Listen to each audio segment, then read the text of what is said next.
एकं नित्यं विमलमचलं सर्वधी साक्षिभूतं भावातीतं त्रिगुणरहितं सद्गुरुं तं Namami.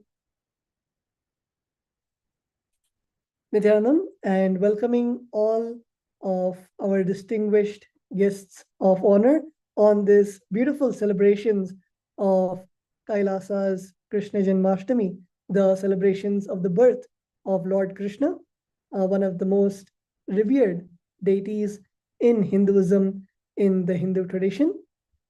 We have many of our distinguished guests of honors, many of our VIPs, and everyone joining. And just in a few moments, the Supreme Pontiff of Hinduism will be gracing all of us to address us all in this auspicious day of the Krishna Janmashtami, the birthday celebrations of Bhagavan Sri Krishna. So before we enter into the actual address the presidential address by the Supreme Pontiff of Hinduism, we would just like to take you through the beautiful events, the beautiful introduction to Kailasa and the Supreme Pontiff of Hinduism. So, as many of you might already be aware, the Supreme Pontiff of Hinduism was born in the holy town of Tiruvannamalai in southern India. And just at the young age, the Supreme Pontiff of Hinduism was initiated into sannyas, the monkhood, and by the enlightened masters through the great lineage which has been passed down from time immemorial of the various pontiffs of Hinduism. And the Supreme Pontiff of Hinduism was then coronated as the Supreme Pontiff, and to revive Kailasa, which is the Hindu civilizational nation. And the Supreme Pontiff of Hinduism over the years has been coronated as the emperor of over 17 indigenous kingdoms in Southern Asia, in and around Southern Asia, and many of the kingdoms such as the Shyamala Pitha in Madurai, the Mahamandaleshwar of the Atal Akhada, which is one of the oldest monastic order in northern India, and various other kingdoms, various empires. The Supreme Pontiff of Hinduism has been coronated, and right from the early age, the Supreme Pontiff of Hinduism has began the humanitarian services, the work to contribute to the billions of citizens of the world, whether it might be conducting the meditation programs, the yoga programs, meeting many of the delegations, such as the mayors, the ambassadors, the presidents, prime ministers, and various other influential people for the benefits of their citizens, the benefits of the global citizens of the world. The Supreme Pontiff of Hinduism has continuously enriched the people in terms of physical health, in terms of mental health, mental well-being, and various other projects, various initiatives, such as giving free food, free education, giving the shelter, giving the programs which help people to realize their potential, to become better human beings, to contribute in a better way to humanity, to themselves, their society, and their nations. Towards this, the Supreme Pontiff of Hinduism has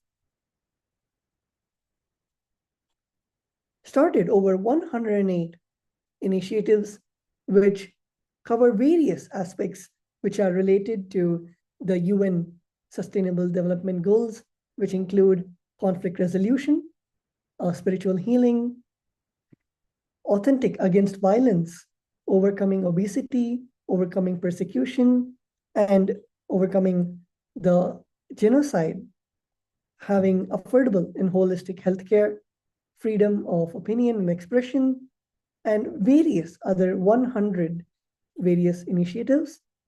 And one of the largest initiatives which the Supreme Pontiff of Hinduism has initiated and which Kailasa stands for is making sure all the basic needs, whether it might be food, whether it might be education, whether it might be the any basic need of the 8 billion global citizens of the world should be provided free, whether it might be providing free food, free education, free healthcare, and various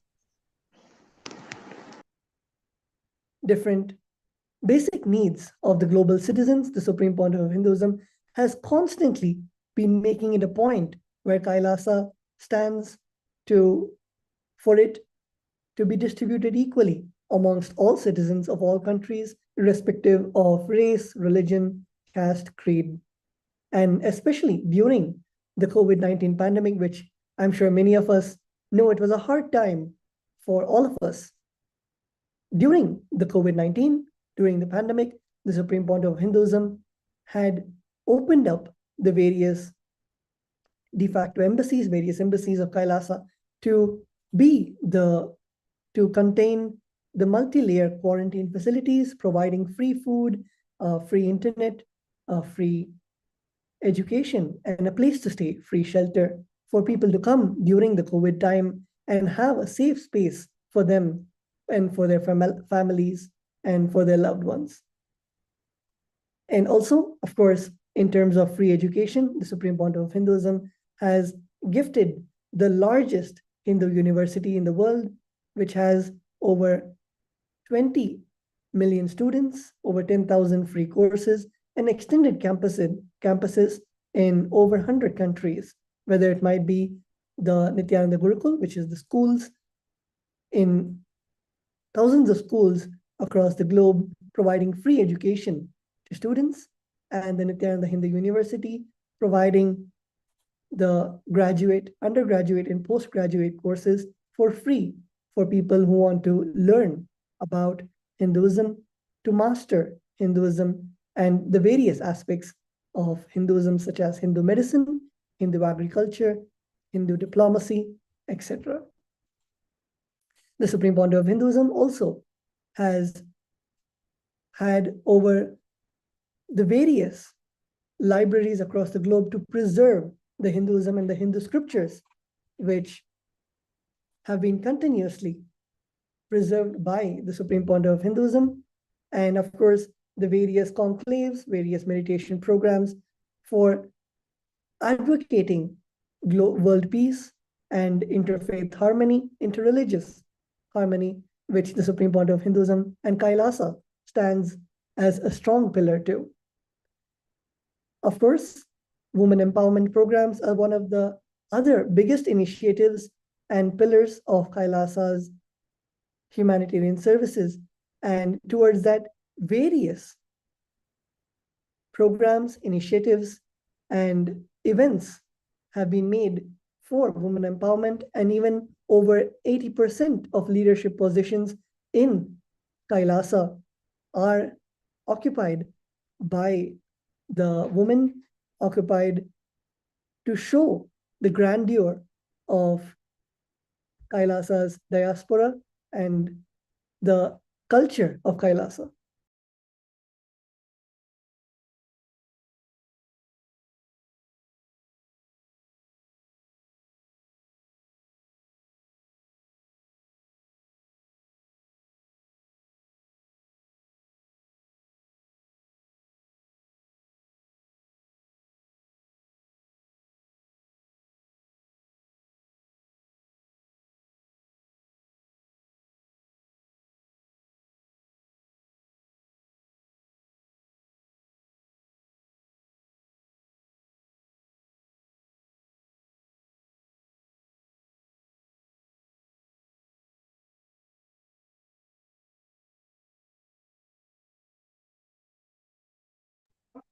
With that, we will now be having the presidential address by the Supreme Pontiff of Hinduism, and we would like to take a few moments to welcome all of the VIPs who are there with us. Honorable Andrew Wamdine, the Governor of Taita Taveta, Republic of Kenya, we welcome you. Dr. Badrinath Patnaik from the Republic of India, we welcome you. Dr. Jagannath Patnaik from the Republic of India, we welcome you. Honorable Penda Nanda from the Republic of Namibia, we welcome you. Mr. Anthony Kasunda from the Republic of Malawi, we welcome you. Dr. Krishnan from the country of Sri Lanka, we welcome you. Mr. Alex Albert from the United Republic of Tanzania, we welcome you. Captain G.S. Rathi from the Republic of India, we welcome you. Philip Saki from the Republic of Ghana, we welcome you. Dr. Murthy from the Republic of India, we welcome you. Honorable Isaac Gugi from the Republic of Kenya, we welcome you. Mr. Nini Garte from the Republic of Ghana, we welcome you. Mr. Dadzi from the Republic of Ghana, we welcome you. Mr. Marcos from the United Republic of Tanzania, we welcome you. Mr. Sakaksimbi Felix from the Republic of Zambia, we welcome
Connecting with the divine with your eyes closed is meditation.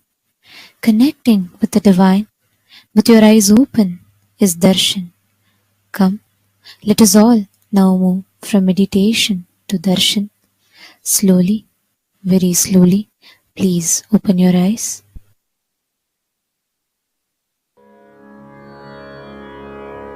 Adaram maduram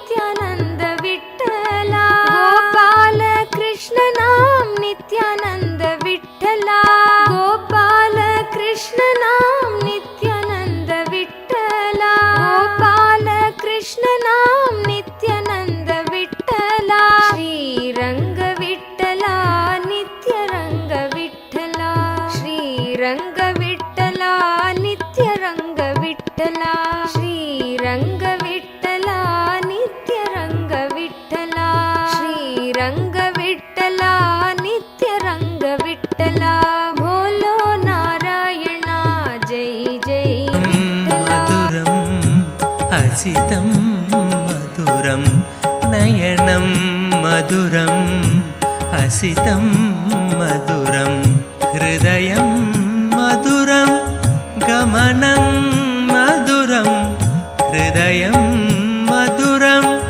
gamanam maduram nityadipate nityam maduram nityadipate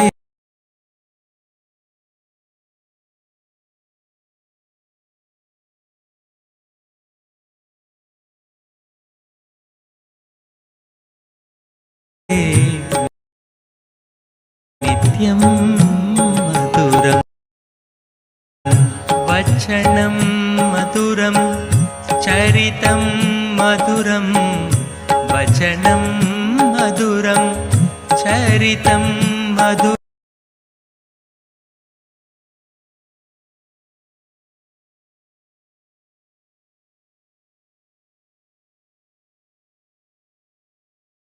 మధురం చలితం మధురం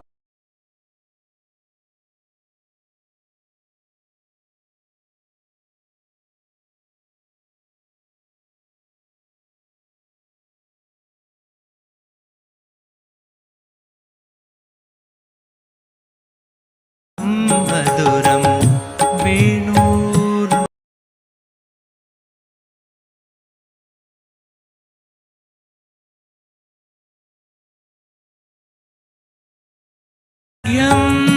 మధురం నృత్యం మధురం శఖ్యం మధురం నిత్యాధిపతే నిత్యం మధురం నిత్యాధిపతే నిత్యం మధురం గీతం మధురం పీతం మధురం గీతం మధురం పీతం మధురం భుక్తం మధురం సుప్తం మధురం భుక్తం మధురం సుప్తం మధురం రూపం మధురం తిలకం మధురం రూపం మధురం తిలకం మధురం నిత్యాధిపతే నిత్యం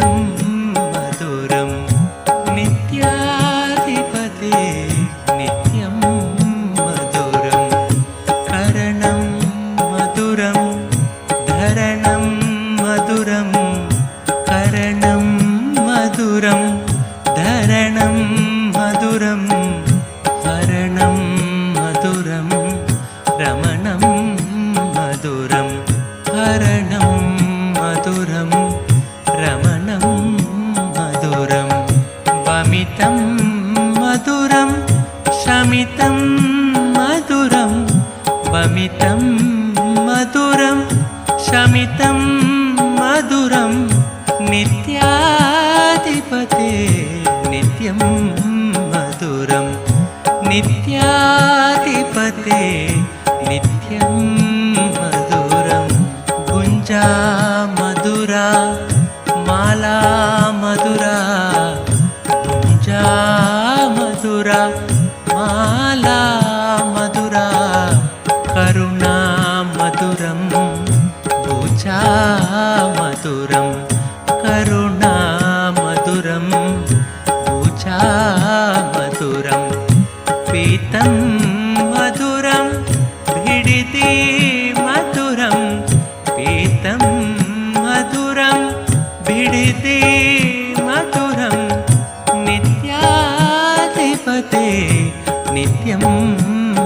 मधुरं नित्याधिपते नित्यं मधुरं वृन्तं मधुरं लीला मधुरं वृन्तं मधुरं लीला मधुरं युक्तं मधुरं मुक्तं मधुरं युक्तं मधुरं मुक्तं मधुरं हृष्टं मधुरं मिष्टं मधुरं हृष्टं मधुरं मिष्टं मधुरं नित्याधिपते नित्यं मधुरं नित्याधिपते नित्यं मधुरं योगी मधुरम् आनन्दं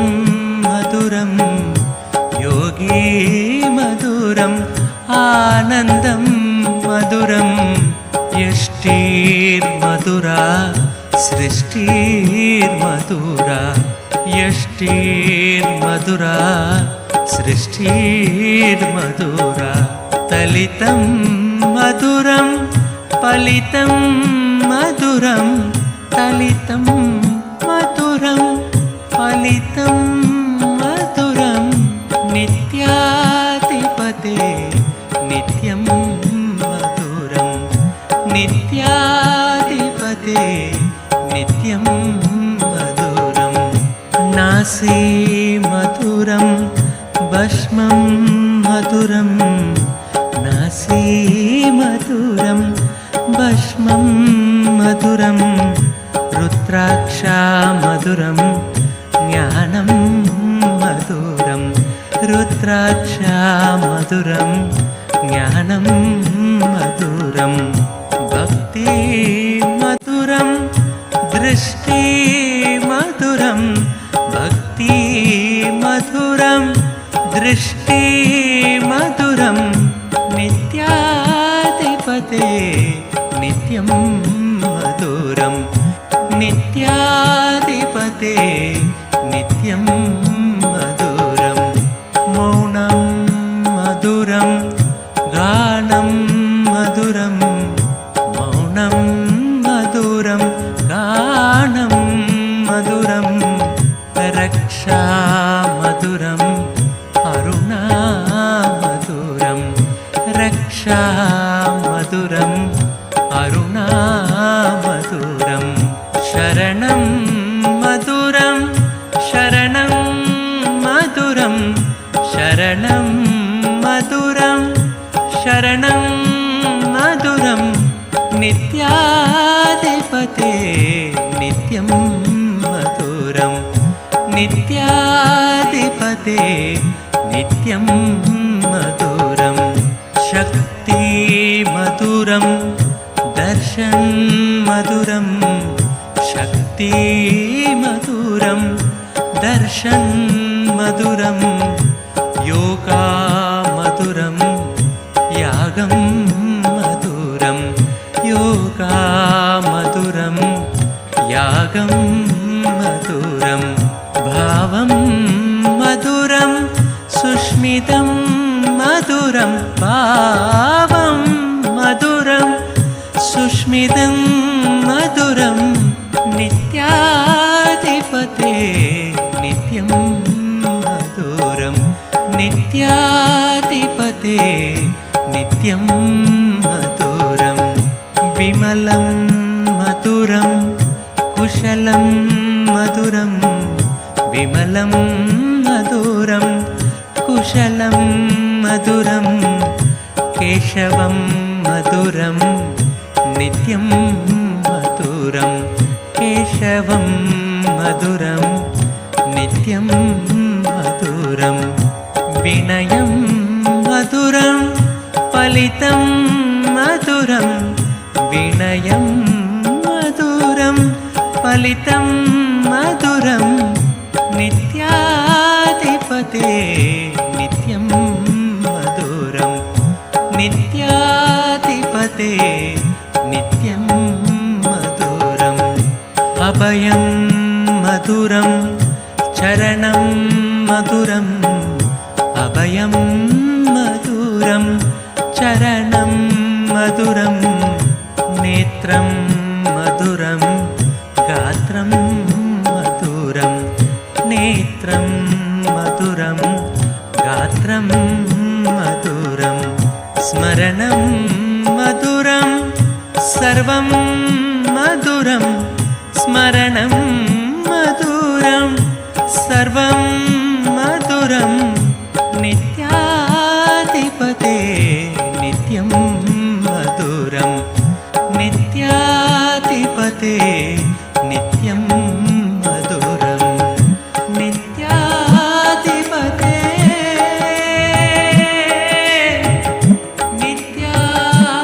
నిత్యాధిపతే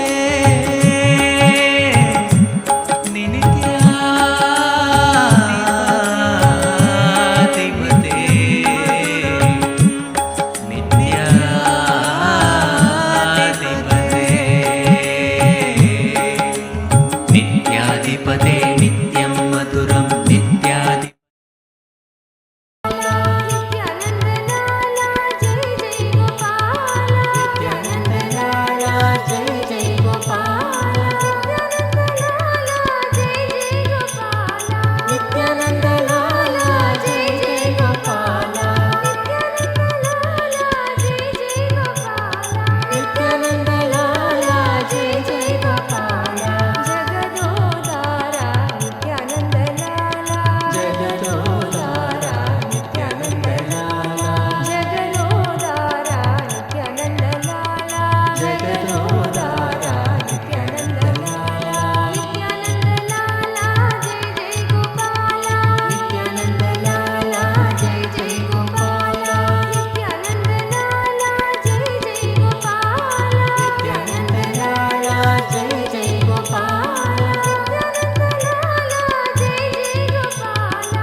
जगत्पते हरि नित्य गोपाला जगदोदारा नित्यानंद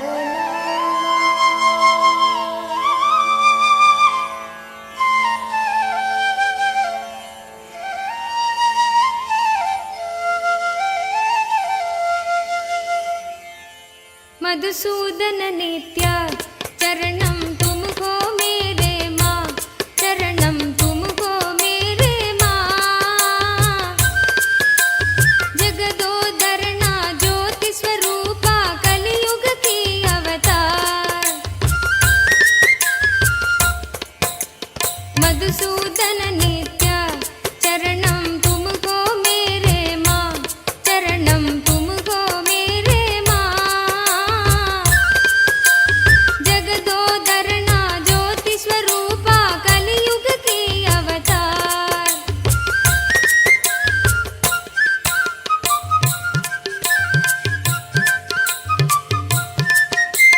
निरुपम गुण सदना नित्या नीरज दल नयना आ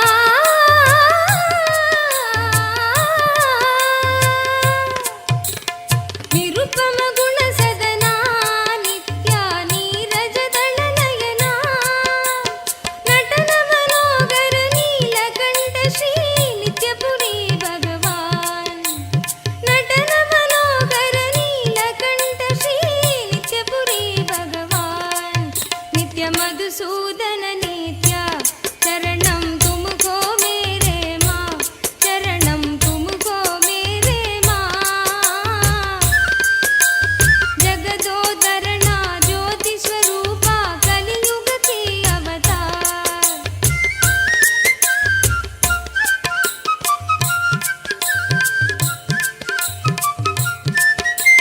गिरिधर गोपाला नित्या वृंदावन संचारा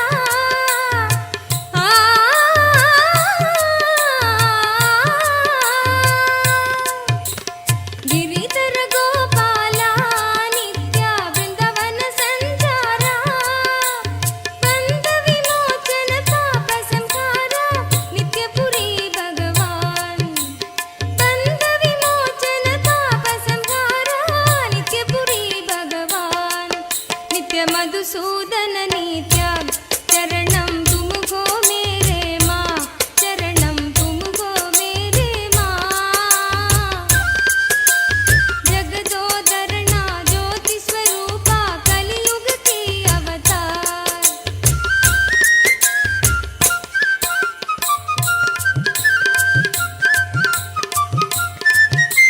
द्वापर युग में श्याम नित्या कलियुग के भगवान द्वापर युग में श्याम नित्या कलियुग के भगवान भक्त जनों के परम दयाला नित्यपुरी भगवान भक्त जनों के परम दयाला नित्यपुरी भगवान नित्य मधुसूदन नित्य चरणं तुमको मेरे माँ चरणं तुमको मेरे माँ जगदोदरणा ज्योति स्वरूपा कलियुग के अवतार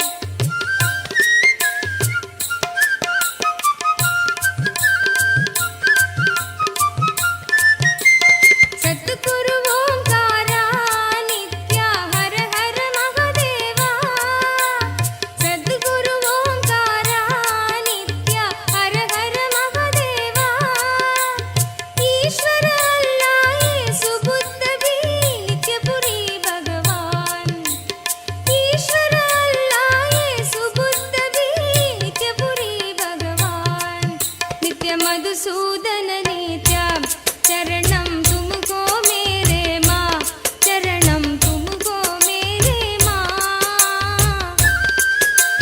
जगदोदरणा ज्योति स्वरूपा कलियुग की अवतार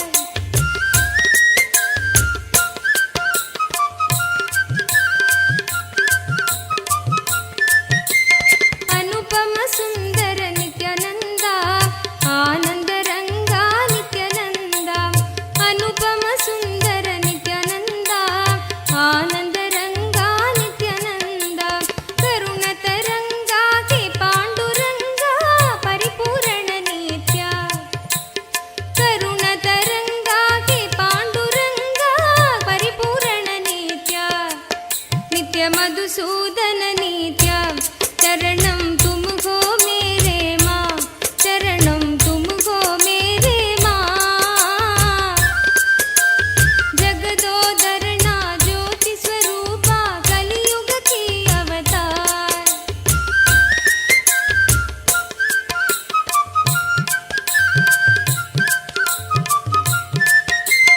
दीन की बंधु नित्यानंदा प्रेम की सिंधु नित्यानंदा दीन की बंधु नित्यानंदा प्रेम की सिंधु नित्यानंदा तुम हो सबके जीवन स्वामी आनंदेश्वर नित्यानंदा तुम हो सबके जीवन स्वामी आनंदेश्वर नित्यानंदा नित्य मधुसूदन नित्य चरणं तुमको मेरे माँ चरणं तुमको मेरे माँ जगदोदरणा ज्योति स्वरूपा कलियुग की अवतार मधुसूदन नित्य चरणं तुमको मेरे माँ चरणं तुमको मेरे माँ जगदोदरणा ज्योति स्वरूपा कलियुग की अवतार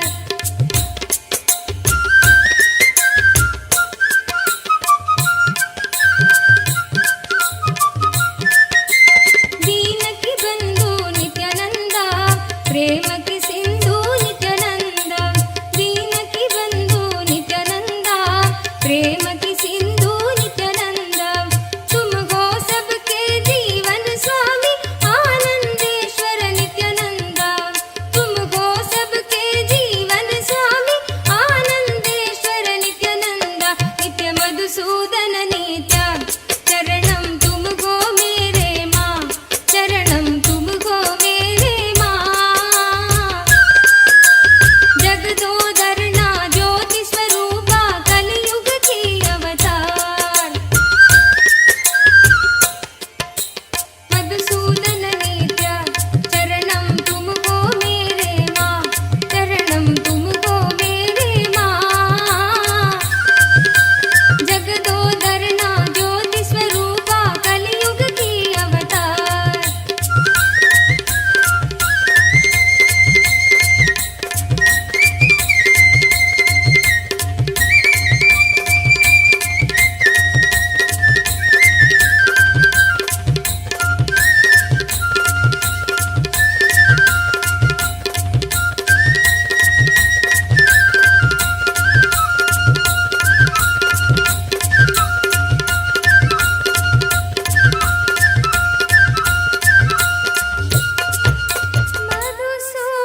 Nithyananda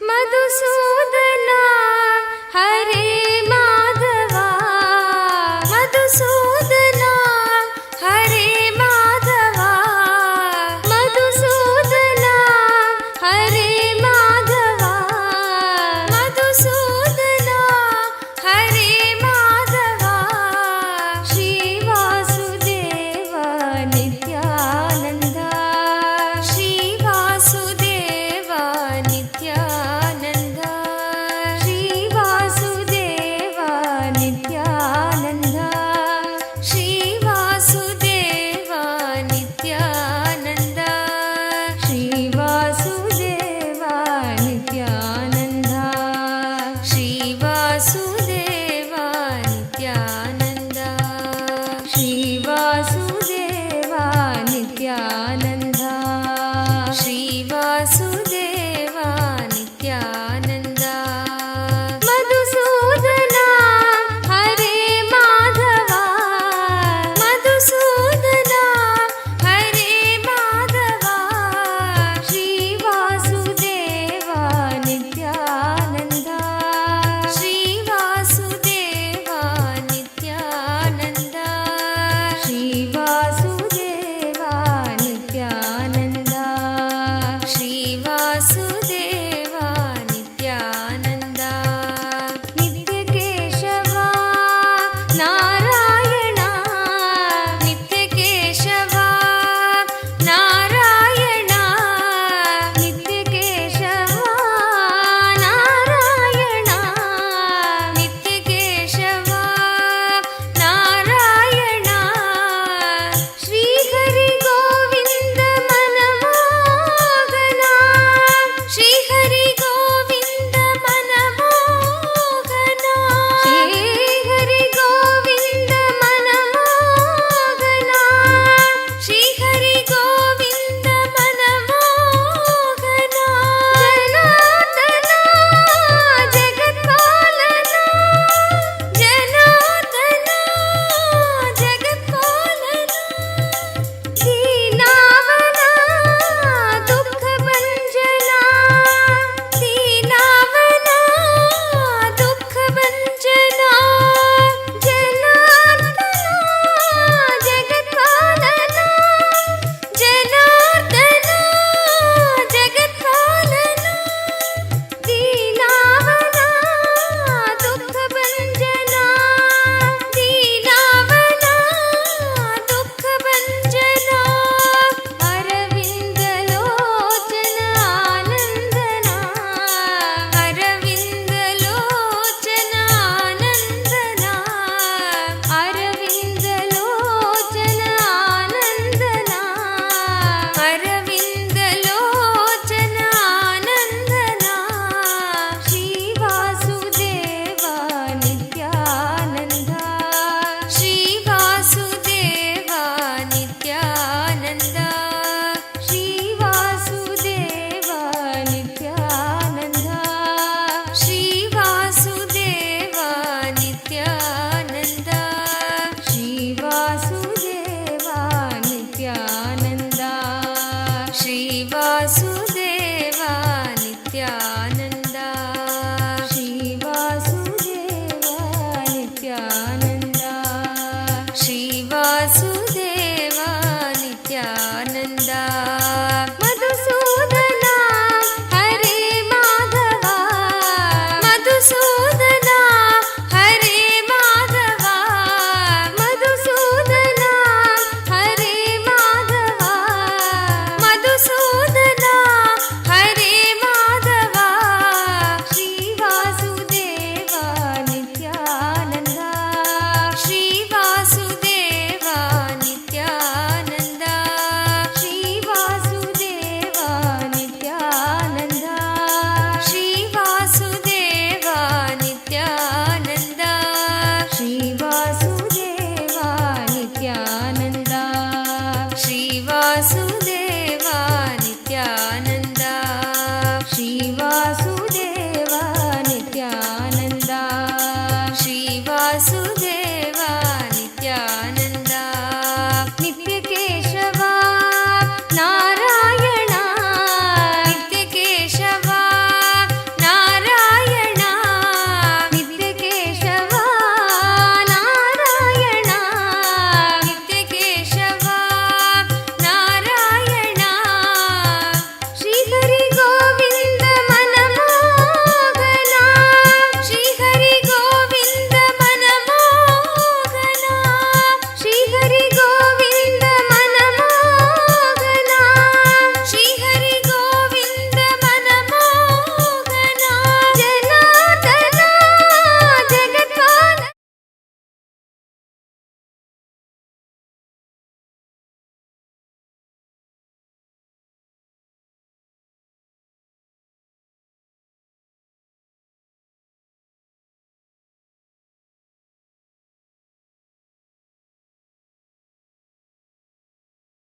Paramashivoham.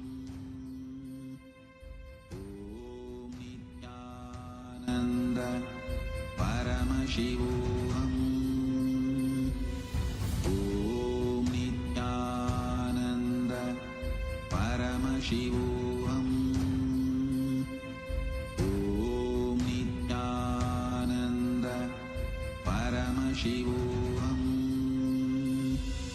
Om Nithyananda Paramashivoham. Om Nithyananda Paramashivoham. Om Nithyananda Paramashivoham. Om Nithyananda Paramashivoham. Om Nithyananda Paramashivoham.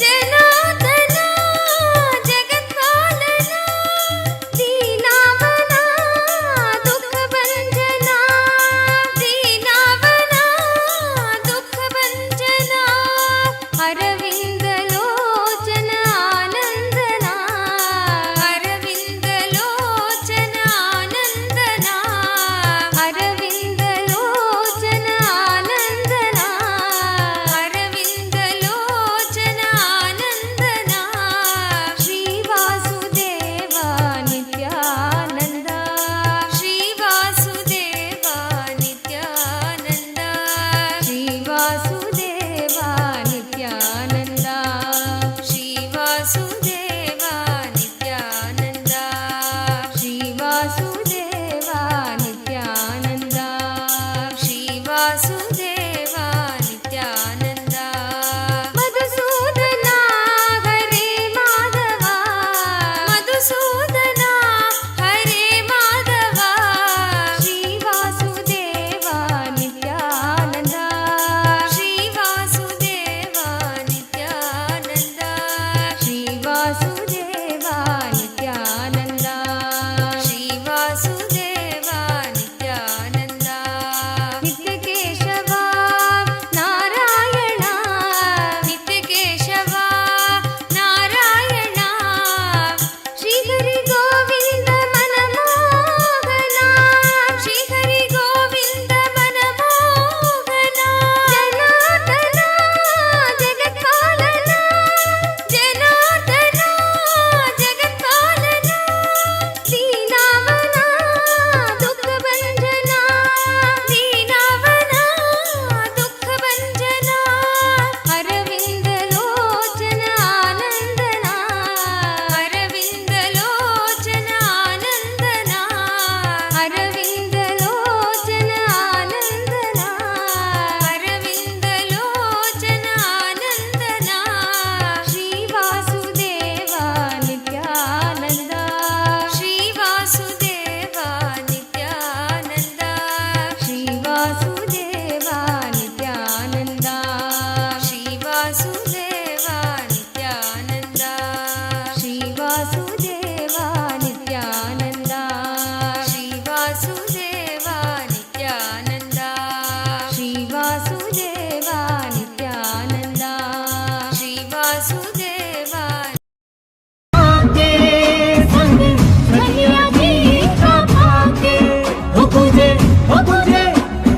उत्सव में जग सारा आज राधा कृष्ण कृष्ण राधा आई पूनम की प्यारी रात राधा कृष्ण कृष्ण राधा राधा की धुन पे आज झूमते से देखो राधा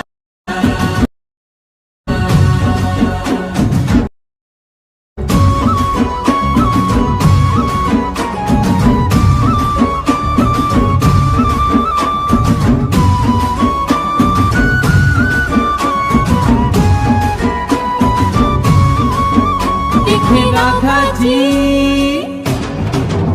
देखे राधा जी कृष्ण की लीला कैसा नृत्य करे अलबेला वो देखे राधा जी कृष्ण की लीला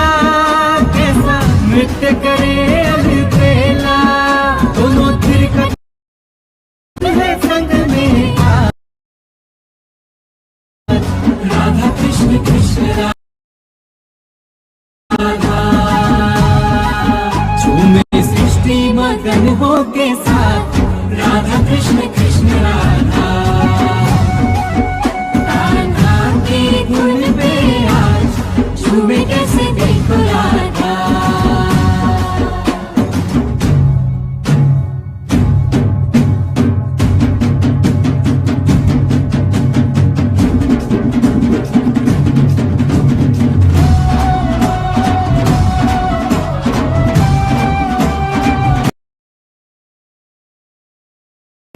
गोविन्दा गोपाला नित्यानन्द हरि गोविन्दा गोपाला नित्यानन्द हरि जगदोद्धारा नित्यानन्द हरि जगदोद्धारा नित्यानन्द हरि भक्त उद्धारा नित्यानन्द हरि भक्त उद्धारा नित्यानन्द हरि जगदोद्धारा नित्यानन्द हरि जगदोद्धारा नित्यानन्द हरि भक्त उद्धारा नित्यानन्द हरि भक्त उद्धारा नित्यानन्द हरि नित्यपुरीशा नित्यानन्द हरि नित्यपुरीशा नित्यानन्द हरि नित्यपुरीशा नित्यानन्द हरि नित्यपुरीशा नित्यानन्द हरि नित्यानन्द हरि जय जय नित्यानन्द हरि नित्यानन्द हरि जय जय नित्यानन्द हरि नित्यानन्द हरि जय जय नित्यानन्द हरि नित्यानन्द हरि जय जय नित्यानन्द हरि नित्यानन्द हरि जय जय नित्यानन्द हरि नित्यानन्द हरि जय जय नित्यानन्द हरि नित्यानन्द हरि जय जय नित्यानन्द हरि नित्यानन्द हरि जय जय नित्यानन्द हरि गोविन्दा गोपाला नित्यानन्द हरि गोविन्दा गोपाला नित्यानन्द हरि गोविन्दा गोपाला नित्यानन्द हरि गोविन्दा गोपाला नित्यानन्द हरि नित्यानन्द हरि नित्यानन्द हरि नित्यानन्द हरि नित्यानन्द हरि नित्यानन्द हरि नित्यानन्द हरि नित्यानन्द हरि नित्यानन्द हरि गोविन्दा गोपाला नित्यानन्द हरि गोविन्दा गोपाला नित्यानन्द हरि जगदोद्धारा नित्यानन्द हरि जगदोद्धारा नित्यानन्द हरि भक्त उद्धारा नित्यानन्द हरि भक्त उद्धारा नित्यानन्द हरि जगदोद्धारा नित्यानन्द हरि जगदोद्धारा नित्यानन्द हरि भक्त उद्धारा नित्यानन्द हरि भक्त उद्धारा नित्यानन्द हरि नित्यपुरीशा नित्यानन्द हरि नित्यपुरीशा नित्यानन्द हरि नित्यपुरीशा नित्यानन्द हरि नित्यपुरीशा नित्यानन्द हरि नित्यानन्द हरि जय जय नित्यानन्द हरि नित्यानन्द हरि जय जय नित्यानन्द हरि नित्यानन्द हरि जय जय नित्यानन्द हरि नित्यानन्द हरि जय जय नित्यानन्द हरि नित्यानन्द हरि जय जय नित्यानन्द हरि नित्यानन्द हरि जय जय नित्यानन्द हरि नित्यानन्द हरि जय जय नित्यानन्द हरि नित्यानन्द हरि जय जय नित्यानन्द हरि नित्यानन्द हरि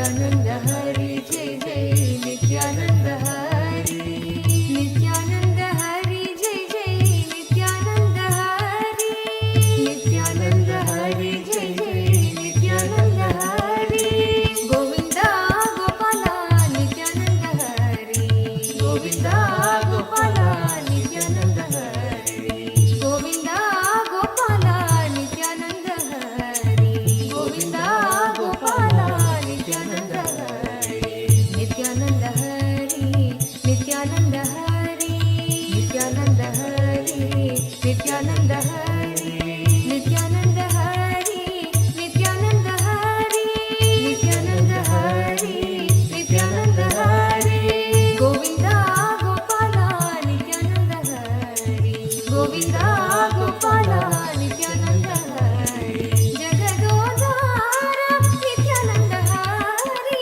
जगदोद्धार नित्यानंद हरि भक्त उद्धारा नित्यानंद हरि भक्त उद्धारा नित्यानंद हरि जगदोद्धार नित्यानंद हरि जगदोद्धार नित्यानंद हरि भक्त उद्धारा नित्यानंद हरि भक्त उद्धारा नित्यानंद हरि नित्यपुरीशा नित्यानंद हरि नित्यपुरीशा नित्यानंद हरि नित्यपुरीशा नित्यानंद हरि नित्यपुरीशा नित्यानंद हरि नित्यानंद हरि जय जय नित्यानंद हरि नित्यानंद हरि जय जय नित्यानंद हरि नित्यानंद हरि जय जय नित्यानंद हरि नित्यानंद हरि जय जय नित्यानंद हरि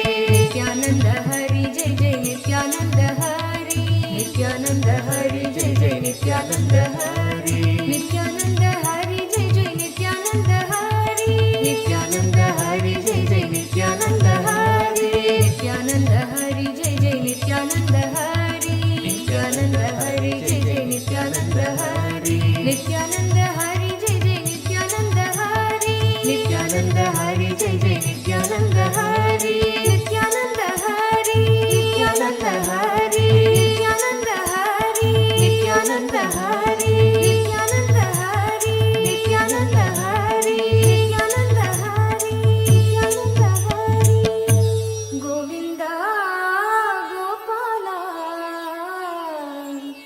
नित्यानंद हरि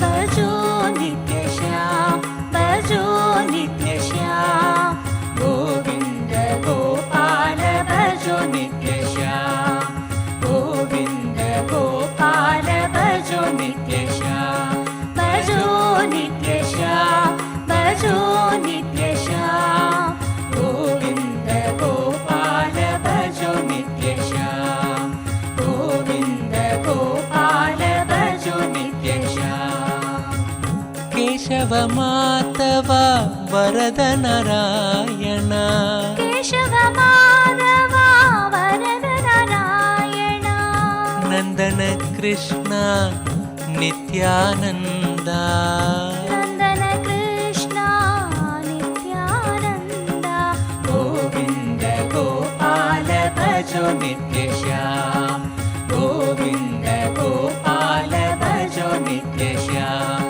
भजो नित्य श्याम भजो नित्य श्याम गोविंद गोपाल भजो नित्य श्याम गोविंद गोपाल भजो नित्य श्याम गिरिधारी बाला वासुदेव बाला गिरिधारी बाला वासुदेव बाला जय जय गोपाल नित्यानंद जय जय गोपाल नित्यानंद गोविंद गोपाल भजो नित्य Shyam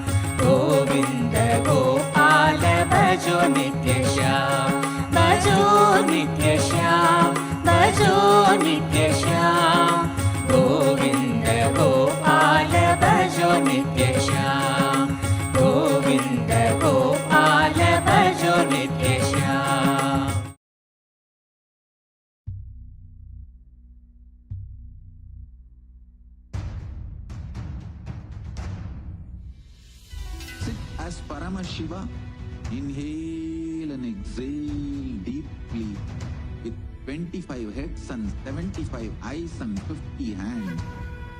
Visualize, meditate, connect with him. He is a living, alive being.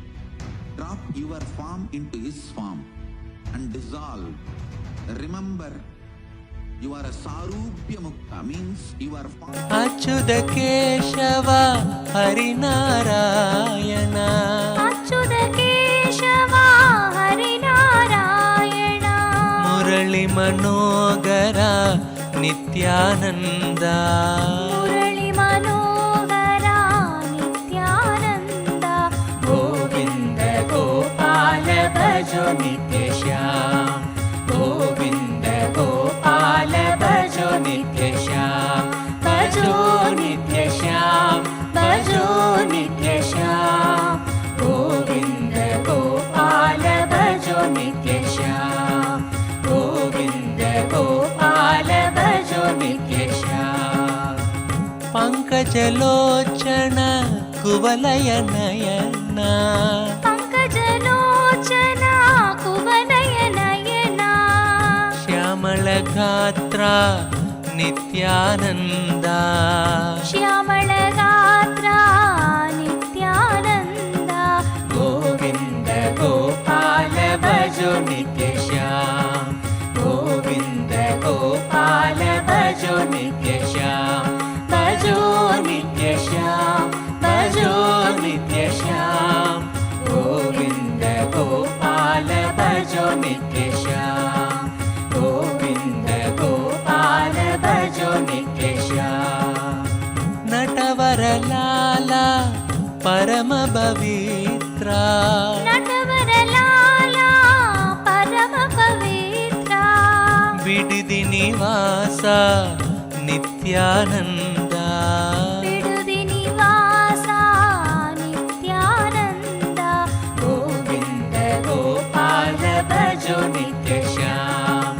Govinda Gopala భజో నిత్య శ్యామ్ భజో నిత్య శ్యామ్ భజో నిత్య శ్యామ్ గోవింద గోపాల భజో నిత్య శ్యామ్ గోవింద గోపాల భజో నిత్య శ్యామ్ ముకుంద మురారే భవభయహారే ముకుంద మురారే భవభయహారే భజమను ప్యారే శ్రీ నిత్యానంద భజమన్ ప్యారే నిత్యానంద గోవింద గోపాల భజో నిత్య శ్యామ్ గోవింద గోపాల భజో నిత్య శ్యామ్ భజో నిత్య శ్యామ్ భజో నిత్య శ్యామ్ గోవింద గోపాల భజో నిత్య శ్యామ్ గోవింద గోపాల భజో నిత్య శ్యామ్ వెంకటనాద వైకుంఠపురవాస వెంకటనాథ వైకుంఠపురవాస పంకజ నేత్ర నిత్యానంద పంకజ నేత్ర నిత్యానంద గోవింద గోపాల భజో నిత్య శ్యామ్ గోవింద గోపాల భజో నిత్య శ్యామ్ భజో నిత్య శ్యామ్ భజో నిత్య శ్యామ్ గోవింద గోపాల భజో నిత్య శ్యామ్ గోవింద గోపాల భజో నిత్య శ్యామ్ మక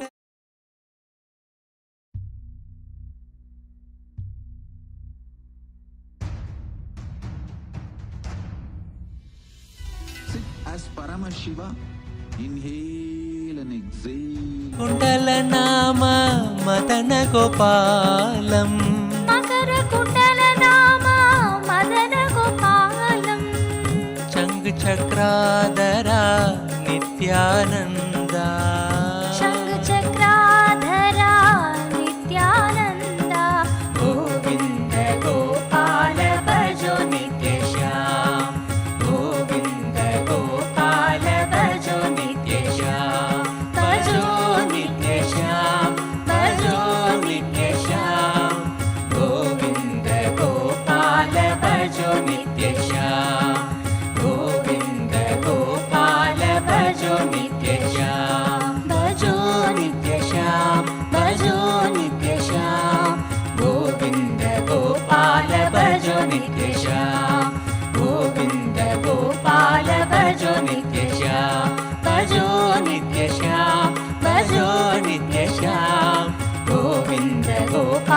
भजो नित्य श्याम गोविन्द गोपाल भजो नित्य श्याम गोविन्द गोपाल भजो नित्य श्याम गोविन्द गोपाल भजो नित्य श्याम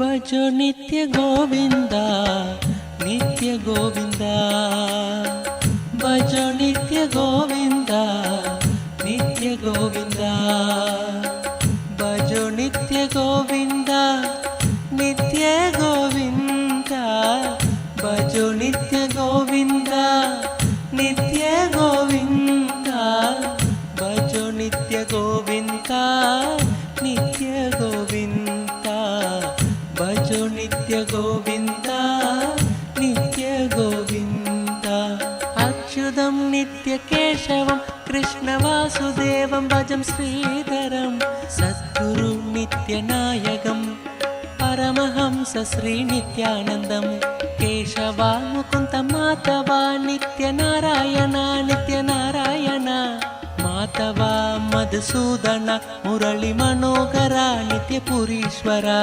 केशवा मुकुन्द माधवा नित्यनारायण नित्यनारायण माधवा मधुसूदन मुरळी मनोहर नित्यपुरीश्वर भजो नित्य गोविन्दा नित्य गोविन्दा भजो नित्य गोविन्दा नित्य गोविन्दा भजो नित्य गोविन्दा नित्य गोविन्दा भजो नित्य गोविन्दा नित्य गोविन्दा भजो नित्य गोविन्दा नित्य गोविन्दा भजो नित्य गोविन्दा नित्य गोविन्दा वासुदेव नित्यानन्दन नित्य नारायण नित्य नारायण येसु बुद्धर महावीर नित्य गोविंदा नित्य गोपाला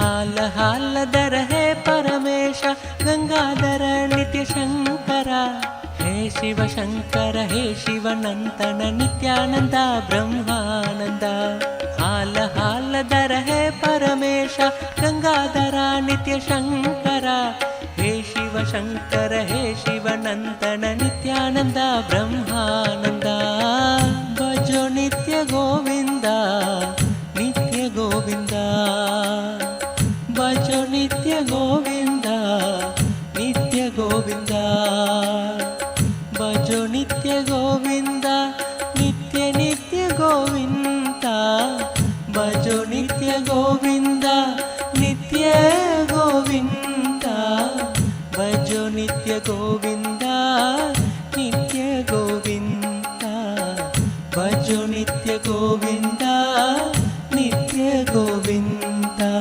नित्य गुरुनाथ शिव गुरुनाथ नित्य पुरीशा नित्येश्वर दीनदयाळ सच्चिदानंद शरणं शरणं नित्य गुरुनाथ जय हरि विठ्ठल श्री नित्य विठ्ठल विठ्ठल विठ्ठल नित्य विठ्ठल जय हरि कृष्ण श्री हरि नित्य ब्रह्मा विष्णु नित्येश्वर जय हरि विठ्ठल श्री नित्य विठ्ठल विठ्ठल विठ्ठल नित्य विठ्ठल जय हरि कृष्ण श्री हरि नित्य ब्रह्मा विष्णु नित्येश्वर भजो नित्य गोविंदा नित्य गोविंदा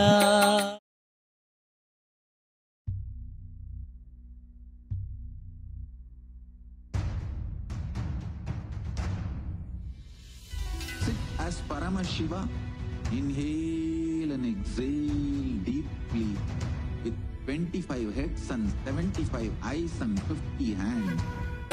भजो नित्य गोविंदा नित्य गोविंदा भजो నిత్య గోవింద నిత్య నిత్య గోవింద భజో నిత్య గోవింద నిత్య నిత్య గోవింద భజో నిత్య గోవింద నిత్య గోవింద భజో నిత్య గోవింద నిత్య గోవింద అచ్యుతం నిత్య కేశవం కృష్ణ వాసుదేవం భజం శ్రీధరం సద్గురు నిత్యనాయకం పరమహంస శ్రీ నిత్యానందం కేశవ ముకుంద మాధవ నిత్యనారాయణ నిత్యనారాయణ మాధవ మధుసూదన మురళి మనోహర నిత్యపురీశ్వర కేశవ ముకుంద మాధవ నిత్యనారాయణ నిత్యనారాయణ మాధవ మధుసూదన మురళి మనోహర నిత్యపురీశ్వర భజో నిత్య గోవింద నిత్య గోవింద భజో నిత్య గోవింద నిత్య గోవింద భజో నిత్య గోవింద నిత్య గోవింద భజో నిత్య గోవింద నిత్య నిత్య గోవింద భజో నిత్య గోవింద నిత్య గోవింద భజో నిత్య గోవింద నిత్య గోవింద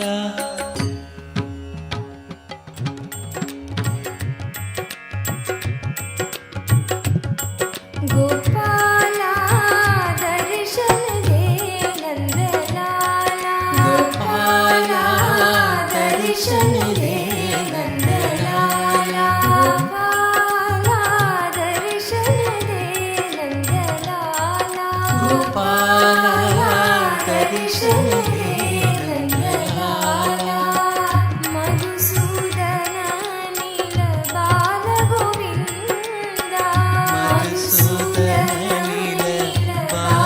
गोविंदा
మధుసూదన నీల నిత్య గోవింద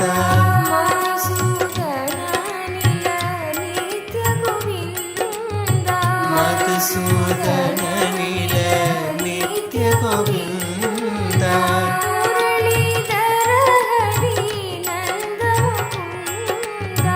మురళీధర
दर्शन दे नंदलाला गोपाला दर्शन दे नंदलाला गोपाला दर्शन दे नंदलाला मधुसूदन नील नित्य गोविंदा मधुसूदन नील नित्य गोविंदा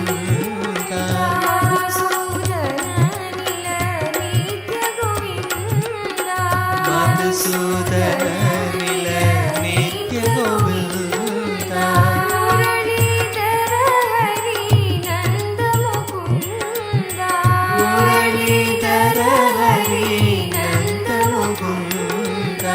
मुरलीधर हरि नंद मुरलीधर मुकुंदा हरि नंद मुकुंदा गोपाला दर्शन दे नंदलाला गोपाला दर्शन दे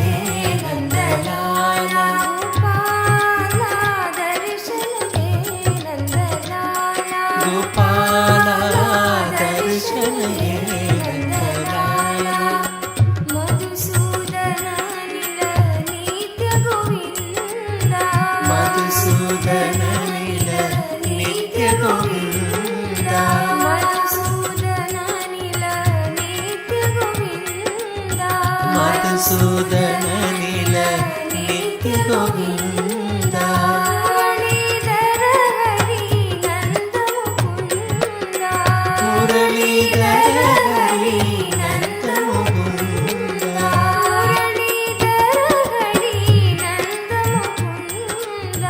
मुरलीधर हरि नंद मुकुंदा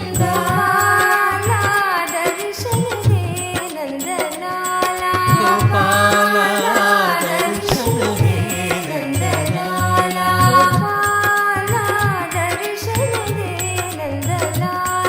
गोपाला दर्शन दे नंदलाला राधा माधव नित्य गोपाला राधा माधव नित्य गोपाल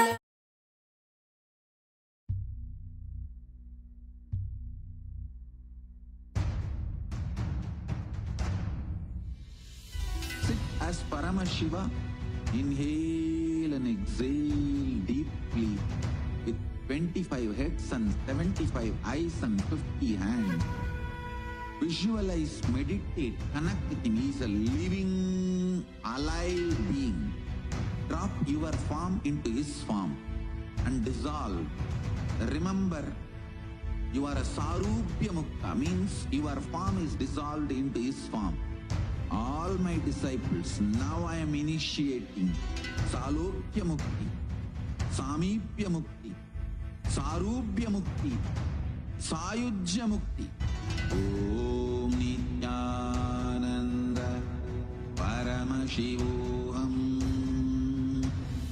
Om Nithyananda नित्य गोपाला नित्य गोपाला राधा माधव नित्य गोपाला राधा माधव नित्य Gopal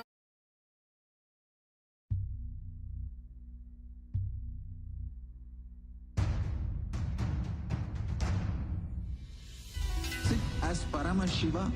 Inhale and exhale deeply with 25 heads and 75 eyes and 50 hands. Visualize, meditate. Muralidhar Hari नंद मुकुंदा दर्शन दे नंदलाला गोपाला दर्शन दे नंदलाला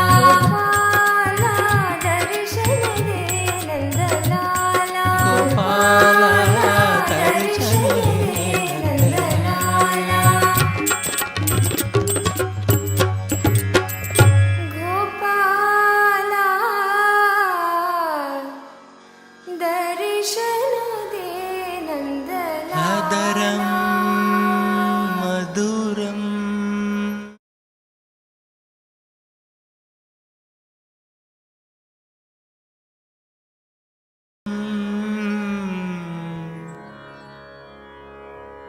वदनं मधुरम् नयनं मधुरम्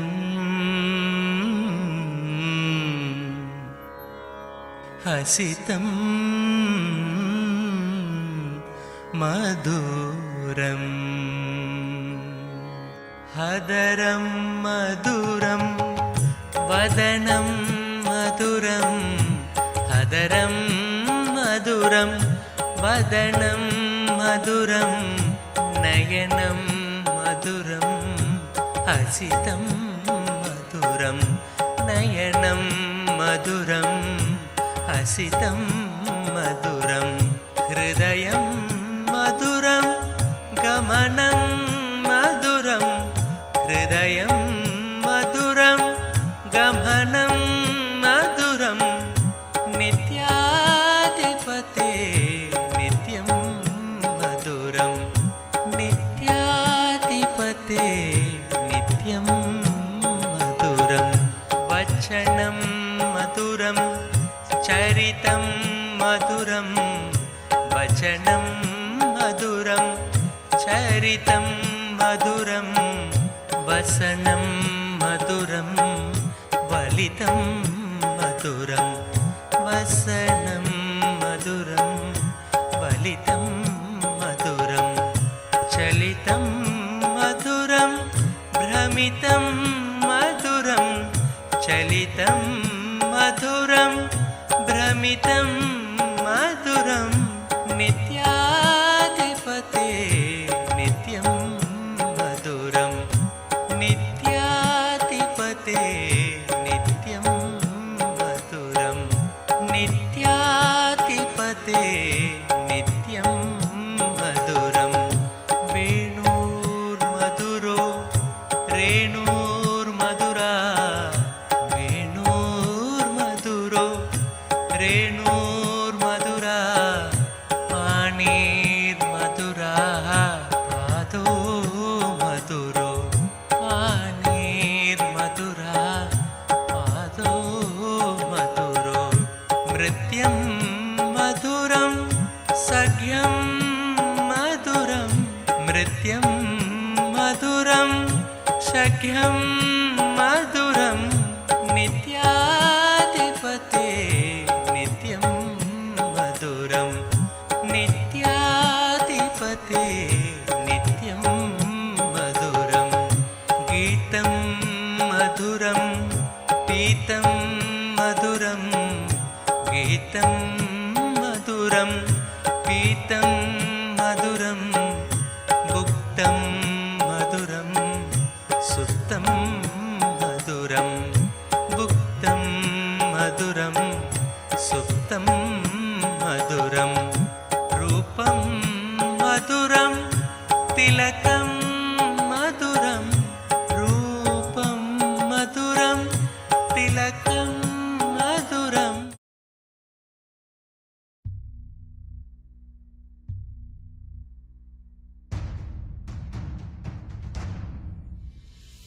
Sit as Paramashiva. Inhale and exhale deeply with 25 heads and 75 eyes and 50 hands. Visualize, meditate, connect with him. He is a living, alive being. Drop your form into his form and dissolve. Remember, you are a Sarupya Mukta, means your form is dissolved into his form. All my disciples, now I am initiating Salokya Mukti, Samipya Mukti, Sarupya Mukti, Sayujya Mukti. Om Nithyananda Paramashivoham. Om Nithyananda Paramashivoham. Om Nithyananda Paramashivoham. Om Nithyananda Paramashivoham. Om नित्याधिपते नित्यं मधुरम्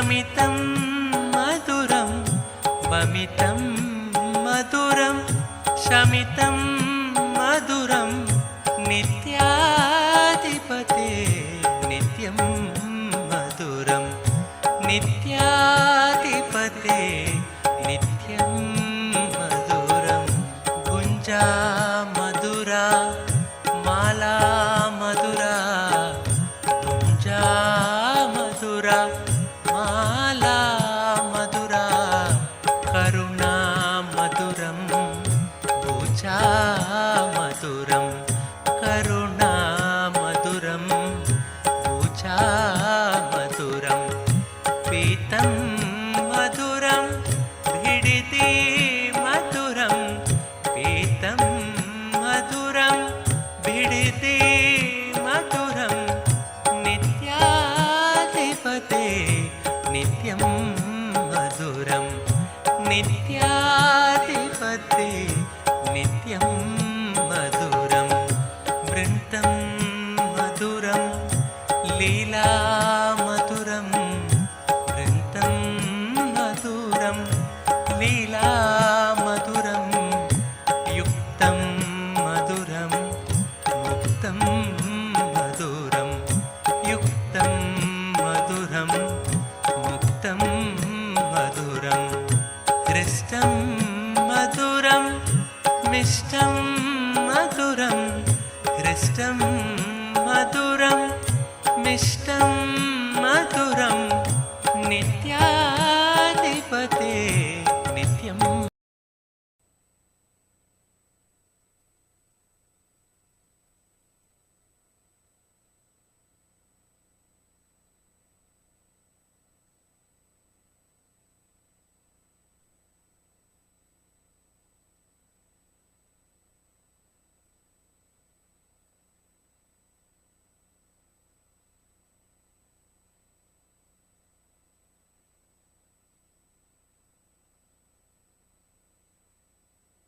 नित्य गोविंदा भजो नित्य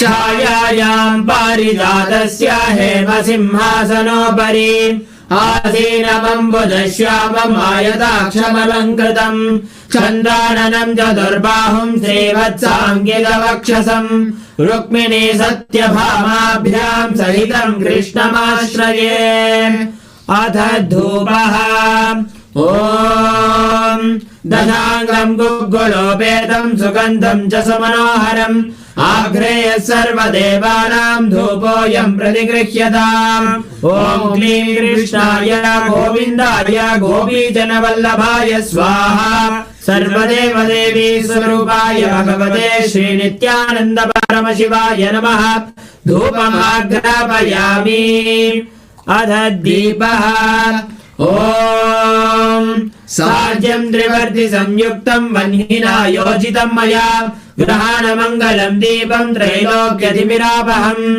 ॐ क्लीं कृष्णाय गोविन्दाय गोपीजनवल्लभाय स्वाहा सर्वदेवदेवी स्वरूपाय भगवते श्रीनित्यानन्द परमशिवाय नमः दीपं सन्दर्शयामि अथ नैवेद्यम् ॐ अमृते अमृतोद्भवे अमृतवर्षिणि अमृतं श्रावय श्रावय स्वाहा ॐ क्लीं कृष्णाय गोविन्दाय गोपीजनवल्लभाय स्वाहा सर्वदेवदेवी स्वरूपाय भगवते श्रीनित्यानन्द परमशिवाय नमः अमृतं महानैवेद्यं निवेदयामि निवेदनानन्तरमाचमनं समर्पयामि नीराजनम् हे कृष्ण करुणा सिन्धोर्दीनबन्धो जगत्पते गोपेश गोपिका कान्त राधा कान्त नमोऽस्तुते तप्त काञ्चन गौराङ्गी राधे वृन्दावनेश्वरी वृषभानुसुते देवी प्रणमामि हरिप्रिये हंस हंसाय विद्महे परमहंसाय धीमहि तन्नो हंस प्रचोदयात् कर्पूरगौरं करुणावतारं संसारसारं भुजगेन्द्रहारं सदा वसन्तम् हृदयारविन्दे भवं भवानी सहितं नमामि भवं भवानी सहितं नमामि भवं भवानी सहितं नमामि ॐ क्लीं कृष्णाय गोविन्दाय गोपीजनवल्लभाय स्वाहा सर्वदेव देवी स्वरूपाय भगवते श्रीनित्यानन्द परमशिवाय नमः कर्पूरनीराजनं सन्दर्शयामि रक्षान् धारयामि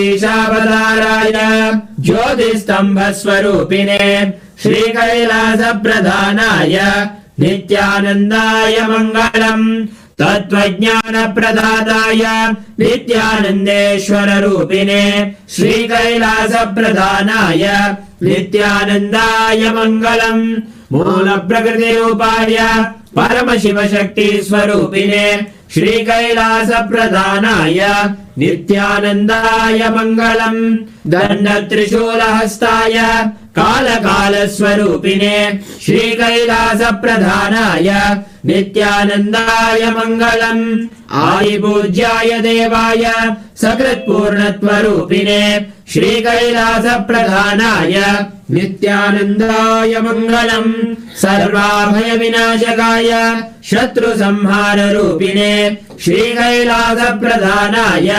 नित्यानन्दाय मङ्गलम् योगभट्टाभिषिक्ताय राजसन्न्यासधारिणे श्रीकैलासप्रधानाय नित्यानन्दाय मङ्गलम् योगभट्टाभिषिक्ताय राजसन्न्यासधारिणे श्रीकैलासप्रधानाय नित्यानन्दाय मङ्गलम् सार्वभौमैकपत्याय राजराजार्चिताय च श्रीकैलासप्रधानाय नित्यानन्दाय मङ्गलम् मङ्गलम् कल्पवृक्षाय मङ्गलम् ज्ञानदायिने परमशिवाय श्रीनित्यानन्देश्वराय मङ्गलम् मङ्गलम् श्रीविद्याम्बायै मङ्गलम् कामदायिन्यै सर्वमङ्गलदात्रे नित्यानन्देश्वर्यै मङ्गलम् मङ्गलम् गुरुदेवाय मोक्षमूलाय मङ्गलम् परमावताराय नित्यानन्दाय गुरवे मङ्गलम् स्वं श्रुतमहम् धन्य मम प्राणमहेश्वर गङ्गाधर नामेति स्तोत्रस्थानम् ददाम्यहम् हरि ओम् तत्सत् सर्वम् भगवत् श्री नित्यानन्द परमशिव पादुकार्पणमस्तु ॐ नित्यानन्दम्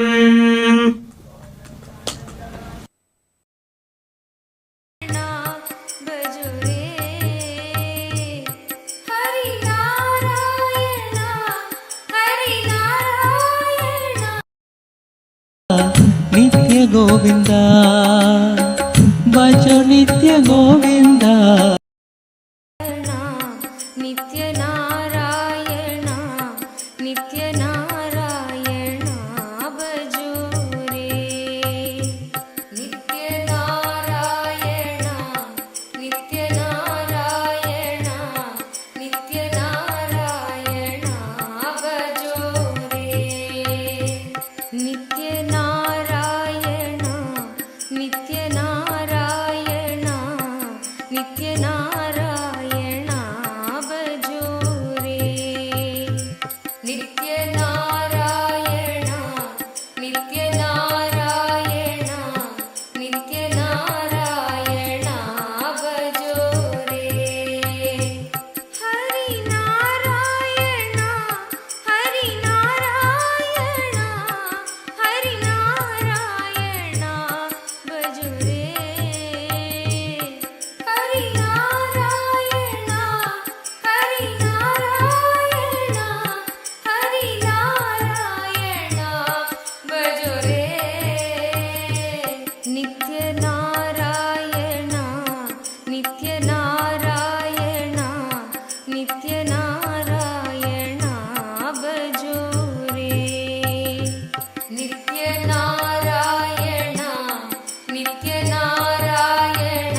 सत्यनारायण नित्यनारायण भजो रे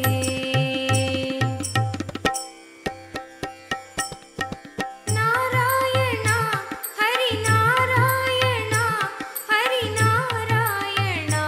भजो रे नारायण हरि नारायण भजो रे Narayan Hari Narayan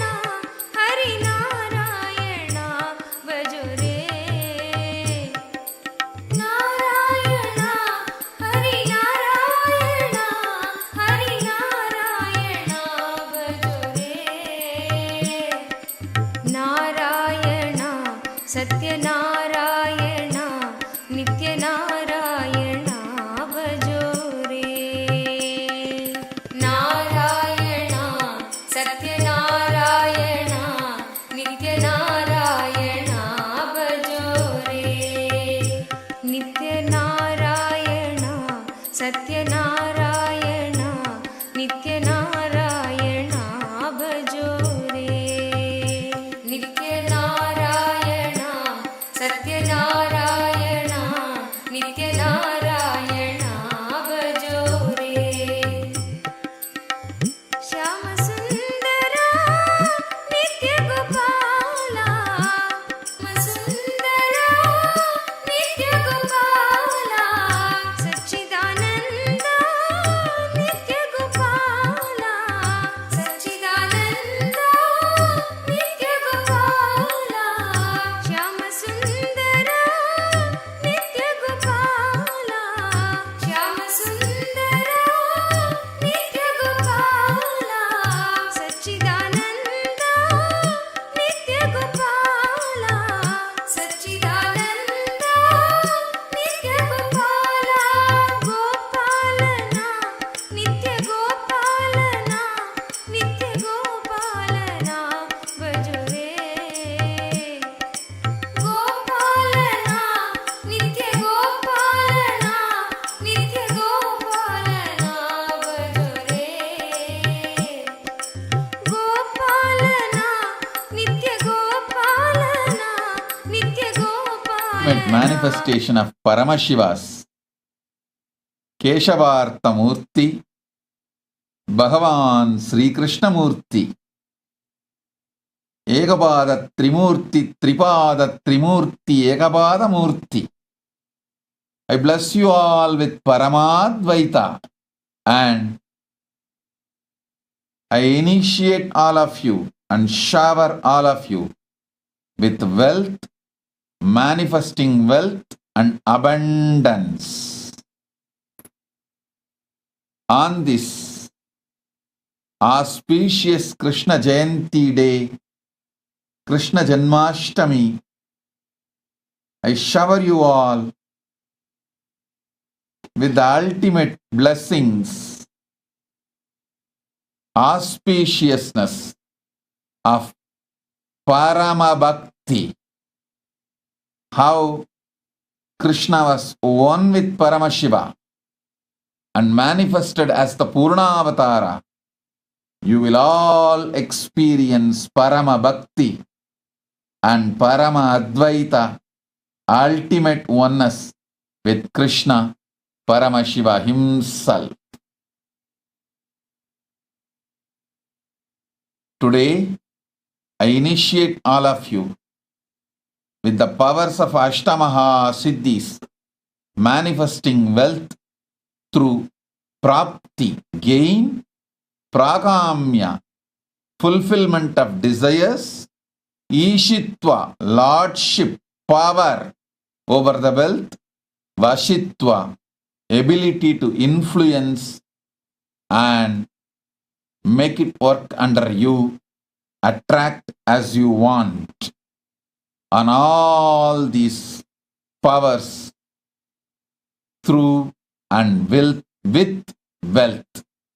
You will all manifest all these powers over wealth and you will manifest auspicious life with wealth as you want. I bless all of you to manifest all forms of wealth, auspiciousness, mangalatva,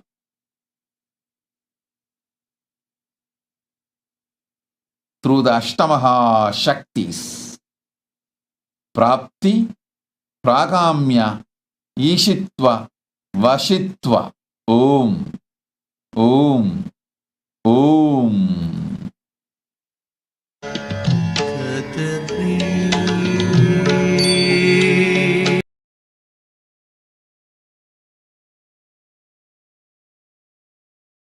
Narayan भजो रे नित्य नारायण नित्य नारायण नित्य नारायण भजो रे गोपालना नित्य गोपालना नित्य गोपालना भजो रे गोपालना नित्य गोपालना नित्य गोपालना भजो रे नित्य नारायण नित्य नारायण नित्य नारायण भजो रे नित्य नारायण नित्य नारायण नित्य नारायण भजो रे गोपालना नित्य गोपालना नित्य गोपालना भजो रे गोपालना नित्य गोपालना नित्य गोपालना भजो रे नित्य नारायण नित्य नारायण नित्य नारायण भजो रे हरि नारायण हरि नारायण हरि नारायण भजो रे नित्य नारायण नित्य नारायण नित्य नारायण भजो रे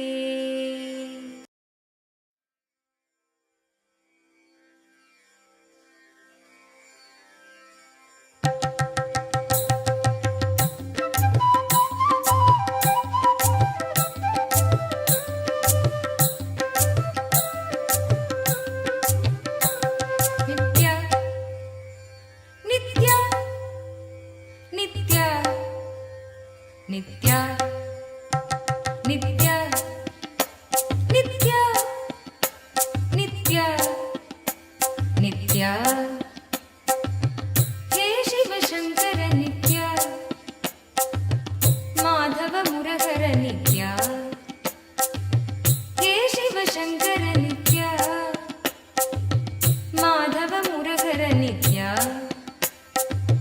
गिरिधर गोपाल शंभो महादेव गिरिधर गोपाल शंभो महादेव नित्यानंद नित्य नित्यानंद नित्य नित्यानंद नित्य नित्यानंद नित्य हे शिव शंकर नित्य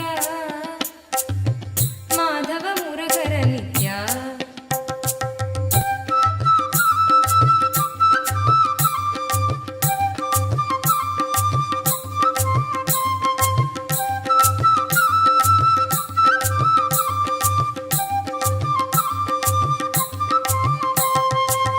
दीनदयाळु हरे त्रिभुवन पालक श्री शंभो शंकर नित्य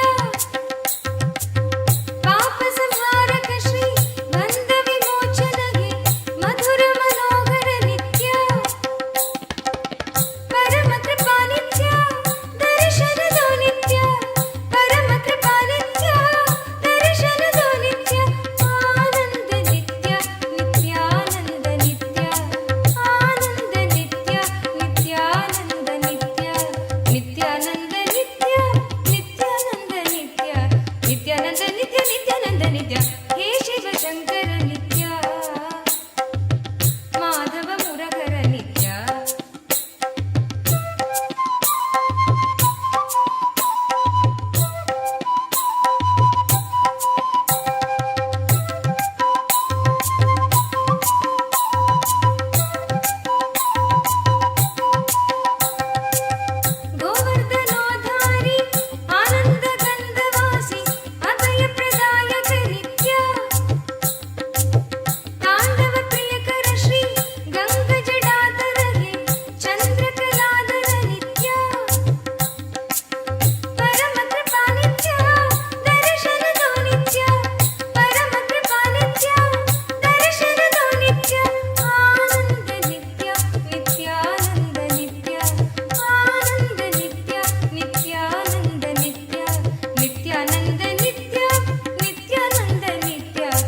नित्यानंद नित्य नित्यानंद नित्य हे शिव शंकर नित्य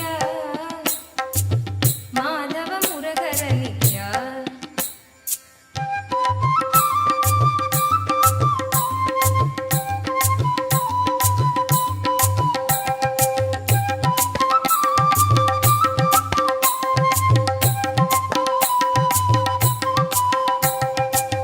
ಧನಮನರಂಜನ ಶ್ರೀ ಭವಭಯ ಭಂಜನ ಹೇ ಭಕ್ತೋದ್ಧಾರಣ ನಿತ್ಯ ಮುಕ್ತಿ ಪ್ರದಾಯಕ ಶ್ರೀ ಪ್ರೇಮ ಪ್ರದಾಯಕ ಹೇ ಶಾಂತಿ ಪ್ರದಾಯಕ ನಿತ್ಯ ಪರಮ ಕೃಪಾ ನಿತ್ಯ ದರ್ಶನದೋ ನಿತ್ಯ ಪರಮ ಕೃಪಾ ನಿತ್ಯ ದರ್ಶನದೋ ನಿತ್ಯ ಆನಂದ ನಿತ್ಯ ನಿತ್ಯಾನಂದ ನಿತ್ಯ ಆನಂದ ನಿತ್ಯ ನಿತ್ಯಾನಂದ ನಿತ್ಯ ನಿತ್ಯಾನಂದ ನಿತ್ಯ ನಿತ್ಯಾನಂದ ನಿತ್ಯ ನಿತ್ಯಾನಂದ ನಿತ್ಯ ನಿತ್ಯಾನಂದ ನಿತ್ಯ ಹೇ ಶಿವ ಶಂಕರ ನಿತ್ಯ ಮಾಧವ ಮುರಹರ ನಿತ್ಯ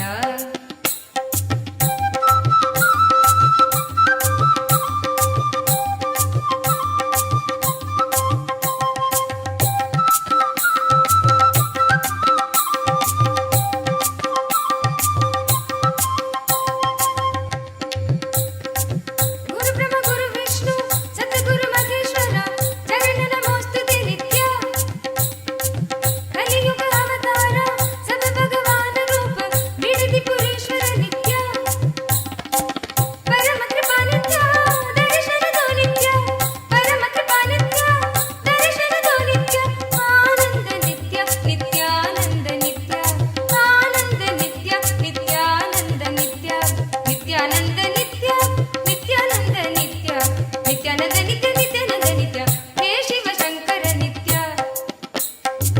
ಮಾಧವ ಮುರಹರ ನಿತ್ಯ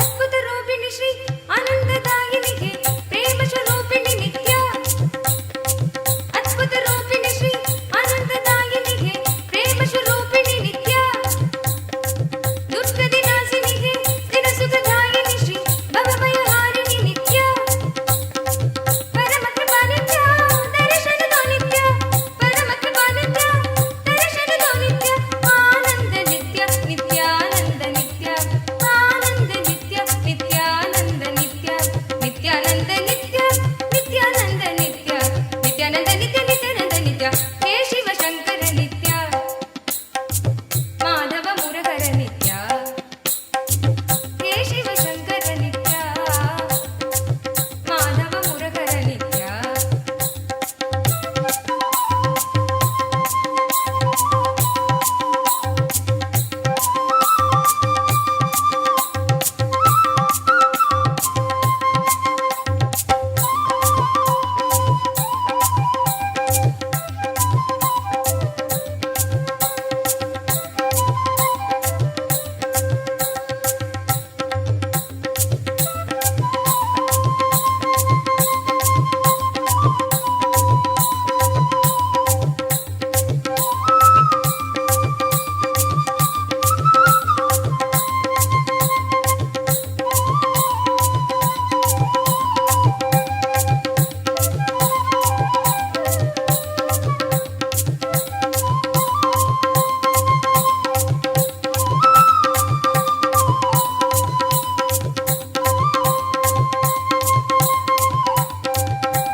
बोलो नारायण जय जय विठ्ठला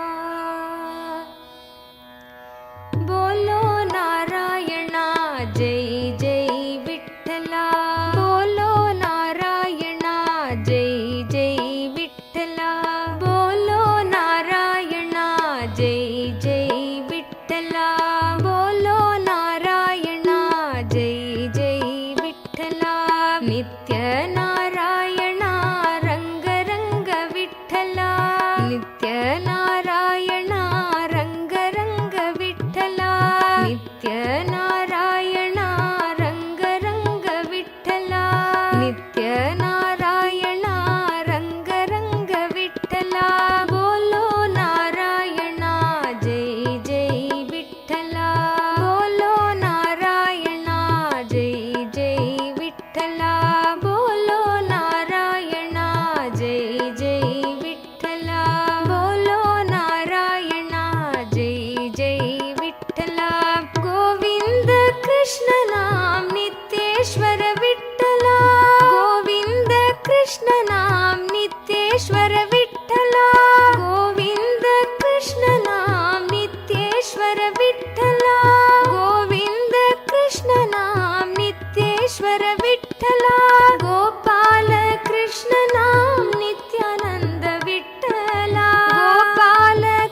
रंग विठ्ठला नित्य रंग विठ्ठला बोलो नारायणा जय जय विठ्ठला बोलो नारायणा जय जय विठ्ठला नित्य नारायणा रंग रंग विठ्ठला नित्य नारायणा रंग रंग विठ्ठला बोलो नारायणा जय जय विठ्ठला बोलो नारायणा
बोलो नारायणा जय जय विठ्ठला.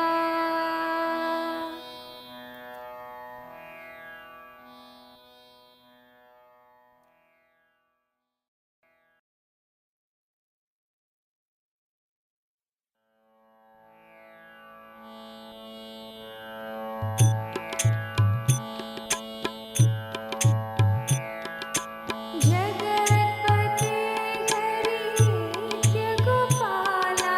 जगत्पते हरि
मधुसूदन नित्य चरणम तुमको मेरे माँ, चरणम तुमको मेरे माँ। जगदोदरना ज्योति स्वरूपा कलियुग की अवतार। मधुसूदन नित्य चरणम तुमको मेरे माँ, चरणम तुमको मेरे माँ।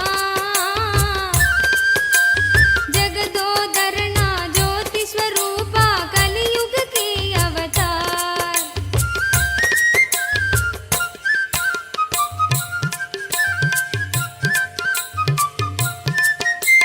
निरुपम गुण सदना नित्या नीरज दल नयना।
प्रेमकि सिन्धु नित्यानन्द दीनकि बन्धु नित्यानन्द प्रेमकि सिन्धु नित्यानन्द तुम हो सबके जीवन स्वामी आनंदेश्वर नित्यानन्द तुम हो सबके जीवन स्वामी आनंदेश्वर नित्यानन्द नित्य मधुसूदन नित्य चरणं तुमको मेरे माँ चरणं तुमको मेरे माँ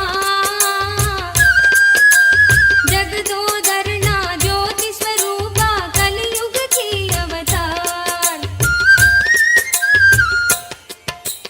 मधुसूदन नित्य चरणं तुमको मेरे माँ चरणं तुमको मेरे माँ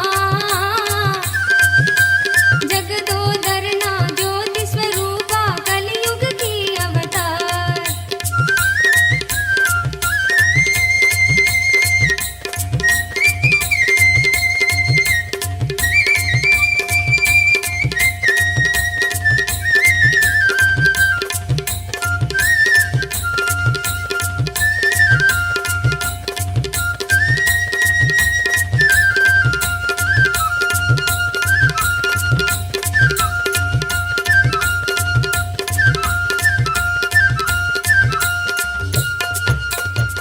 मधुसूदना हरे माधवा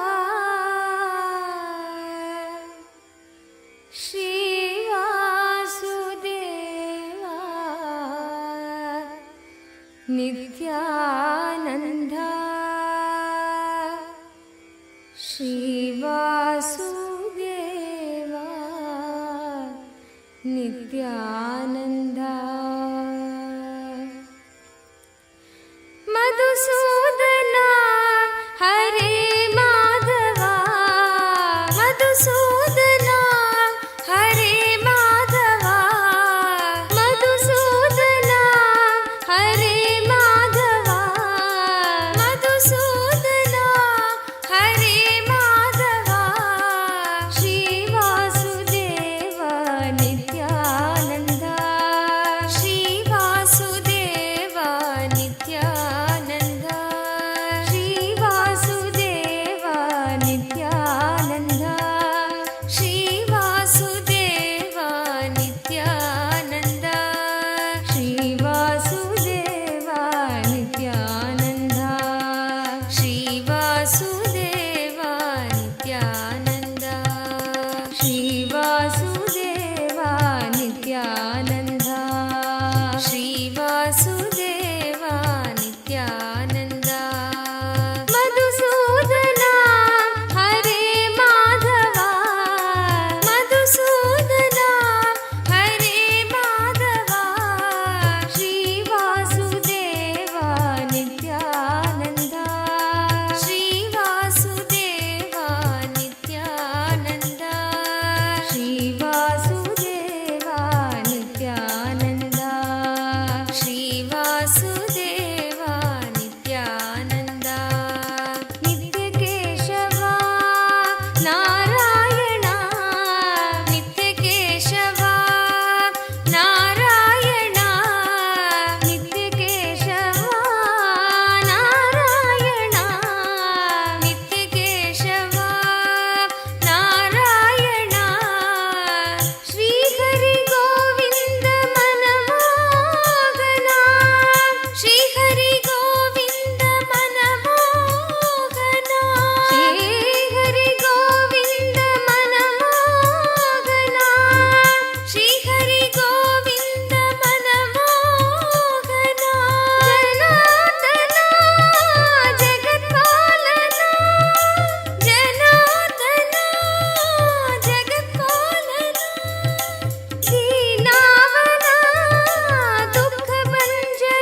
ನಿತ್ಯಾನಂದ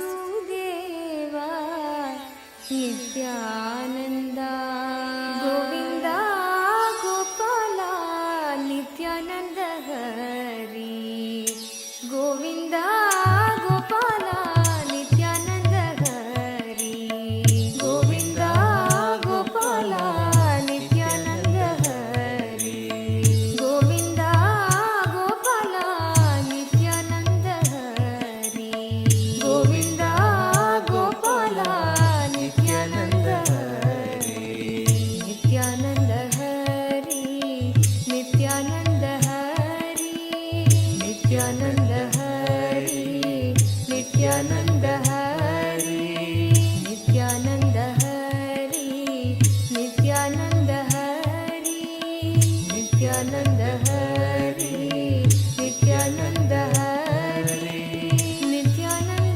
ಹರಿ ನಿತ್ಯಾನಂದ ಹರಿ ನಿತ್ಯಾನಂದ ಹರಿ ನಿತ್ಯಾನಂದ ಹರಿ ನಿತ್ಯಾನಂದ ಹರಿ ನಿತ್ಯಾನಂದ ಹರಿ ನಿತ್ಯಾನಂದ ಹರಿ ನಿತ್ಯಾನಂದ ಹರಿ ಗೋವಿಂದ ಗೋಪಾಲ ನಿತ್ಯಾನಂದ ಹರಿ ಗೋವಿಂದ ಗೋಪಾಲ ನಿತ್ಯಾನಂದ ಹರಿ ಗೋವಿಂದ ಗೋಪಾಲ ನಿತ್ಯಾನಂದ ಹರಿ ಗೋವಿಂದ ಗೋಪಾಲ ನಿತ್ಯಾನಂದ ಹರಿ ಜಗದೋದ್ಧಾರ ನಿತ್ಯಾನಂದ ಹರಿ ಜಗದೋದ್ಧಾರ ನಿತ್ಯಾನಂದ ಹರಿ ಭಕ್ತ ಉದ್ಧಾರ ನಿತ್ಯಾನಂದ ಹರಿ ಭಕ್ತ ಉದ್ಧಾರ ನಿತ್ಯಾನಂದ ಹರಿ ಜಗದೋದ್ಧಾರ ನಿತ್ಯಾನಂದ ಹರಿ ಜಗದೋದ್ಧಾರ ನಿತ್ಯಾನಂದ ಹರಿ ಭಕ್ತ ಉದ್ಧಾರ ನಿತ್ಯಾನಂದ ಹರಿ ಭಕ್ತ ಉದ್ಧಾರ ನಿತ್ಯಾನಂದ ಹರಿ ನಿತ್ಯ ಪುರೀಶ ನಿತ್ಯಾನಂದ ಹರಿ ನಿತ್ಯ ಪುರೀಶ ನಿತ್ಯಾನಂದ ಹರಿ ನಿತ್ಯ ಪುರೀಶ ನಿತ್ಯಾನಂದ ಹರಿ ನಿತ್ಯ ಪುರೀಶ ನಿತ್ಯಾನಂದ ಹರಿ ನಿತ್ಯಾನಂದ ಹರಿ ಜೈ ಜೈ ನಿತ್ಯಾನಂದ ಹರಿ ನಿತ್ಯಾನಂದ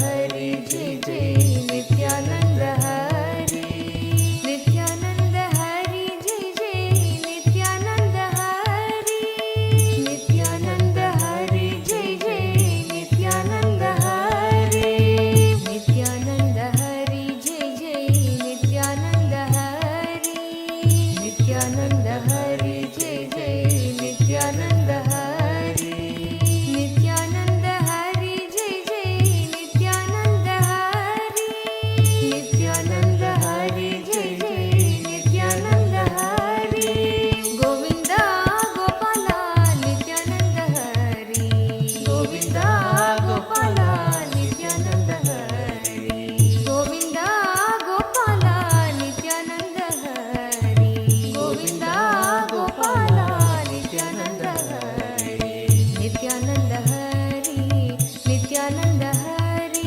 ನಿತ್ಯಾನಂದ ಹರಿ ನಿತ್ಯಾನಂದ ಹರಿ ನಿತ್ಯಾನಂದ ಹರಿ ನಿತ್ಯಾನಂದ ಹರಿ ನಿತ್ಯಾನಂದ ಹರಿ Nithyananda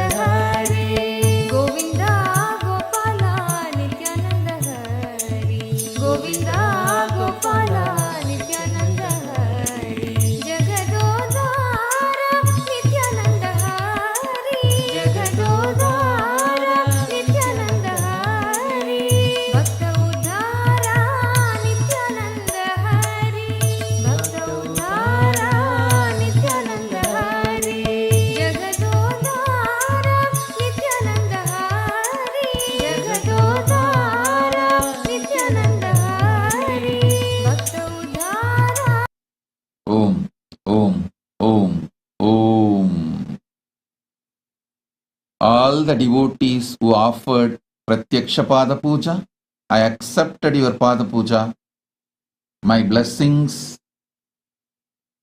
I'll answer every prayer in coming further darshans, and all the devotees who offered Tulabharam, I accepted your Tulabharam blessings. All those who offered Kopuja and all other sevas and offerings, I accepted everything. My blessings to all of you, and all the devotees who came here today to participate in this Krishna Janmashtami. My blessings to all of you. Miss Bianca Aqueli Clinton, blessings. Welcome. Mr. Anthony Kasunda, Republic of Malawi, blessings. Welcome.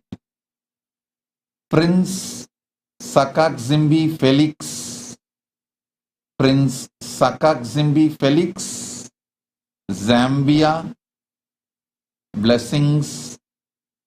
Welcome, and my blessings for your vision to build eco village in Zambia. Prince Sakakzimbi Felix, you will be successful in building eco village in Zambia. My blessings. Dr. Badrinath Patnaik, blessings for you. You will be successful in all your endeavors. Blessings. Sarvabhishta Sarva Mangala Praptirastu.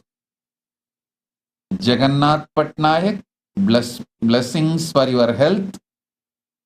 Arogya Praptirastu. Jagannath Patnaik, you will be healed from today. Sarva Arogya Praptirastu. Jagannath Patnaik, Arogya Praptirastu. Badrinath Patnaik, Sarva Aishwarya Praptirastu. Tatastu. Om.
सोन्नतद्वा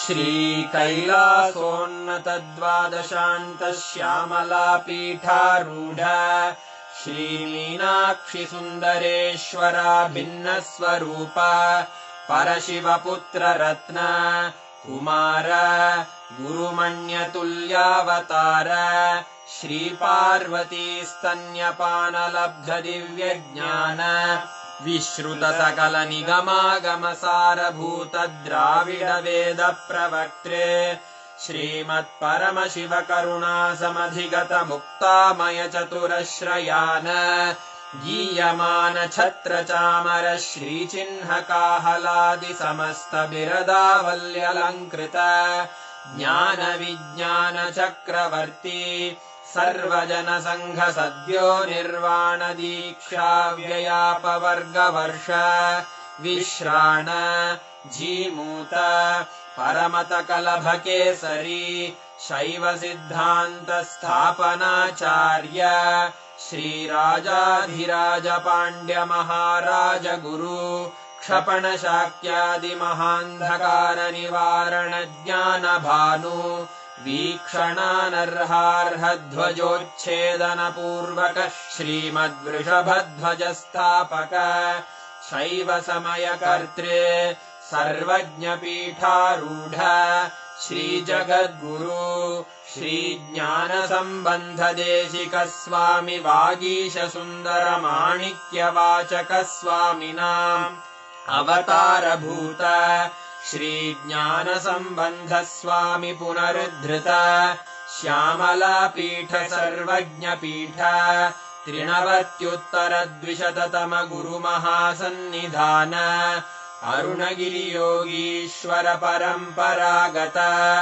Arunachal सर्वज्ञपीठ गुरुमहासन्निधान Kailash परम्परागत काञ्ची कैलास सर्वज्ञपीठ त्रयस्त्रिंशदुत्तरद्विशततम गुरुमहासन्निधान नित्योत्सव नित्यमङ्गल नित्यकल्याण नित्यरजित कैलास परम्परागत आदिकैलास नित्यानन्दपीठ महासंस्थान महासिंहासनपीठकर्तः साक्षात् श्री परमशिव समुद्भूत कैलास परम्परागत वैवस्वतमनु इक्ष्वाकु हरिश्चन्द्र भगीरथ श्रीरामचन्द्र शूरसेन इत्यादि अनवच्छिन्न सार्वभौम चक्रवर्ति परम्परागत चतुष्षष्टि योगिनी मण्डित चतुष्षष्टि सम्प्रदाय प्रवर्तक मनुधर्मशासन सूर्यवंश प्राप्त सर्वज्ञपीठ सुराङ्गी साम्राज्य मूर्धाभिषिक्त चूडामणे साक्षात् श्री परमशिव समुद्भूत कपिल महागुरु पुनरुद्धृत महानिर्वाणिपीठ अष्टोत्तर सहस्र श्री महामण्डलेश्वर साक्षात् श्री परमशिव सिंहासनाभिषिक्त समस्त गणनायक श्री महागणपति समारंभ अनवच्छिन्न पीठाधीश्वर गुरु परंपरा प्राप्त अटल पीठ अष्टोत्तर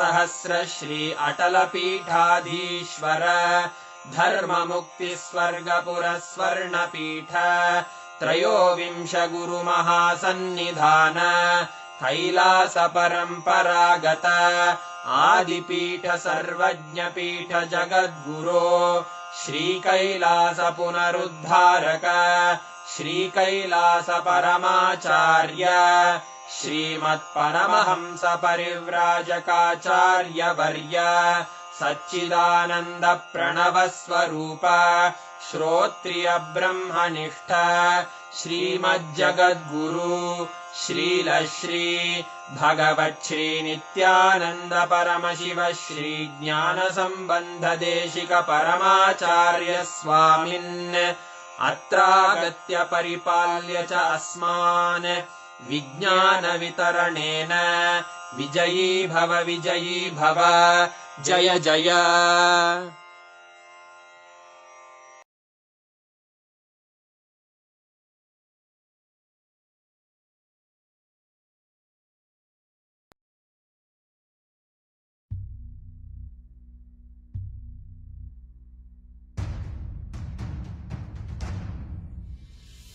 Sit as Paramashiva.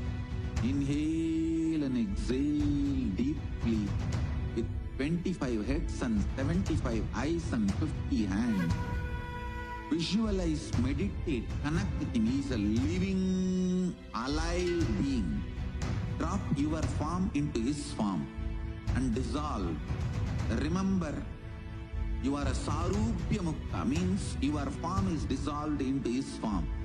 All my disciples, now I am initiating Salokya Mukti, Samipya Mukti, सारूप्य मुक्ति सायुज्य मुक्ति ओम नित्यानंद परमशिवोहम ओम नित्यानंद परमशिवोहम ओम नित्यानंद परमशिवोहम ओम नित्यानंद परमशिवोहम ओम नित्यानंद परमशिवोहम ओम नित्यानंद परमशिवोहम ओम Nityanand amazing boons, blessings, and just even to sit was such a celebration, isn't it? Just to sit and have a darshan of Swamiji. Just to see Swamiji was a profound celebration in itself.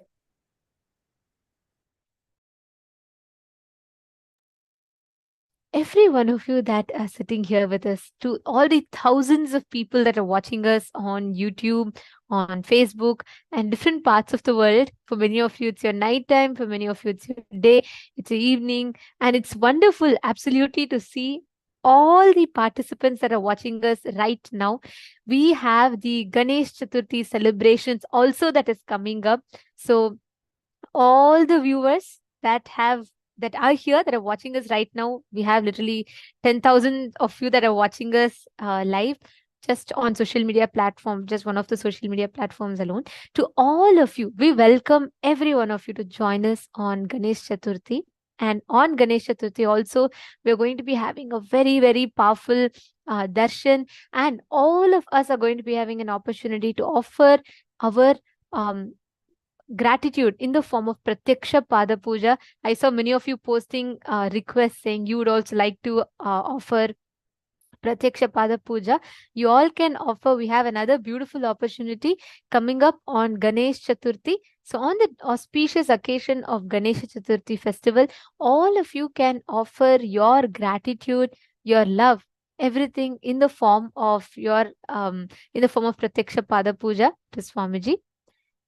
Yes, and Ganesh Chaturthi on this year, it's on the 19th of September 2023, and we request every one of you to be here to enjoy it. And it's wonderful to have you all joining here for you to receive the maximum benefit of this initiations, and for you to understand the sciences behind this, knowing the secrets of all these great truths that Swamiji has revealed. We highly recommend and encourage every one of you to join with us on the every day on the Paramashivoham program.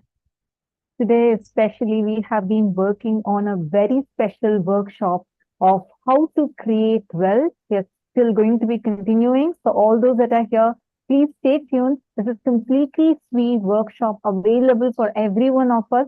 Swamiji has made a $21,000 program completely available for free, and all of you can enroll, be a part of it. If you are interested in it, be sure to check out paramashivoham.org immediately, and all of you can join the program right now.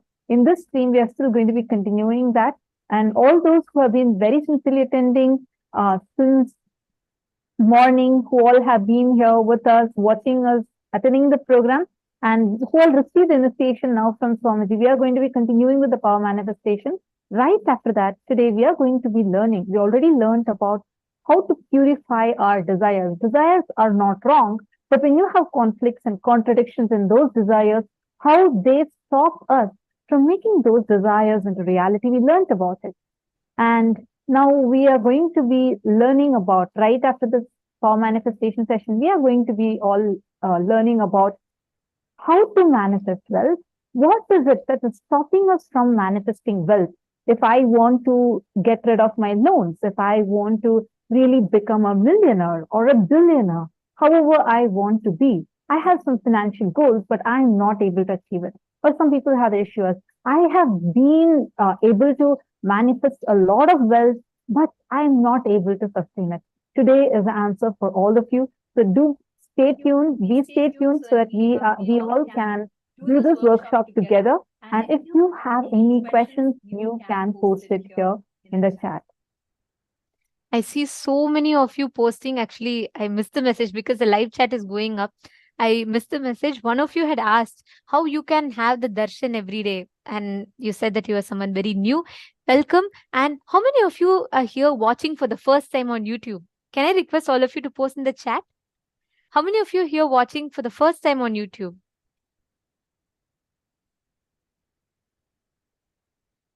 We welcome every one of you. Every single day, you all can watch the darshan. You all can have the darshan which is happening on this program at around it starts through the program. We have different sessions and darshan happens every single day, so you all can join, and each day you get to ask your prayers, your boons, your blessings, requests to Swamiji. So it's wonderful to see, and I see so many of you posting your messages of love and gratitude, and hope all of you enjoy your Krishna Janmashtami celebrations. I have so many people who have posted. Ma Bina Bulai, and we have Ma Ena, we have Shiva Gauri, we have someone called YB Music, and Chandravardhan Ayya. Wow, there's so many of you. I'm not able to call out the names. There's a lot of you who are asking your blessings, boons, everything. Ma Menaka Mohan, Nithyanandam. Okay, great. For every one of you who are here for the first time, Vinod M, all of you can experience the full benefit of it. We encourage you all to join every day throughout the program so that you can experience these sciences completely free of cost, so that you can experience these amazing, extraordinary truths happening for you. And now, let us all enter into the power manifestation. For all those that are new, who are completely new here, Swamiji has revived a very, very ancient science of Hinduism. Hinduism is millions of years old. That is why it's called as Sanatana. And it has some of the most advanced sciences. One of which is being the science of third eye. If you actually see the channel, I see we have about live with us right now. We have more than 10,000 people watching us just on YouTube. And like this, we are live right now across various different YouTube channels, various different Facebook platforms, Instagram, Twitter. So we have a lot of you here together with us. Just wanted to let all of you know, in the KAILASA's SPH Nithyananda YouTube channel, you can go and search for third eye, where Swamiji has revealed elaborately about the techniques to awaken the third eye, what is third eye, and established it as a reality. Like all of us, including you and me, can do the power manifestation, where we can manifest something that is beyond our imagination. Like one such power is just closing your eyes and being able to see, or just as the power of your will, able to move any matter, any object that is there in front of you. Like this, we have 463 extraordinary powers, which human beings have the ability, possibility, potential to manifest. But unfortunately, because of our lifestyle, our beliefs, the myths that we believe about ourselves, we have lost the sign. But fortunately, with the grace and blessings of Swamiji, the Supreme Pontiff of Hinduism, Swamiji has revived all these 463 extraordinary powers and teaching the methods, technology to be able to manifest these powers for all of us. So I'm so excited and delighted to have all of you here. Now, Swamiji has initiated us to be able to manifest. And if you're a very new person here, you can watch this and you can also participate in it. And all the people who are being here since morning and all of you that have prepared, you all will see how the powers just start manifesting for you. Swamiji has now blessed us for manifesting the Ashta Kanmas, Ashtamaha Shakti.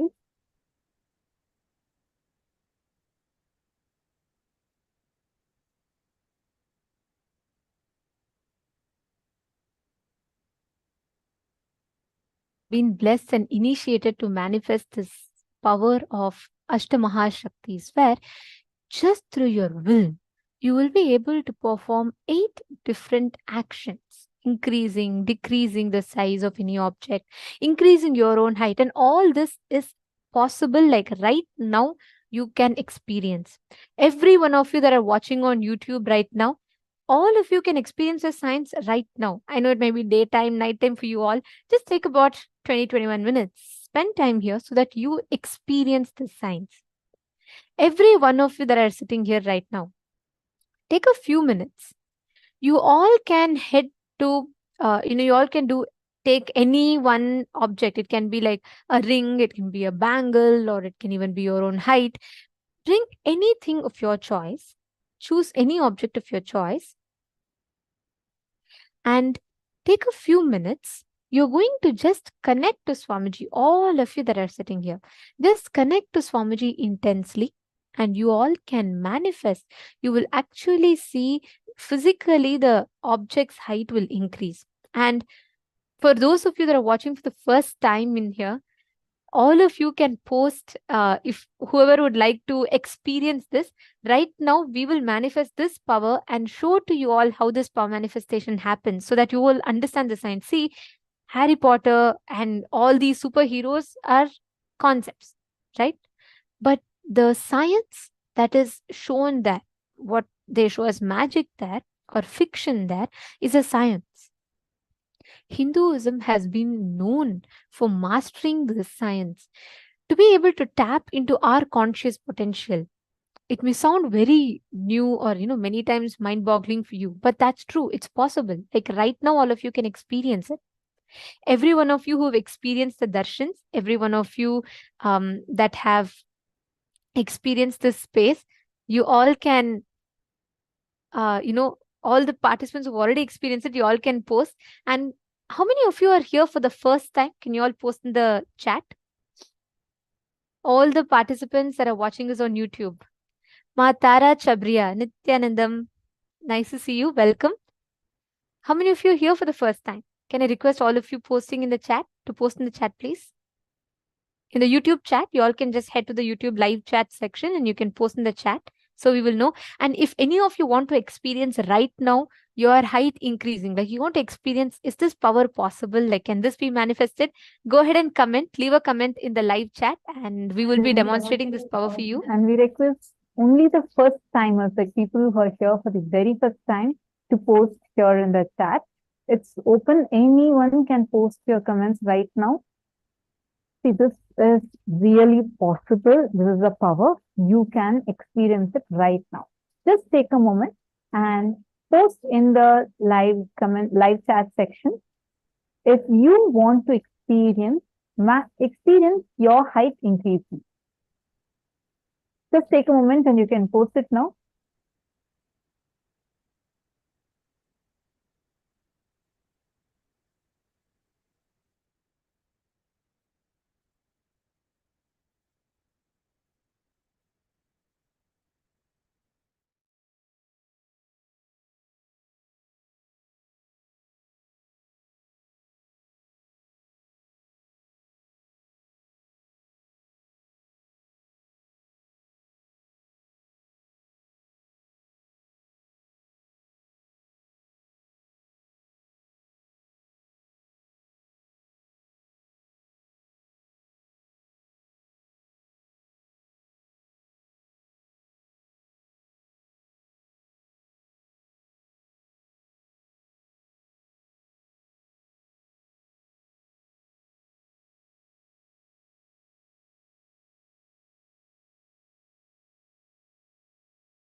Sorry for that. For all the participants on Zoom, is it clear now? Better for you all? Okay. Now, I request all the participants, every one of you that are here, if you're here for the first time, you can post in the chat. For all the others, please bring an object. Listen very carefully. Your consciousness has the power to be able to physically alter a matter, because matter is in a lower frequency than you. See, anything which is in a frequency that's lesser than you, it is very easily changeable for us. Like, you can very easily alter it.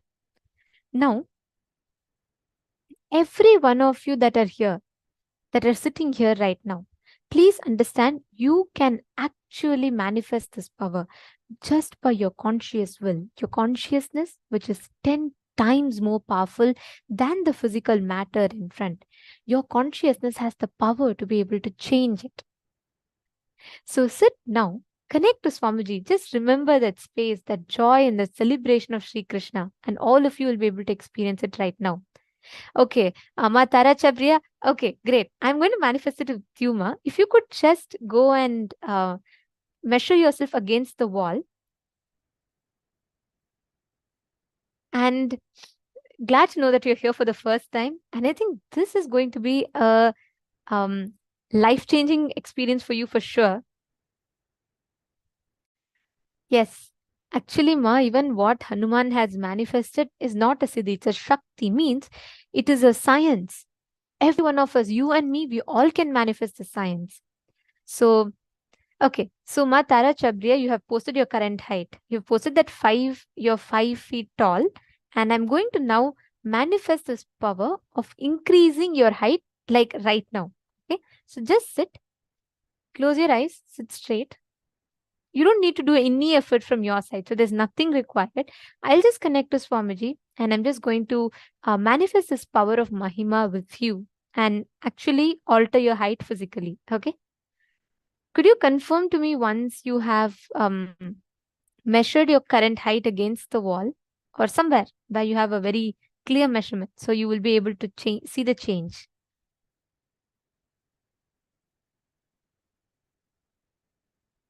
All right. So now I'm going to be manifesting this power.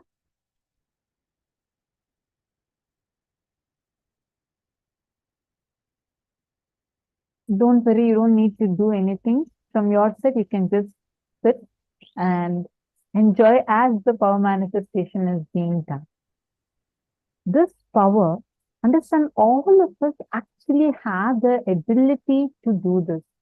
All the other participants all the participants on Zoom, I request all of you to start doing the power manifestation, and as we are going to be demonstrating here.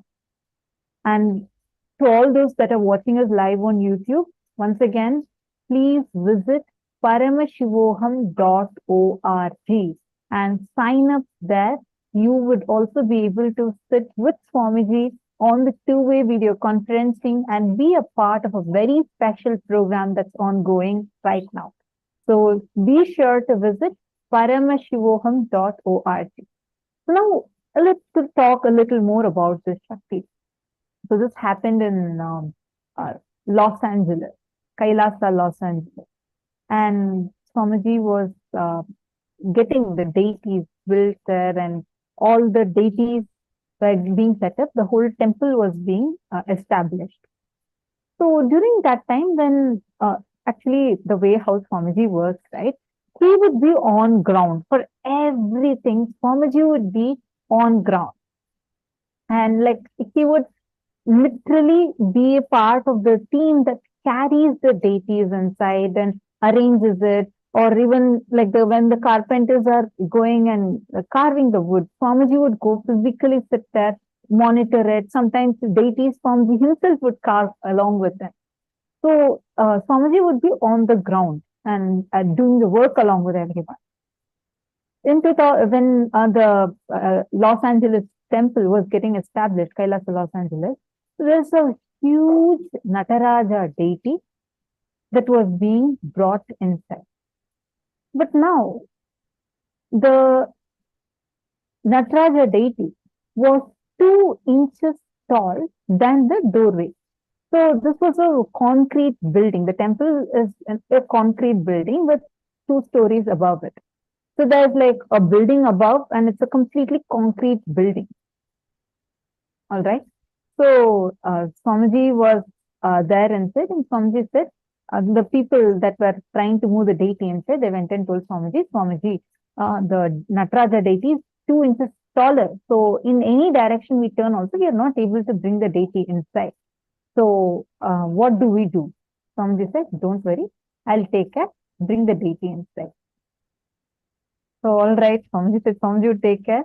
So this group of devotees go back and they get the Nataraja. The deity is a metal deity and it's very heavy one. So they put it on another 2-inch roller. So now the deity was 4 inches taller than the door frame. So they went and asked Swamiji again, Swamiji, should we probably, get someone and remove some of the door frame so the deity could fit in? Swamiji said, no, don't worry, Nataraja will come in. And then the devotees went and they were getting the deity inside. They reached the doorway and they saw that the deity was actually touching, and it's like 4 inches taller than the door frame itself. The devotees again looked at Swamiji. Swamiji with a wide smile said, just hold the door frame and try pushing it up. It's a concrete wall.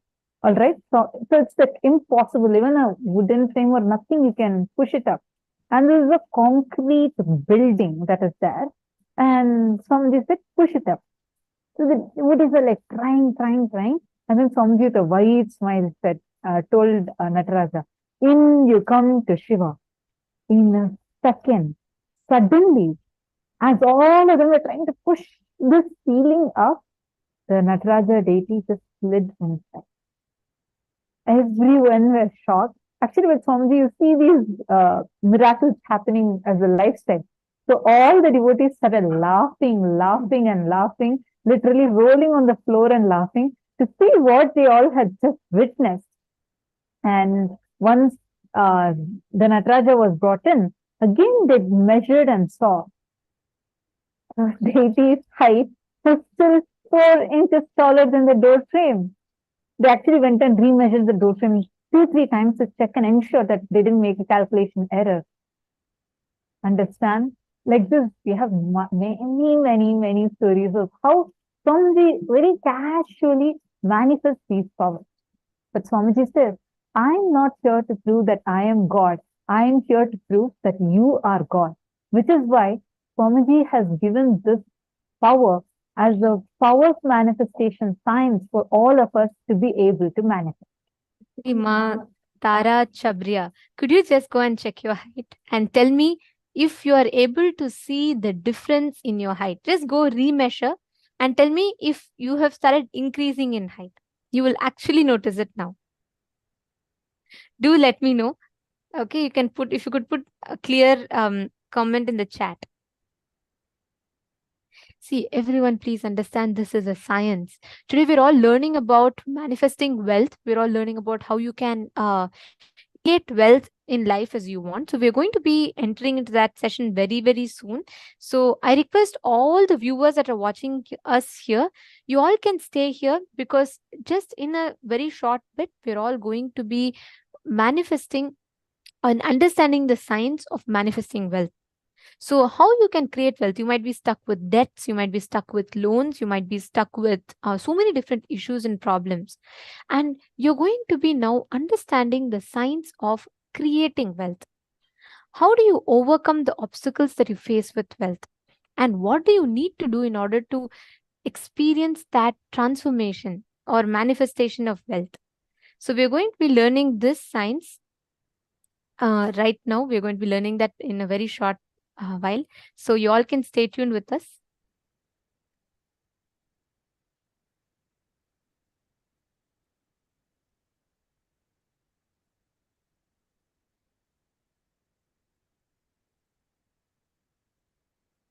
Okay, all those who have manifested, can I request all of you to please post?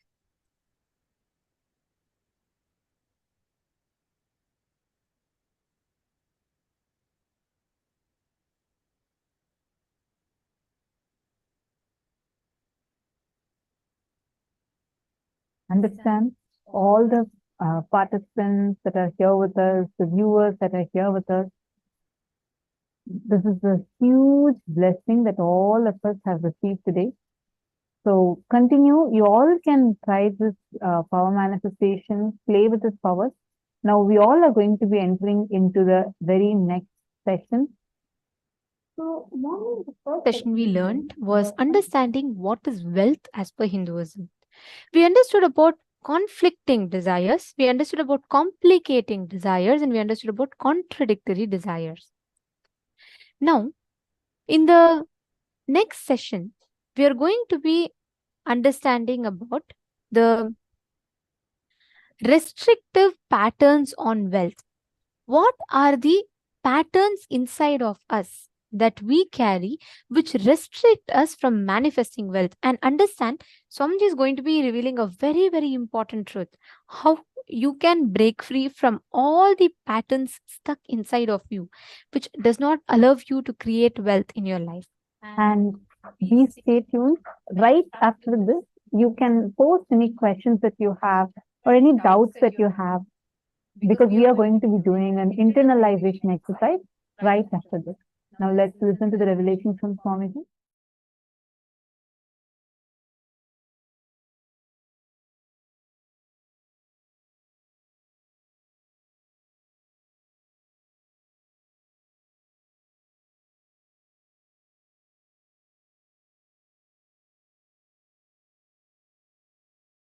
When you say, how will the Awakening Wealth Conscious program help me? It will align your whole thought current and consciousness towards life positive and wealth positive. Now you may be operating from the cognitions of wealth negative. So once your cognitions are aligned, please understand, whether you work or not, even your breathing gives life to your cognition. That is why don't go near bad people. Even if you breathe their air, it is bad for you. They will somehow put the negativity in you. Your whole cognition will be tuned towards wealth positive, life positive. Naturally, you will manifest that in your life.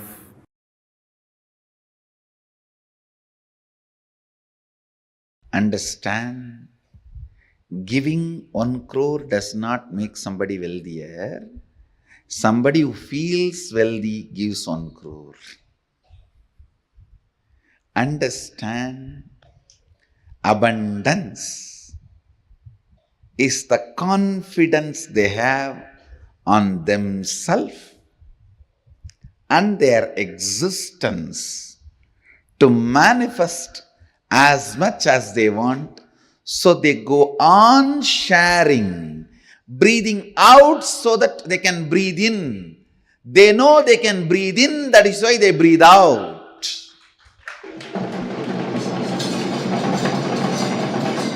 If you are doubting, will I be able to breathe in and hold the breath inside, you will be dead. They breathe out because they know they can breathe in. They share because they know they can generate. They share because they know they can create. They share because they know they can manifest. Understand? Giving 1 crore does not make you wealthier. Person who feels wealthier gives 1 crore.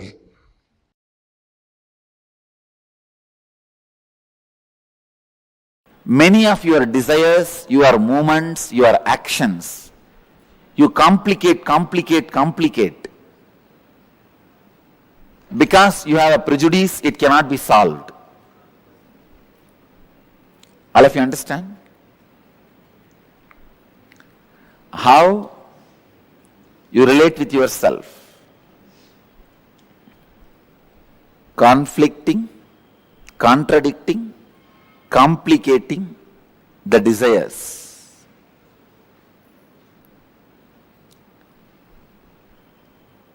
also wanted you to understand how you relate with yourself. In two ways you relate with yourself. First, the lower identity or the lower ideas you carry about you, or the higher identity, higher ideas you carry about you. If I have to give an example, very small things sometimes you feel, no, I cannot walk 3 floors and go to my office. So I don't want that job. Sometimes very small things, you complicate it so much and you really believe it is a big problem. I am giving you one example. But look inside, you will see hundreds of examples where such a small thing, because of the lower ideas you carry about you, and same way sometimes you carry very high ideas about you, and very difficult things, very difficult for others, you finish it so easily because the ideas you carry about you.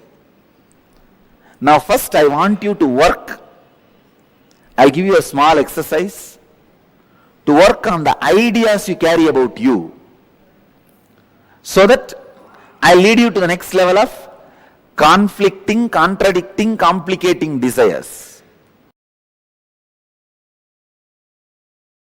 You felt very low and unhappy.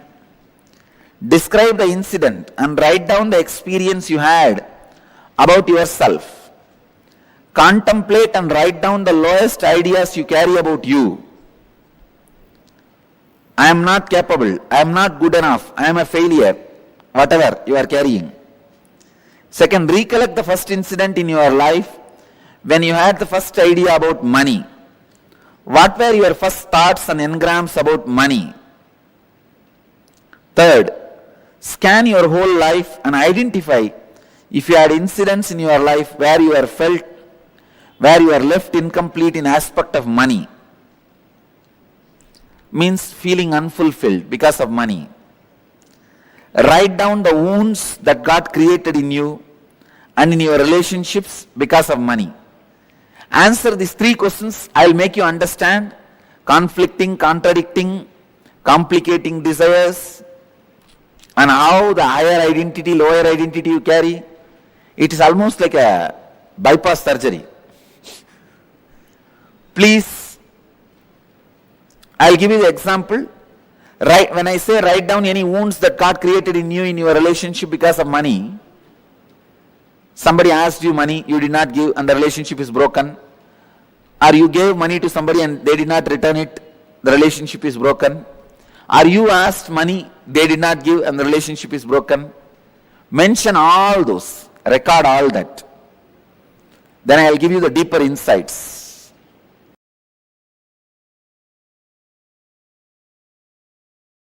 First thing, you do not manifest what you desire, but you manifest what you believe.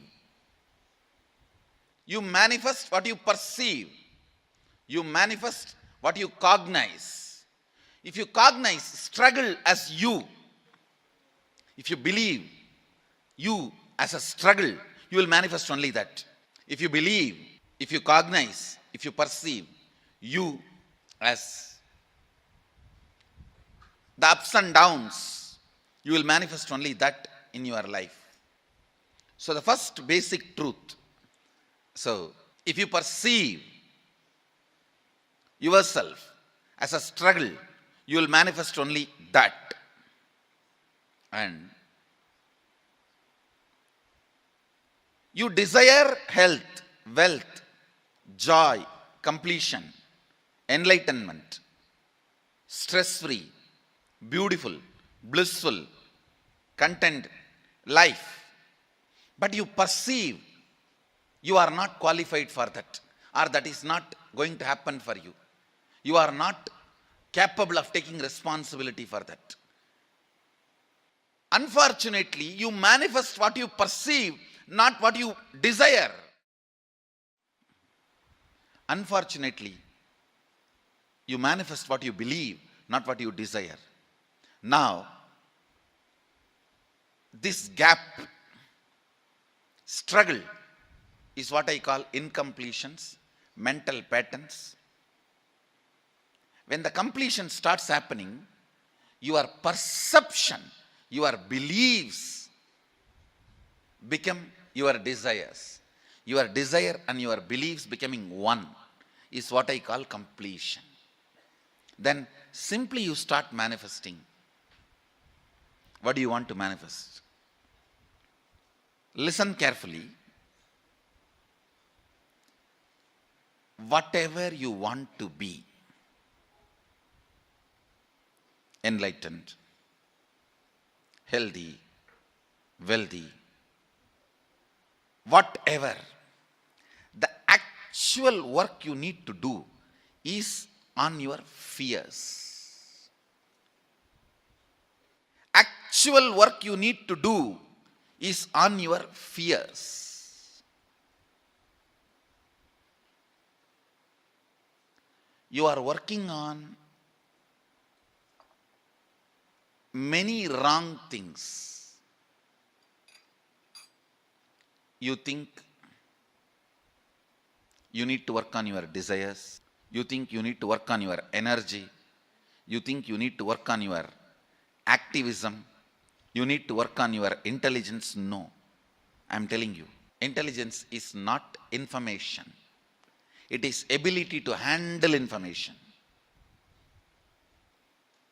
That comes only when you crack down your fears.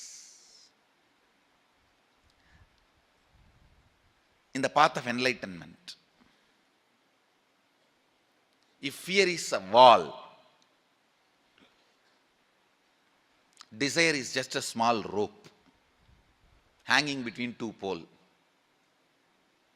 Guilt may be a small one thani bush in one corner, which you may not even need to attend. Many things which you may not even need to face, you go on wasting your time on it, working on it. Actually, what you need to face, you need to crack down on your fear. That is the most important wall you need to break. Even here, the secrets of attracting wealth, the most important thing you need to break is your fear. You need to crack is your fear. It's for the courageous. Actually, I see, from my own experience, I tell you, wealth worships the feet of courageous people.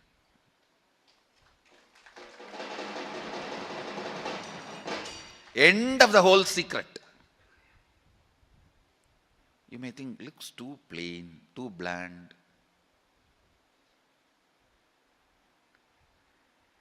Internalize your inner space. Internalize this truth. Use this truth as a weapon to beat yourself down. Understand? If you beat yourself with the truth, you will never collapse. You will raise up. Wrong part of you will be broken, destroyed. Not the right part. If you beat yourself with lies and luxuries, you will unnecessarily not only create powerlessness, you will be growing in wrong direction. Drill yourself with this one truth.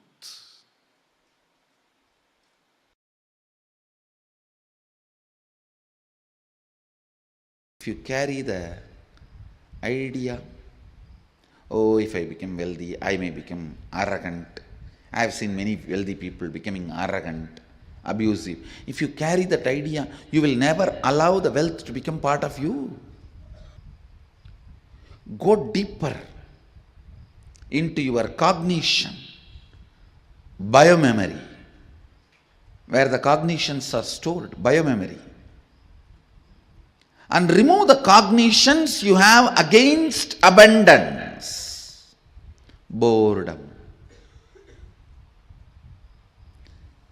If you complete that, you can manifest multiple powers which will just attract. Please understand, you carry certain magnetic power, magnetic energy field in your biomemory, which is responsible for attracting the type of people, situations around you in your life. Sometimes people come and tell me, I all the time attract the people who abuse me, Swamiji. Means you are enjoying it. You are very happy about the victim feeling. You think that is the best safe identity with which you can survive. No. You are not Sati, you are Parvati. Understand? Ultimately, your bioenergy, Kundalini, should be awakened by a proper method.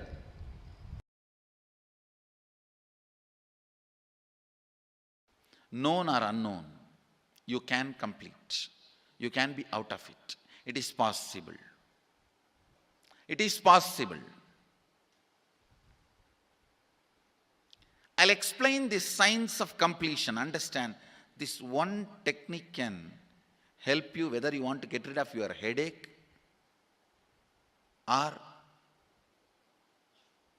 your whole ignorance and get into enlightenment. Whether you want as simple as healing your headache or as complicated as enlightenment. Anything, this one technique can give you. This one technique,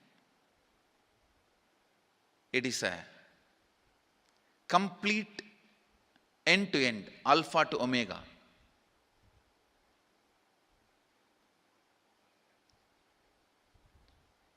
It's from Sadashiva directly.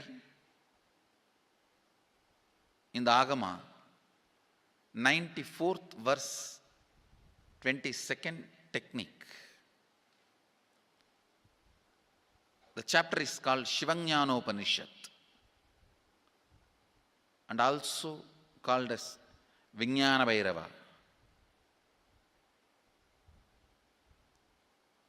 Chittat yanta kritir nasti mamantar bhavayet iti vigalpanam abhavena vigalpair uchito bhavet. You don't have to remember. I am uttering every time so that I will remember. That's all. No, it is just to keep the purity of the teaching. I want all of you to know, whatever I am sharing with you is my personal enlightenment experience, which is in tune with the earlier master's experience. My Apta Pramana, my Atma Pramana in tune with the Apta Pramana, means the earlier masters. The Shastra Pramana. Only that can become your Sakshi Pramana. Never learn from a person who does not have Atma Pramana, enlightenment. He will be only Pandit, repeating. Same way, never learn from a person who claims, yes, enlightenment, but does not keep his experience in tune with the Shastra Pramana and shares with you. It's always dangerous. Maybe it must have been good for him, but we don't know whether it is good for all of you. The Atma Pramana should always be acid washed with Apta Pramana, Shastra Pramana. Only that can become Sakshi Pramana, experiential reality for you. Never learn from anybody who has only knowledge, not experience. Same way, never learn from somebody who claims having only experience and does not connect, purify, make it in tune with the Shastra and presents it to you. There is always a danger. If you don't bother about the Shastra Pramana, you may be having kakka biryani. Be careful. Listen. To keep the purity of the teachings, I keep the original Sanskrit verses. I'll give you the translation now. Consciously feel within the mind stuff of past memories of incompletion with its activities as mind, intellect and ego not existing in me. By contemplating this way in your inner space, disidentify from the past impressions and memories of completion. Put your active attention at the space of past happening. Relive these imagined impressions and memories of incompletion. Then the mind stop having fully ceased from its present characteristics of forming thought patterns and cognitions is complete. Thus you become complete and achieve the original space of complete completion. Listen. Now I will explain. I have read out the translation. I will explain what to do. Now you wrote many of the patterns, incompletions, thought currents you are having about money, ideas, cognitions you developed about money from the young age. Do only one thing. Just go back to that same age when the incidents happened in you, the cognition started building in you, the beliefs started building in you, the idea started building in you, the perception started building in you. Relive the same situation. I am not asking you just remember. Remembering means, for example, something happened at the age of 7 which is still hurting you about money. You asked 1 rupee from your uncle and he did not give, but he gave it to his son. It's still sitting and hurting. If now you are 47, this happened 7. You being 47-year-old person and remembering what happened at the age of 7 is remembering. Forget you are 47. Forget who you are now. You may be having millions. Just become that 7-year-old who asked and did not receive. For you that 1 rupee must have been almost life. I have seen people, they develop even wheezing when they were not given as simple as a chocolate or an ice cream by their friend or family or brother. I have seen. Because for a child, it may be life. Just go back, forget who you are now. Become that person. When that incident happened, relive. Just see what has happened at that time. You will see many of the unknown, suppressed emotions will break. And I tell you, many diseases will be healed. I have seen people walking out of tumors, cancers, asthma, wheezing, just by completion. Because many of your diseases have their roots in some of the incompletions of the past. When you relive, many pain parts in you breaks. Pain bodies collapse. The pain patterns melt down, which completes many other issues which you don't even remember. I have seen when people do completion, to complete the wealth-related incompletions, suddenly they get into health, because the same incompletions which created wealth issues only were creating health issues. When they melt down, people become free even from both. Listen carefully. I'll repeat once more. Now you would have written so many patterns, incompletions, thought currents, ideas, cognitions. Take few minutes. Go back to each incident, each pain, each hurting. Relive. Relive. Relive. Don't justify what happened. Don't try to console yourself. No consolation will work. No justification will work. Neither help others nor try to help yourself. Just relive. I've seen when somebody has tears, others try to console. No, relax.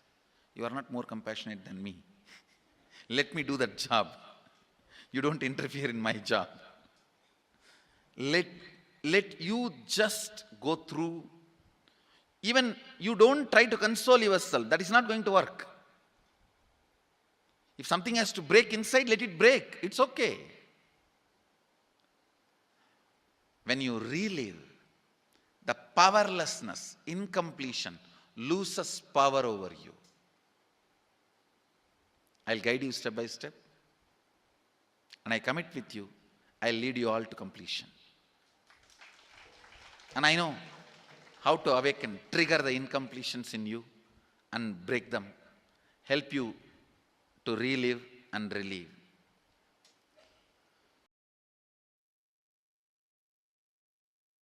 What a great science. The same patterns that hold you back from manifesting wealth is the same pattern that will hold you back from manifesting health. Each of us understand, like how Thomas was so beautifully explained, right? It is these cognitions that we carry, because the same restricting patterns are restricting you in every dimension of your life. Now, I request all the participants here with us. We are going to first take a few minutes to internalize what Swamiji has just revealed to us. Understand, awakening wealth conscious will align your whole thought current and consciousness towards life's positive and wealth's positiveness. Now you may be operating from the cognitions of wealth negativeness. Swamiji gives such precise examples for each. Now we are going to be taking some time to look inside us, how we are carrying it.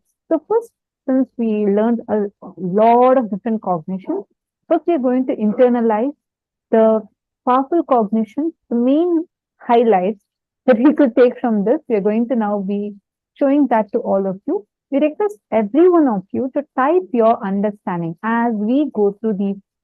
Let's type our understanding and post it in the chat.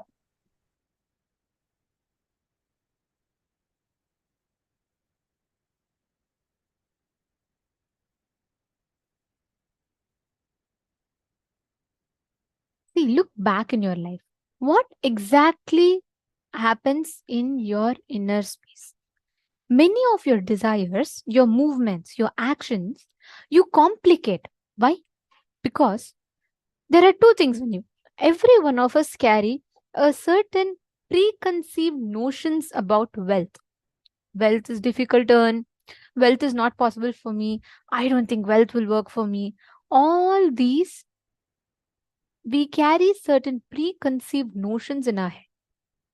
Now, the thing is, most of the times, you have these preconceived notions and you complicate life with the conclusion that it cannot be solved. Like, for example, you relate with yourself in two ways. Lower identity, the lower ideas you carry about you. Sometimes you feel, oh no, I cannot walk this 3 floors and go to the office every day, so I don't think this job will work for me. I don't like this job. That's one. Very small things you complicate and you make it a big issue. Understand, having 1 crore does not make someone wealthy. Somebody who feels wealthy, even if he gives 1 crore, understand, abundance is the confidence they have on themselves and their existence to manifest as much as you want. That is the most important truth. You may be having even like 0 penny in your bank account, but if you have the confidence that you can manifest whatever you want, understand, you are wealthy. Your zeros in the bank balance does not define the status of your wealth. Listen very carefully. The zeros in your bank balance does not define the status of the wealth. What exactly the confidence that you have in your inner space, that explains, that defines whether you're wealthy or not. You're wealthy, your feeling that you're wealthy is because of that. Ma Jillian Watley is asking, can we manifest funds in our account? Yes. See, Ma, it's not just about that. Don't reduce wealth to just money. Then you will lose out on the other dimensions that you can manifest wealth in.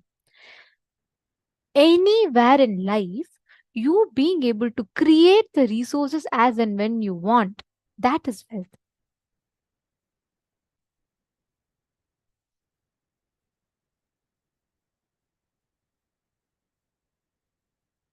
Catching it? Are you understanding?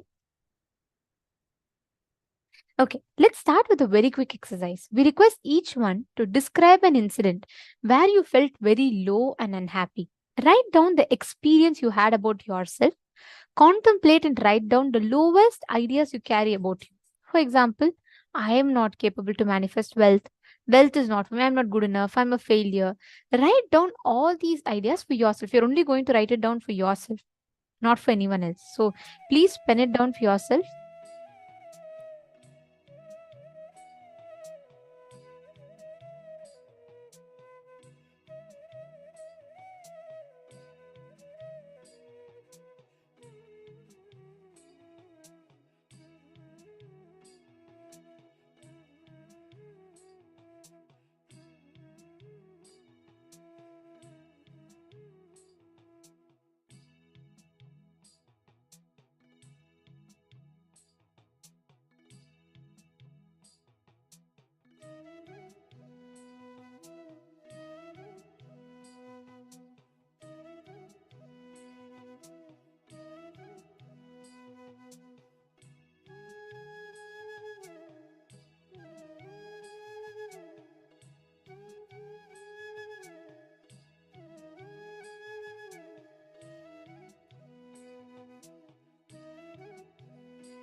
Yes. So hope all of you had a few minutes to write down. Have you all finished writing? Okay. Now listen very carefully to each and every one of you. Every time you have these incompletions, thought patterns inside of you. Okay, Shane Dinasaya is asking, Ma, I'm all right, sorry. Okay, we will give us a few minutes to all of you who are saying about the lag of audio and video in Zoom. We will be attending to it. We are working on fixing it, so it should be restored for you all properly in just a few minutes. So please bear with us. Okay, how many of you finished writing? Please put in the chat. Let me know. Okay, now listen very carefully. Every time you carry these patterns inside of you, these suffocations in the form of pain, all of that. Now, you are going to be reliving that incident that you have written down, the earliest memory of pain, the first interaction with wealth. Let's say you would have asked your mom to give you some money and she said no, she's not able to give it to you at this point in time because there's no money in the house or something like that. That moment, what is the exact thought process running inside of you? What was the exact reaction? How did you feel inside? Did you feel like money was extremely difficult, I can't make it? What was the exact thought current in you? Take a few minutes and pen that down. And once you write down, please understand this. All these are different wounds sitting inside you. You do not manifest what you desire, you manifest what you believe. And each of these are beliefs sitting inside of you. You need to remove those beliefs and you need to replace it. Sai Krishna Terli, Nithyanandam, this is live. If you're wondering, you're asking if this is live or not, this is live and we can see you and understand. You want to manifest wealth, you're saying, that's wonderful. Today we are learning this science and I encourage you to come attend the full day program for you to understand it more elaborately. All right. So now listen very carefully. Every one of you sitting here, we all carry these different doubts, patterns, thoughts and thought currents inside of us, which in turn manifest as reality. The beliefs that you carry inside you, they become the reality, not your desire. You can desire to be a millionaire, but do you believe inside you, you believe that, God, wealth is a struggle. I will never be able to make wealth. That discrepancy, that gap inside of you that you carry, listen very carefully. That is what manifests as reality for you. That gap, that doubts that you carry inside of you, I don't think it's possible for me. That becomes the reality because you believe deeply it is not possible. I can desire to even become a millionaire right now, but do I believe it? The answer is no. Most of us are stuck in this problem where your desire is one thing and your belief is one thing. Now, pen down all the perceptions and beliefs and cognitions about money. For example, money is difficult to earn. You will have respect only if you have money. Money can make or break relationships. All the perceptions that you have about money, pen that down. And for each perceptions that you have, pen down the exact incident where you develop that perception. And the moment that money does bring that suffering, everything in you, relive that incident. Relive that completely and heal yourself from that. Are you all understanding? So take a few minutes. I request every one of you to sincerely do it. Write down all the incompletions that you have about money. Money is difficult. Money is not for me. I'll never get money. I can never manifest money. Money is going to be a struggle. I have to fight for money. Money will never stay with me. All the pain. Everyone watching on YouTube, everyone watching on Zoom, please write it.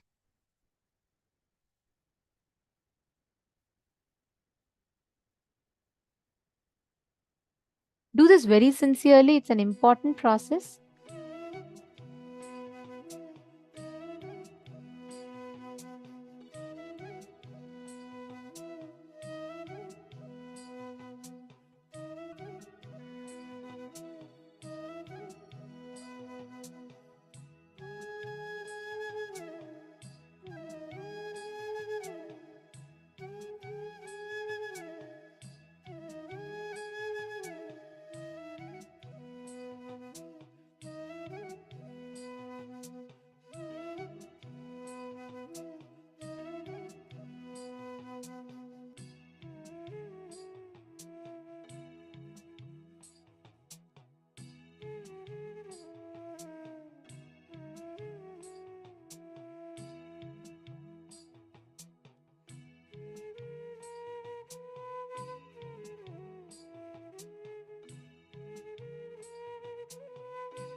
Now, for each perceptions, beliefs you have written down, pen down the exact incidents and the moment you remember, earliest moment that you remember, relive, write and relive it.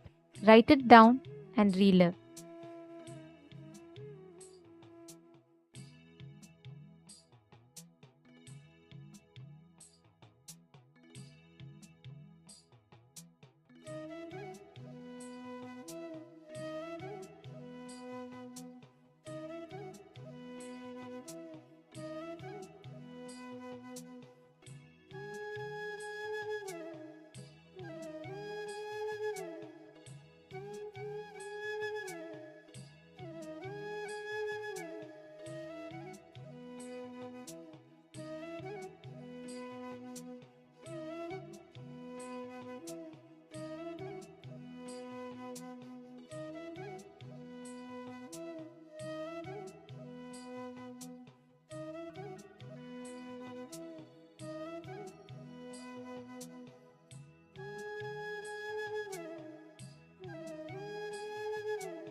Slowly, please relax.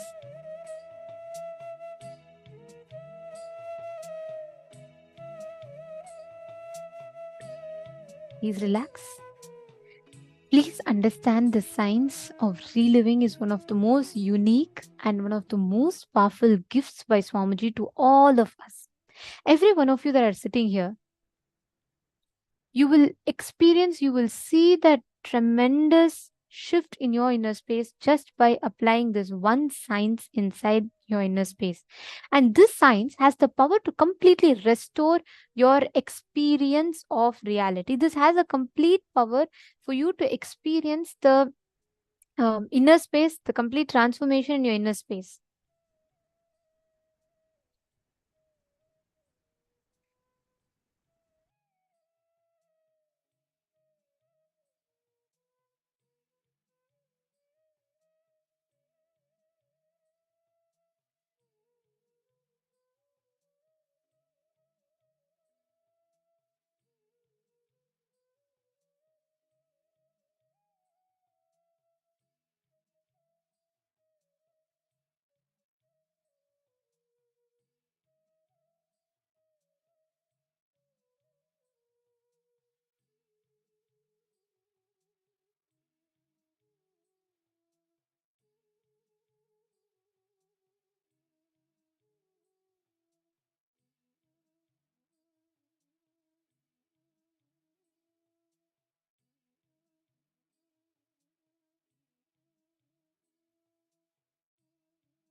Now, Understand one important thing, reliving, as we learned, is very different from remembering. When you relive, you are going back to the exact same incident, to the exact same intelligence, everything as what you had at that time. When you're remembering from the current intelligence that you have. See, for example, devote an incident where your relative is taking some money from you, and when you're asking, didn't return back, and they insult you instead. This would be a very, very, very like disturbing and most painful incident for you now while remembering. But at that time, when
lullaby for Samadhi and Suprabhatam, wake up song for Paramashiva in me, for Paramashiva to manifest. With this one spiritual powerful cognition, chant this Mahavagya.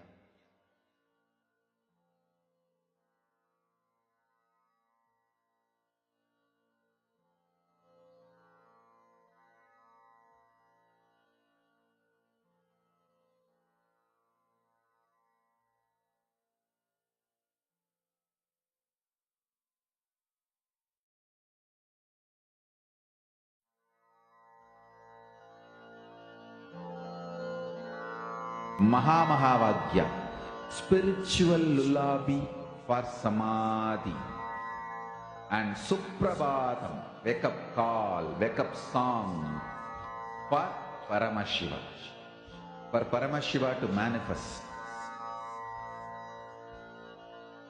With this one spiritual powerful cognition, chant this Mahavagya. Om Nithyananda Paramashivoham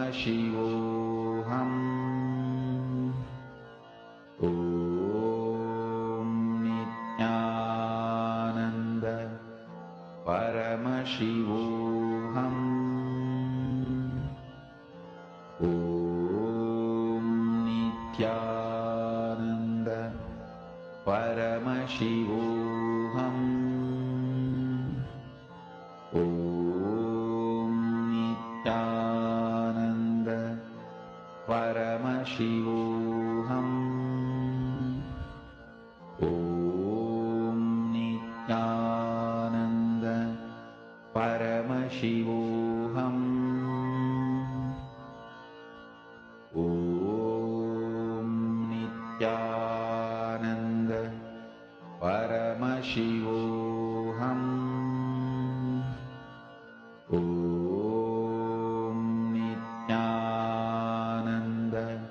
Om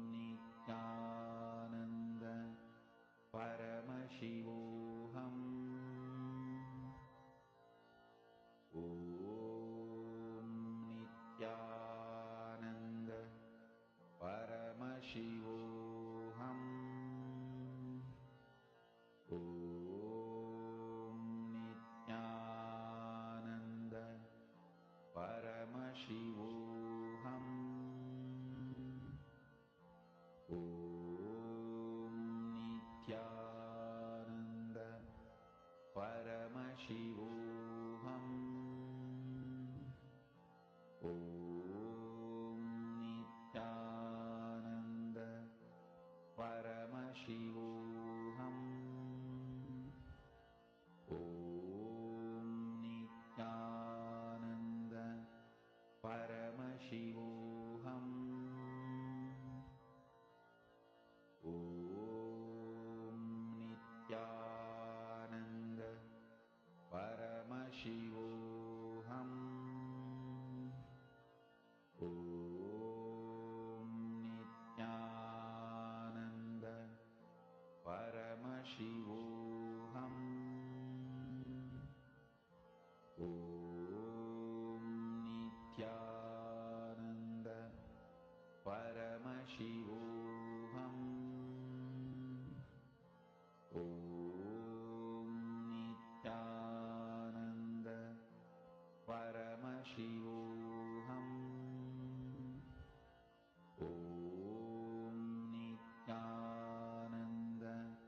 Paramashivoham.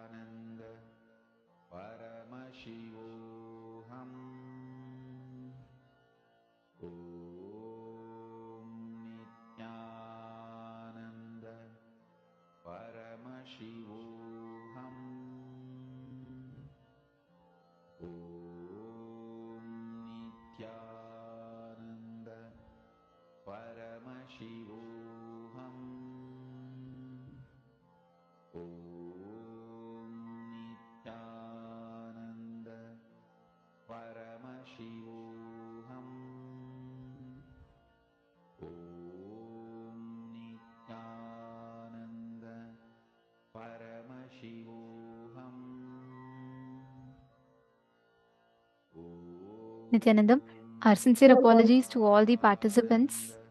We would like to complete with all of you. I think all of you were not able to hear us for quite some time.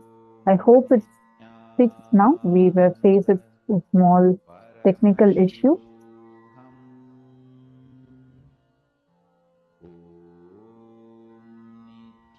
If you all are able to see us and hear us clearly, please can all of you put yes in the chat. I request all the participants, if you are able to see us and hear us clearly, please put yes in the chat.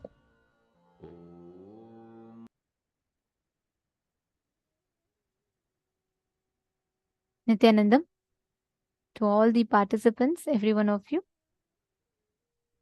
Yes, if it's proper and it's better now, still no sound. Okay, I see some participants are saying no sound.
Vasudeva Sudam Devam Gamsachanura Mardanam Devagi Paramanandam Krishnam Vande Jagadguru. He is the most powerful, greatest embodiment of the cosmos, Sadashiva, ever happened in the cosmos, and the greatest devotee of Sadashiva.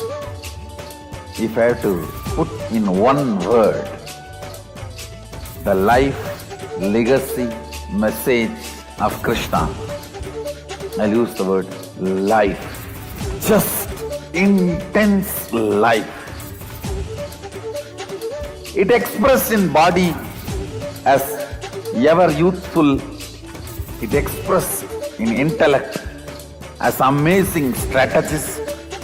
It expressed in emotion as a most beautiful, pure romance. Essence of Krishna's life, message, legacy is life, intense life. He is so much in love with life, in romance with the cosmos. Everything was just celebration, celebration, celebration.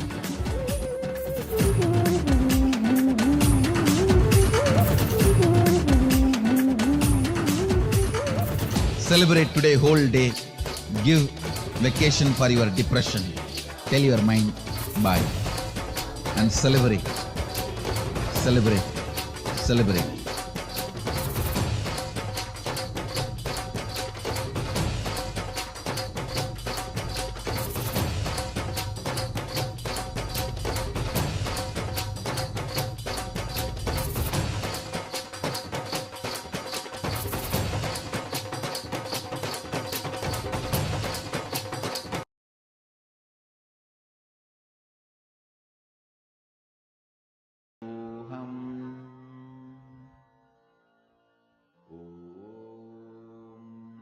Nithyananda Paramashivoham.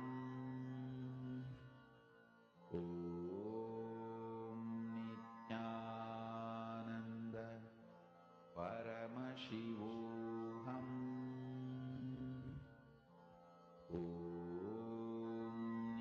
Nithyananda Paramashivoham. Nithyananda Paramashivoham.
Paramashivoham.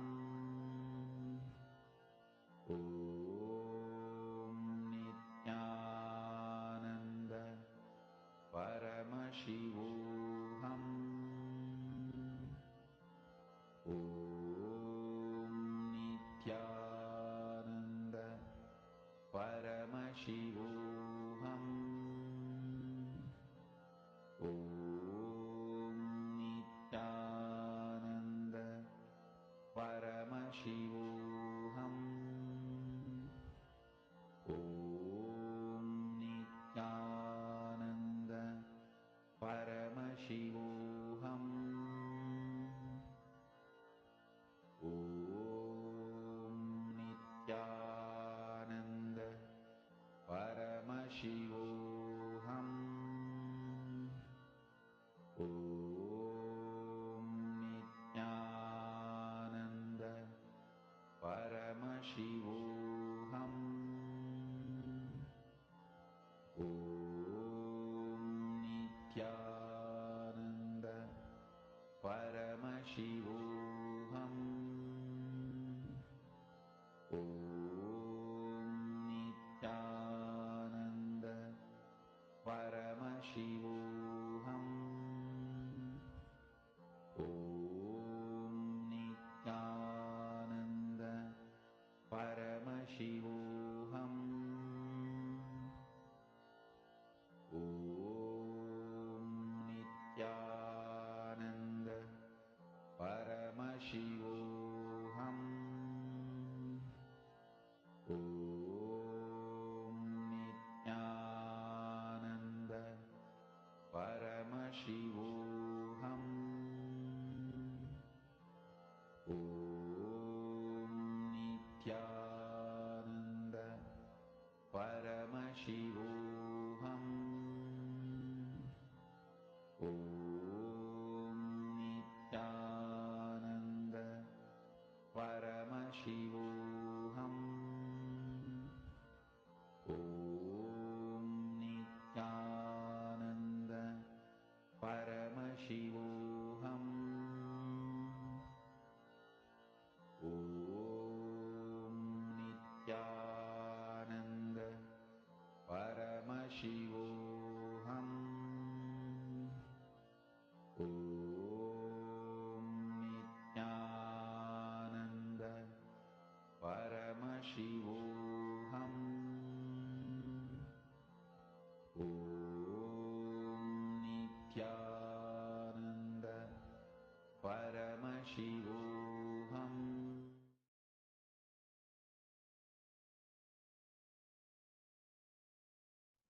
Nithyanandam, we request all the participants to please let us know if you're all able to hear us better now. If you're all able to hear us, please let us know.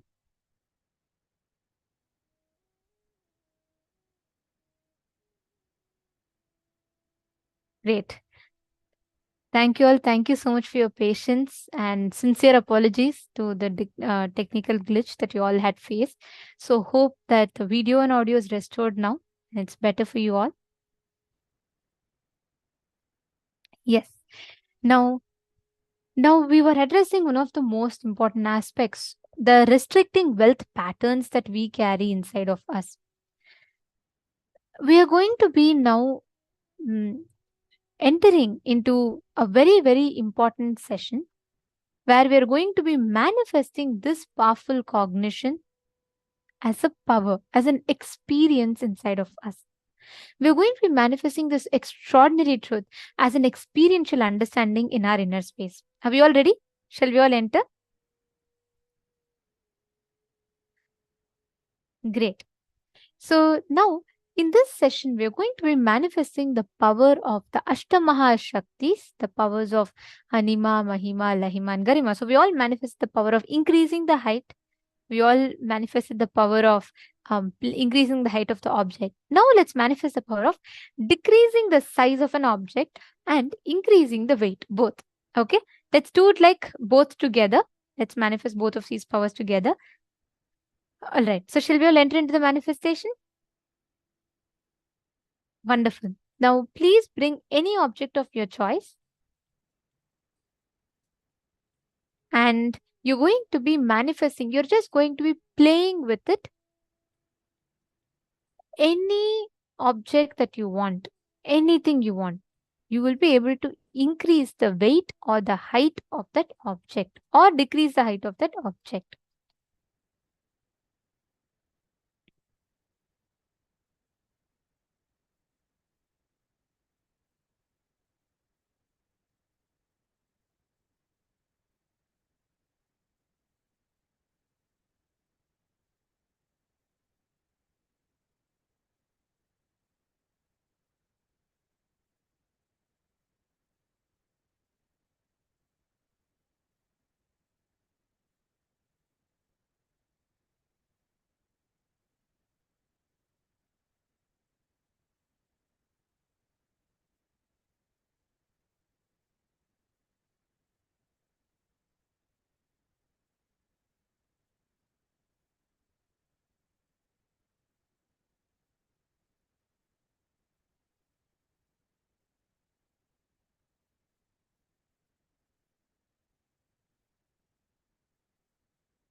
Nithyanandam. So now, as Ma Nityananda just announced, we are going to be starting the power manifestation. So we just heard from Swamiji very beautifully about how what you believe is what you manifest as your reality, right? Whether it is your wealth or any abundance you want to manifest or anything which you want to manifest in your life. What you believe is what you will manifest as reality and not what you desire. So, using that same cognition now, we are going to manifest the powers. And you'll see that when you manifest this power of increasing the height of an object and the weight of it, the powerful cognition which you heard, which you learned from Swamiji, will become as a click, as a cognition in you. And we also did a very beautiful internalization process where all of us did the exercise of penning down and reliving all the pain points which we have experienced in our life. So now we will be doing the power manifestation. So I request all the participants to be ready with one object. It can be any object which you want to increase the height and increase the weight of it. Yes, so it's truly exciting after this beautiful internalization exercise, after we all have done the completion. Remember, Swamiji said it's the completion which helps us with manifestation, right? So this is the time when we all sit and decide to manifest powers. You will see the shift in cognition, and that shift in cognition is going to help you in your wealth manifestation as well. So please understand, this is only for you to manifest the reality for which you have actually come and sitting in the program. So please do not miss the power manifestation. I invite each one of you, if you are not there in camera, please come back, sit and manifest. Let's all quickly get our objects, please. And many of the viewers are also there on YouTube. So all of you can also get ready with your objects. You can bring your objects and you can even post in the comments what you're going to manifest with. And I can see many participants are also here. Ma Anandeshwari, Ma Jnana Yogini, Nithyanandam everyone. So yes, so all of you can bring your objects and we can start the power manifestation now. So once you're ready with your objects,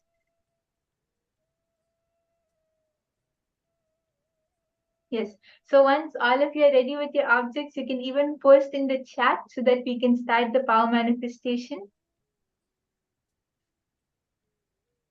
Yes, Ma Anne-Marie, you can reduce the weight and size of your belly, but that is another power for another round. Now we are going to be doing it on objects. We are going to increase the height and the weight of an object. Okay? Yes. And Ma Anne-Marie, you can even hold the declaration that with this manifestation, you will also reduce the size of your belly, or it can also be a manifestation which you do along with this, because power manifestation is when Swamiji flows through us, and that is the time when you can do anything you want. You can manifest anything which would have seemed impossible and which is possible and super easy to do now. Okay. Okay, so Ma Jayanti is ready. Yes. And I can see many of the participants are also sitting ready with their objects. That's great. And we just had a very beautiful darshan of Bhagavan Krishna himself in through Swamiji. So just remembering that form of Krishna, that form of Swamiji, connect to Swamiji and drop all your patterns, all the thoughts which are restricting you, or anything which is not letting you manifest, which is blocking your manifestation. Drop everything and believe that you can manifest, right? All of us know that Swamiji can manifest, and we have complete trust in Swamiji. So just hold that trust in your inner space. Don't have the desire or the wish that, oh, I should manifest, I wish I could manifest. No, just hold on to the trust which you have in Swamiji, that Swamiji can manifest, and yes, he will manifest through me. And you'll see that when you hold that cognition, when you hold that trust, the manifestation will just happen on its own. So I can see many people are posting that they are ready. That's great. So we can start the power manifestation now. You can keep the measurement of your object on a paper or anything. Measure your object and keep it in front of you. You'll see that when you measure it, at that time you'll know, you'll be able to see the manifestation happening very evidently. So I request all the participants, sit straight, chant the Mahavakya and connect to Swamiji. Hold on to that trust that yes, Swamiji can manifest and will manifest through me. I request everyone to chant the Mahavakya.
Paramashivoham. Om Nithyananda Paramashivoham. Om Nithyananda Paramashivoham. Om Nithyananda Paramashivoham. Om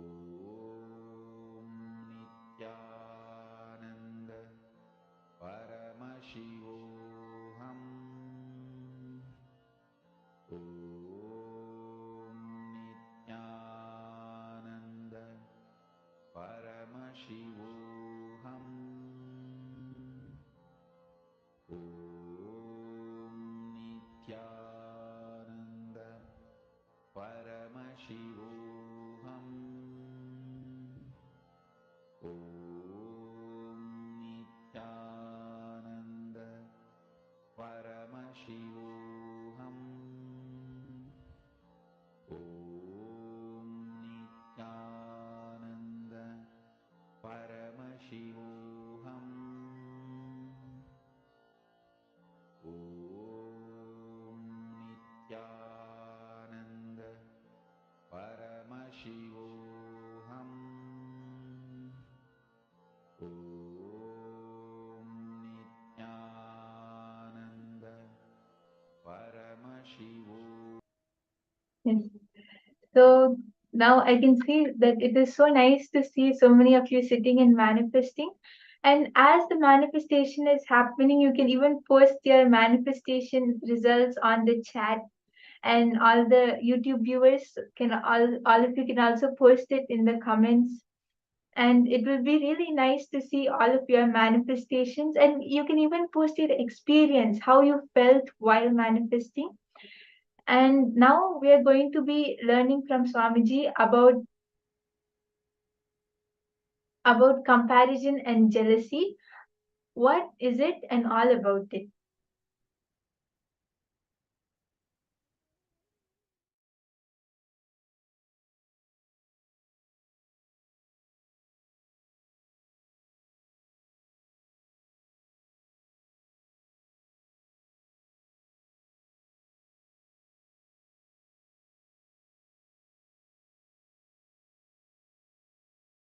Next pattern we will work on is the pattern of jealousy and comparison. Vishuddhi chakra, throat center. The thought pattern of jealousy and comparison.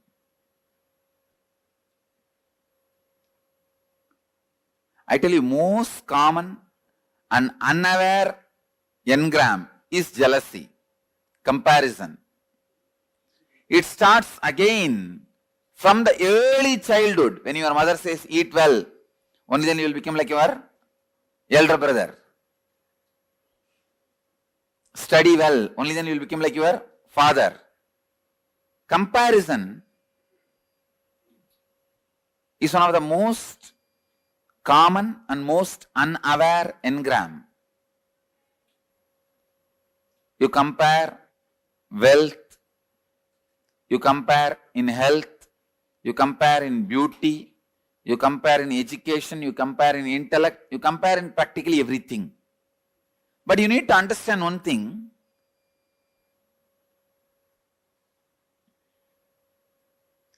God is not an engineer to do mass production. Only in mass production you can compare one product with another. God is an artist. He paints each one of you. He designs each one of you. He carves each one of you. How can you compare between one art piece and another art piece? You are unique. Each one of you are unique. All of you are not equal. No. All human beings are not equal. No. All human beings are unique. It's like a Each human being is a unique flower. Uniqueness flowers in you. Fulfillment flowers in you when you realize your uniqueness more and more and more.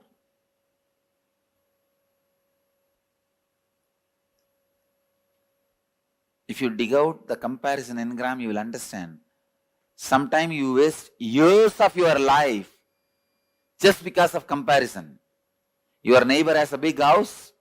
Even though you don't need, you waste so much of your time, energy, putting it and investing it in a house. Finally, when you have that big house and are not able to maintain it, when you are not able to maintain, when you realize you don't need that big house, you feel, oh God, 8 years of my life I wasted in this. I really needed a car. I could have put little bit of money into the car. Instead, I put all the money into this house. Now I am not able to maintain.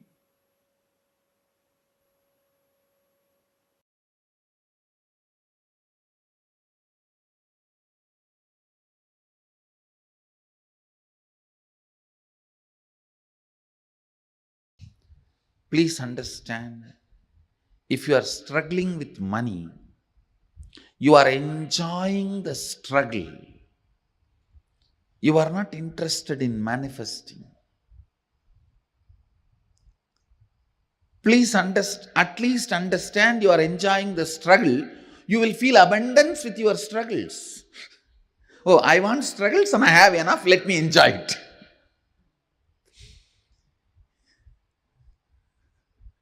At least feel abundance.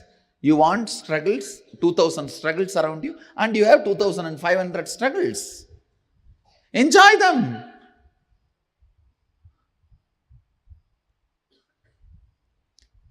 Please understand, there is no such thing as struggling with money. If you want to have struggles, you will have struggles. If you want to have money, you will have money. The people who have struggles, they want to have struggles, so they are having it. People who want to have money, they want to have money, they are having it. So, decide, you want to have struggles or you want to have money, you will have it. That clarity should come to your biomemory and muscle memory. You will have what you want. Next.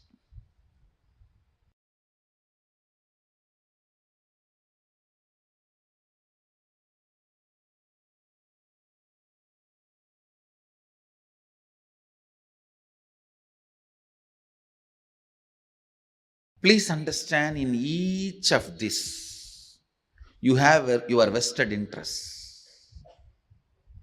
Many times, you visualize in poverty, you are free from all responsibility.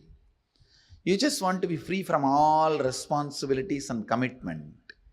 Then you constantly visualize, entertain, cherish the poor life. When it actually lands on you, you say, no, this is not what I wanted. Without knowing what is going to come, you cherish, visualize, entertain a thought current. After you attract that, you think, oh God, I think I missed it. Please understand, universe is intelligent and compassionate. It gives you only what you ask for. Never anything else. And if you have manifested poor health, unhappy relationship, poverty, look in why you manifested. Why you manifested. And dig it out from your muscle memory and biomemory, the root patterns. Why you manifested poor health, poverty, unhappy relationships, and complete it. you will understand you always manifested only what you wanted, knowingly or unknowingly.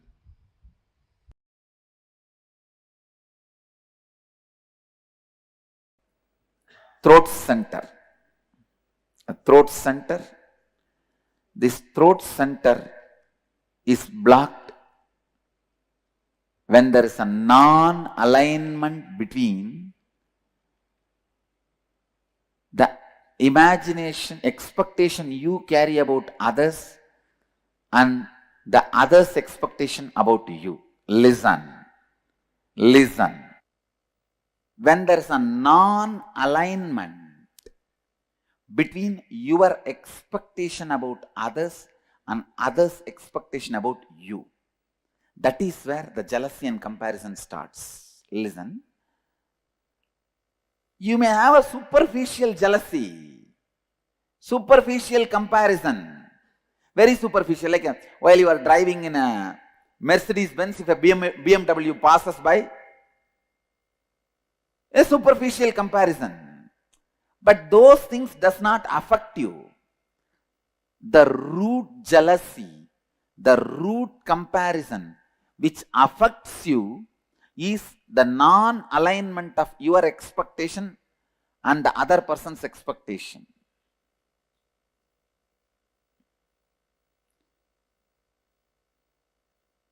How many of you have in your life the non-alignment between your expectation towards them and their expectation towards you? Both of them are not in alignment. Then you have a problem in throat center. Anyakara is what you believe and project others to be for you as per your understanding. Listen. These are all like a legal definition.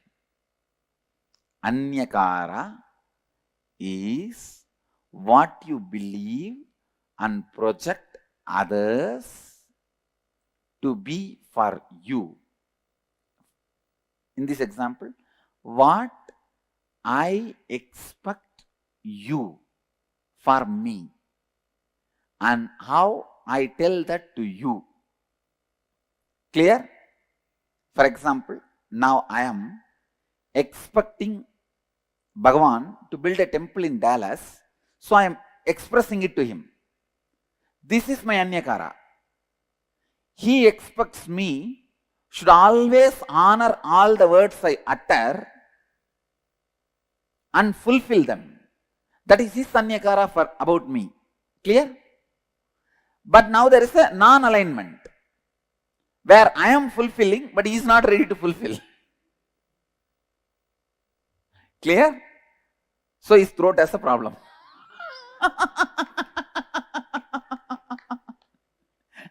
Now, is there anybody who are not cognizing? But if he builds the temple and I don't honor this time keeping or what he expects from me, then I have a problem. I have to alter, transform and stretch. Clear? Here is a volunteer. Bhagavan. What that volunteer expects from me is Anyakara about me. What I expect from him is Anyakara, my Anyakara for him. Clear? If I fulfill his expectation and he does not fulfill my expectation, his Vishuddhi has a problem. If he fulfills my expectation and I don't fulfill, my Vishuddhi has a problem. Clear? So always be stretching, fulfilling everybody's Anyakara with whom your life is involved. Clear? Still anybody not clear? Come on, come to the mic. If you complete that, you cannot fulfill his expectation. Then yes, if you complete it, then no problem. Then no problem. No problem. Even then, you are not expressing your capacity. You are integrated but not authentic. Understand? Now you will see, you will flourish in your business, you will flourish in your job, you will flourish in your relationships, in everything you will see, because you have decided not to give up on you. Understand? You have decided not to give up on you. Understand? You saw the live demonstration of somebody opening their Vishuddhi center. When he said he will not, his Vishuddhi was locked. The moment he decided he is going to do, his Vishuddhi opens. So I tell you, not giving upon you and others is the way to open the Vishuddhi. Don't give up on people. I demonstrated, I don't give up on him. I was very authentic with him. Even if he does not want to do, I did not force him. I just left it. But I am not going to give up on him. I am going to wait. I'll wait and see to it he realizes sometime. When I carry that cognition, I am going to wait. Immediately he realizes.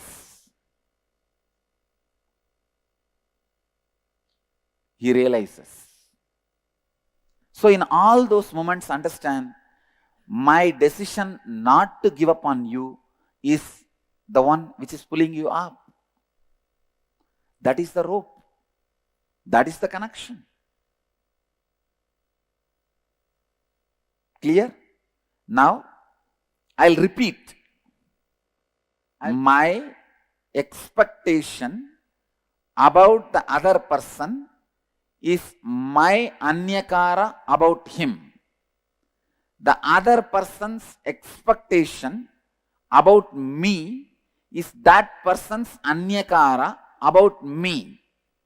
When there is a non-alignment between these two, Vishuddhi has a problem. Who fulfills it as flowered Vishuddhi? Who does not fulfill as a collapsed throat center?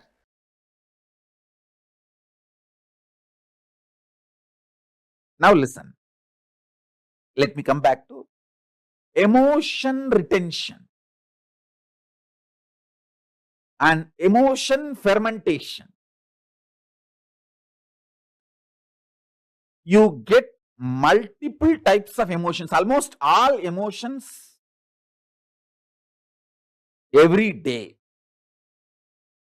Sometimes lust, sometimes greed, sometimes fear, sometimes the multiple versions of fear, sometimes worry, sometimes love, sometimes attention giving, sometimes attention asking, sometimes jealousy, sometimes comparison,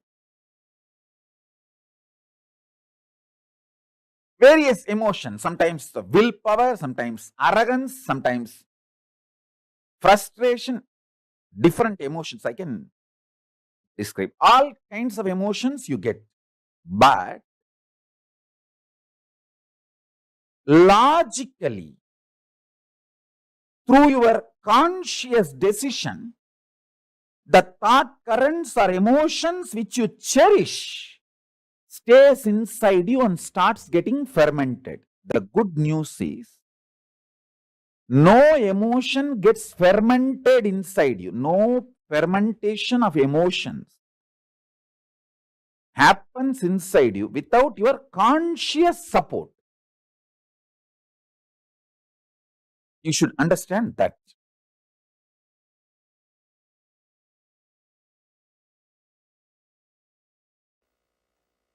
Please understand, I am talking a practical science.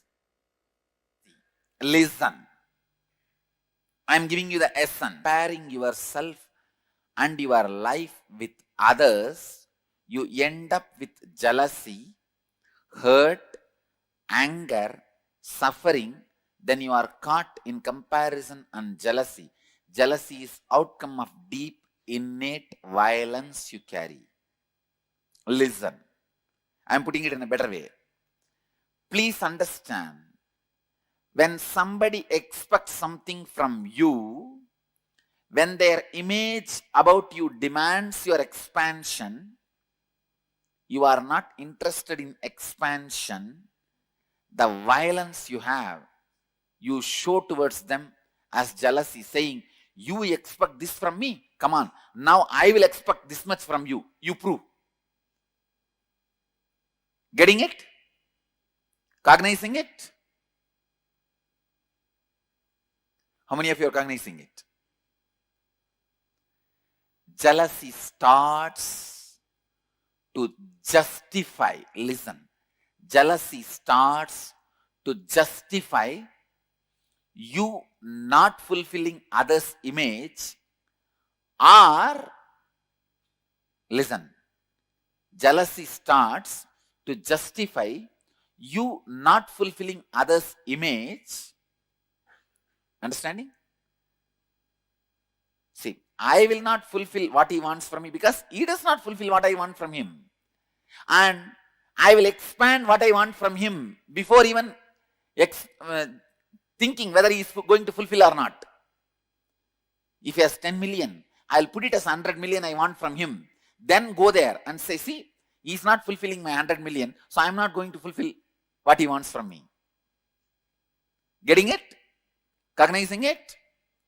Jealousy starts as the justification. Clear?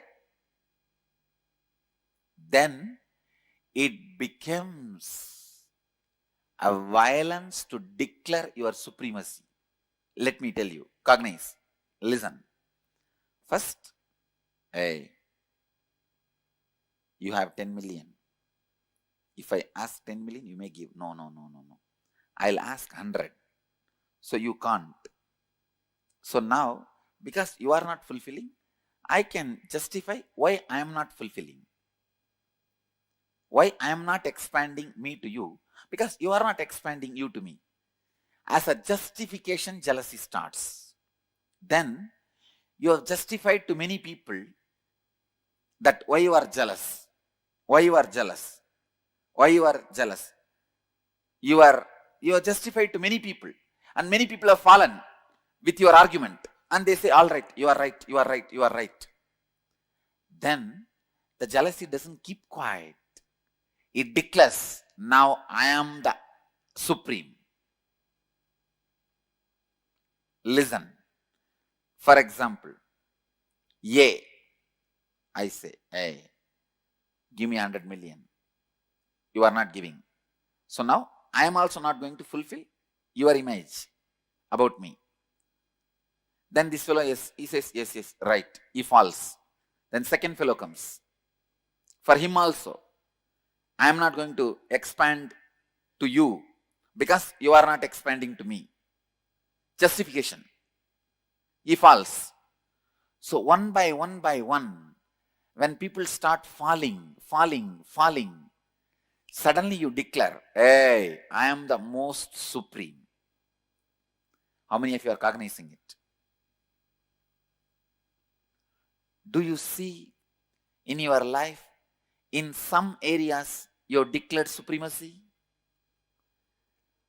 At least one area you have to declare supremacy to keep yourself alive.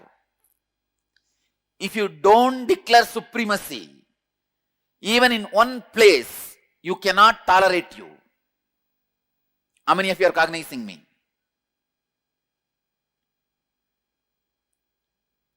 Clear? Where you declared supremacy is the root jealousy suffering pattern with which you are struggling. Listen, look in and verify at least 2 situations that happened in your life where you experienced jealousy and used it as a justification mechanism. Means, he is not fulfilling, why should I fulfill? I am justified. Some way. And look in and identify, write down how this jealousy became a defending mechanism, defending you from your own inauthenticity. When you are not coming for morning yoga, you say everyone is not coming, then what is the wrong? Nothing wrong. I also don't need to come. This is the level of the human awareness. I tell you, even the collective consciousness theory is nothing but your justification of jealousy, saying that everybody is like that only. I was also like that. And the third, look in and identify and write down how your defending mechanism protected your inauthenticity and how you declared supremacy of your inauthenticity.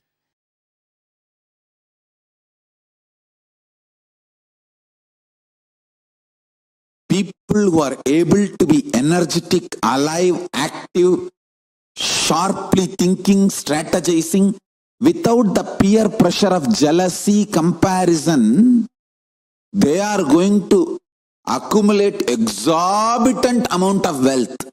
Understand?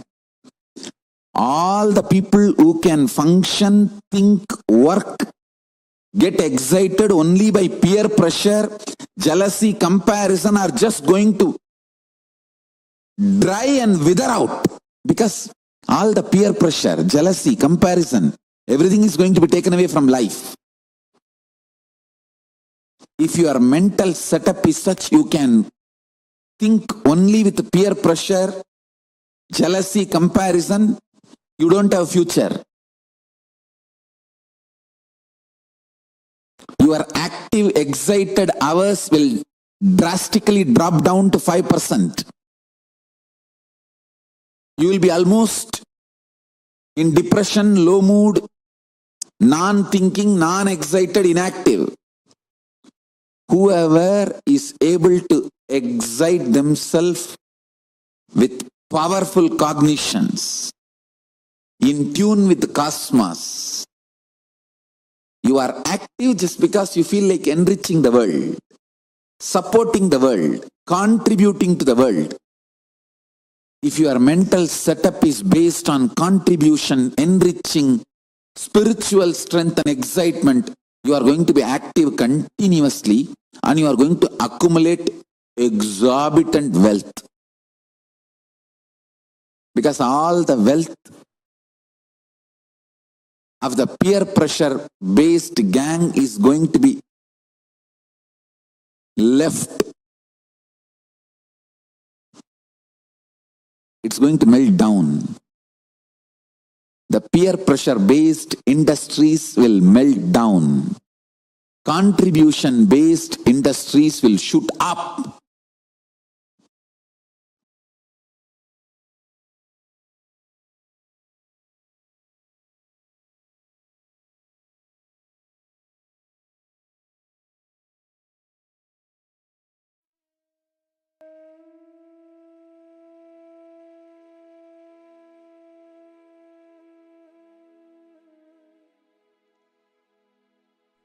Nithyanandam, so beautifully Swamiji revealed to us about how we compare in our life, what is comparison, what is the root of comparison and jealousy, how we use this as a justification mechanism, and how when you drop this, you can manifest exorbitant amount of wealth.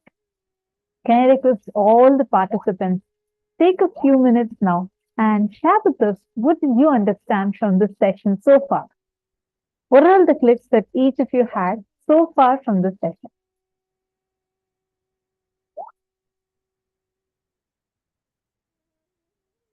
Take a few minutes.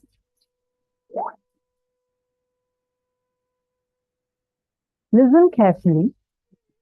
Now, whatever we all learned, right? So from morning, you did this understanding about what actually is wealth, how to complete it, the wealth respecting patterns, and we learned multiple things in that. Now, we are understanding about the next thing that actually stops us from manifesting wealth, which is comparison jealousy, because it will make you go away from the very core of what is the purpose from which you started generating wealth. If you dig out and see about comparison, when you dig out deep about comparison, you will understand sometimes you waste years of your life just because of comparison. If your neighbor has a big house Even though you don't need, you waste too much of your time. You waste your time, you waste your energy putting it and investing in a house. Finally, when you have a big house and you're not able to maintain it, and when you are not able to maintain, you realize you actually don't even need that big house. How many of you are able to see some similar situations in your life? Like Swamiji says, the moment your neighbor buys an AC, the temperature in your house will go up. Understand, we have all been trained to think from comparison and jealousy. Think about it. When you were young, in your school, I still remember when I was very young in my school, I used to we all used to compare, oh, based on what pen, am I having a better pen or am I having a better pencil? If my classmate is buying this, then I want to buy it. This kind of a thing exists. And many times we all have that one cousin whom we all keep getting compared to. Like from a very young age, parents, society, everyone around us train us to think based on comparison and jealousy. That is something actually says. This jealousy is only a shadow pattern. It actually does not even exist inside of you. It's a shadow pattern, meaning it does not have any, anger and depression. All of these are a strong pattern that is there inside. Jealousy and comparison is a shadow pattern. Their root exists not in them. The moment you start having the right understanding, the right cognition about you, the way you start relating with yourself and others completely changes. Yes, that's right. I see many of you posting Nitya Prasada. Actually, Swamiji explained the way Swamiji defined holistic acid.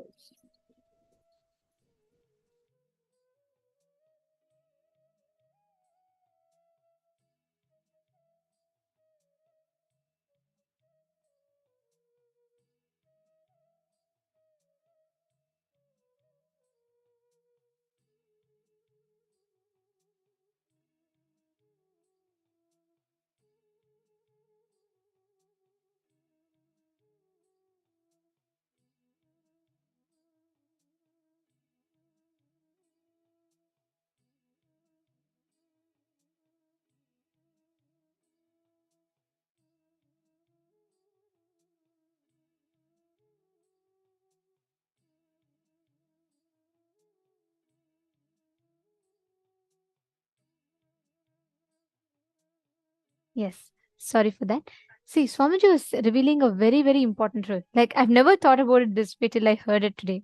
Swamiji said, jealousy and comparison are two things which we use as a defending mechanism. Means, whenever you're not able to do something in life, you increase your expectation from the other person so much and you justify your non-doing by the other person's non-doing. You say, oh, this person is not doing so much. Why should I do? I'm also not able to. It's okay, but even that person is not doing. Fundamentally, if you see, jealousy or comparison starts with this. It starts with violence and laziness because all the jealous people, all the people who have jealousy have this as the core thought current in them. Every time you find, you say, okay, um, I am expected to do this so sincerely, but look at the other person. I'll just give you all an example. Let's take an example of a co-worker in your office. You will not do a project. You would have given a timeline to your boss, but you will not keep up with the timeline, and you will feel that you really put in effort, but you're not able to finish by the timeline. You just need some more time, but your boss says that's wrong. You're not supposed to ask the timeline. You look at your colleague and you compare, you set an expectation that they could have done the project way more better than they did. And you justify saying, look, this person could have done a lot more better. He didn't even do how much ever he could. Then why am I being told like this? How many of you are relating to these comparisons that you make in your daily life? Every one of us do it. It's not one, it's not two. All of us do it in our life. We all carry these undercurrent of comparison constantly in our lives at different situations, different times, and different scenarios, but we all do. And this thought current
Sorry for the technical glitch. I think you all lost the video in between for temporarily.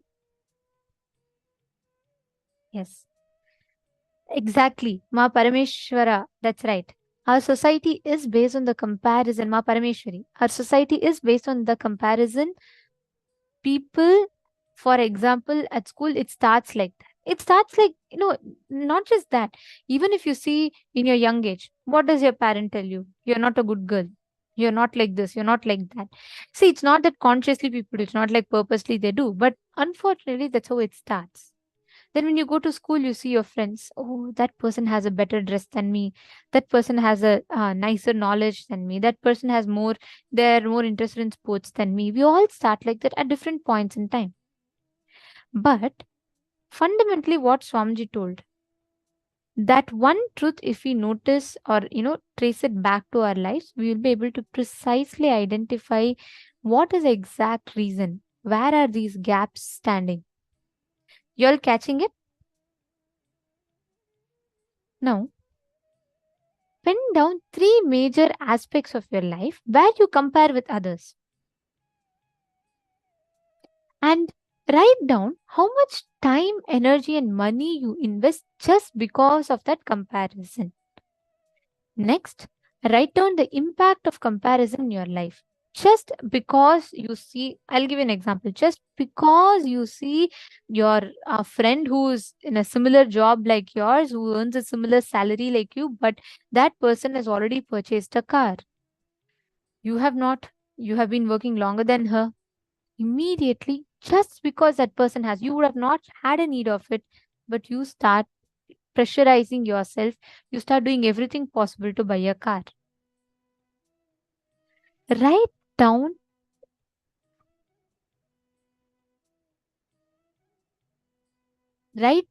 in your life all the 3 aspects of comparison. Take a few minutes, please pen down.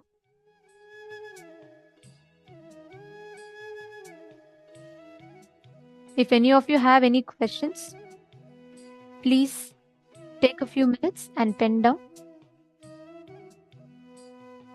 Okay, so my Jia song is posted. Comparison makes me very miserable, depressed, unable to focus on my goals, unable to live better in the moment, unable to create, and I wasted a lot of time. I've been lost in comparison lately. And for several years, this moment seems to suddenly wake up. Thank you, Swamiji. Very beautiful, Ma. See, Ma Jia song. Write down this completion. You will really see unknown to us what sits inside of us, Swamiji will remove.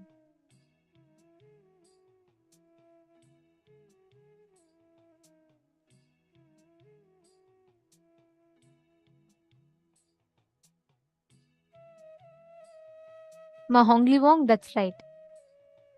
It is violence towards ourselves. Now, can I request every one of you to write this exercise down sincerely?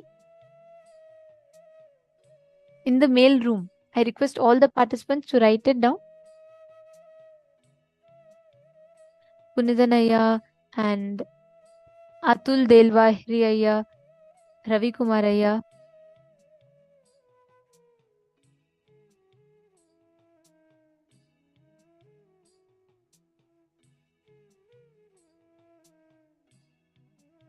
Ravi Kumar Ayya, நீங்க கவலையே படாதீங்க. நீங்க தர்ஷன் டைம்ல வந்துட்டு சுவாமிஜிட்ட உங்களோட prayers போடுங்க. Swamiji will himself attend to it and பூரணமா குணமடையறதுக்கு சுவாமிஜியே பிளெஸ் பண்ணுவாங்க. ஸோ நீங்க கண்டிப்பா தர்ஷன் டைம்ல வந்து ஜாயின் பண்ணி போடுங்கய்யா.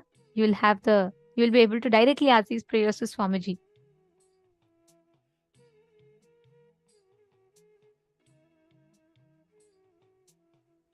Every one of you take a few minutes and write down.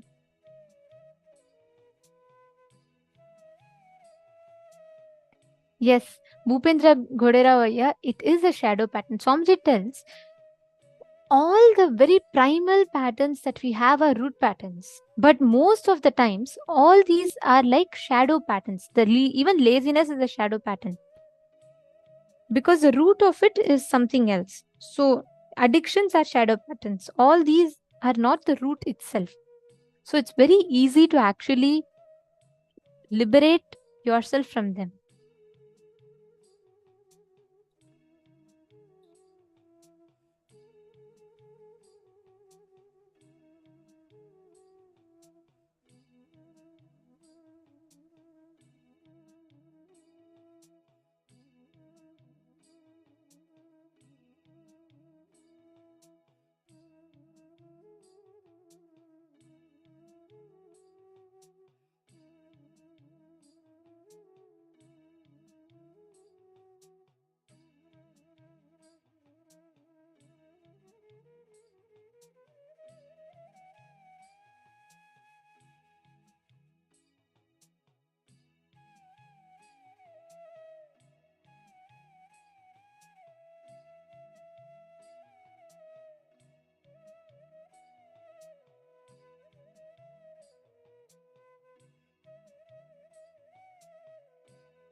Attendant. I hope all of us have finished writing down.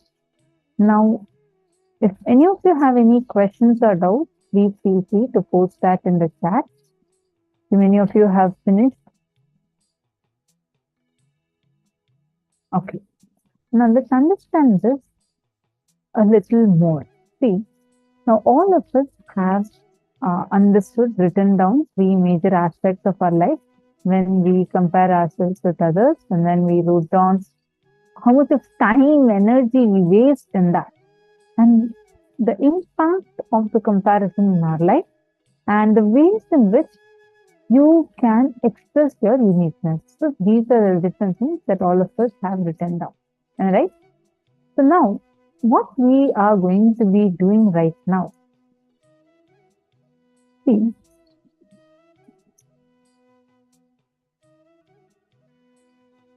we are going to be doing a very quick kriya,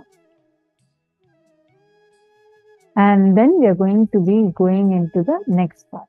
So now, sit on your knees, and you're going to do a kumbhaka. Okay? You're going to be doing a kumbhaka where you're going to first stretch your tongue, roll your tongue, and make it like a cube. I request everyone to do it, roll it as much as possible, make it like a cube. And then you're going to inhale through your tongue as much as you can and exhale through your nose. There is no holding. Do not hold the air. If you hold, it will become a different kumbhaka. So you should not hold the air. Please sit on your knees. I request everyone, please kindly sit on your knees. Come on. All the participants, please sit on your knees.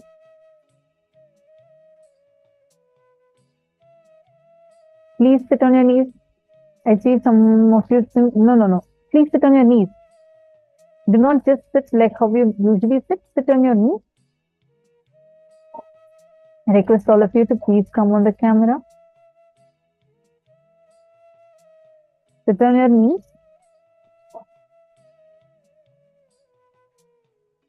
Yes.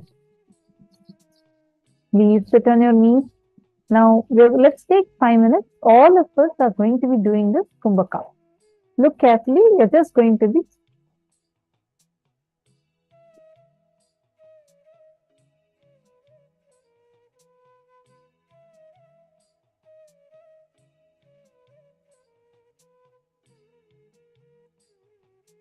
inhale through your tongue and exhale through your nose.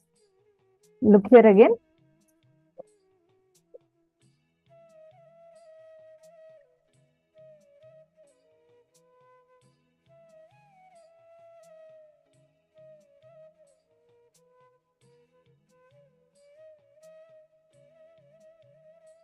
Inhale through your tongue, exhale through your nose. Please do not hold. Yes, you can sit in Vajrasana also. You should just be on your knees. You can sit in Vajrasana or normally just sitting on knees. Either of these are okay. Vajrasana is more preferred. Please do it.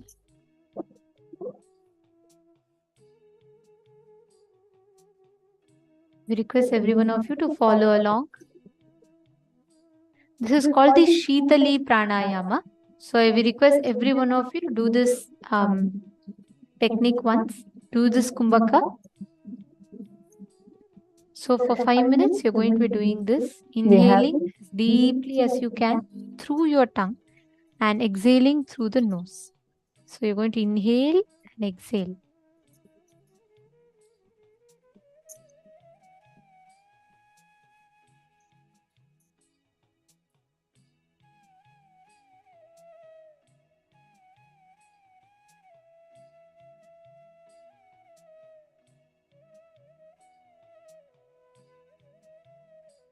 Do it continuously. We have another 2 minutes to go.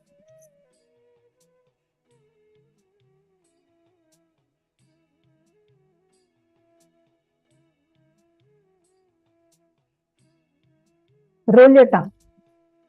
Your tongue should be rolled.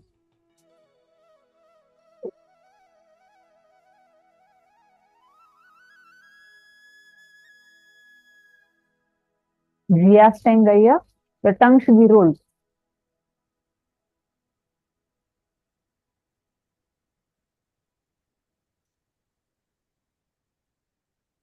Do not hold, just normally inhale and exhale.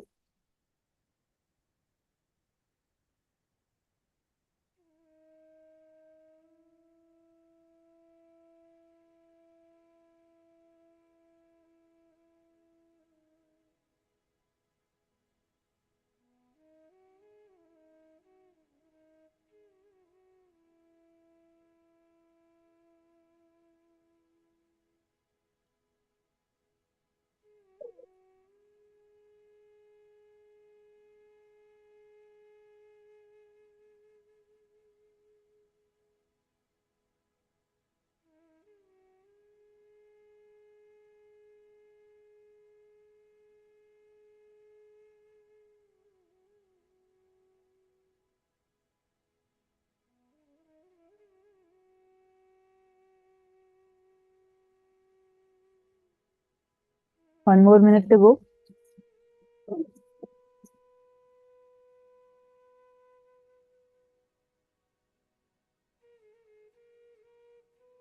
Please do. Understand. Please relax. Many of you feel so cool inside of you. The whole energy level is different.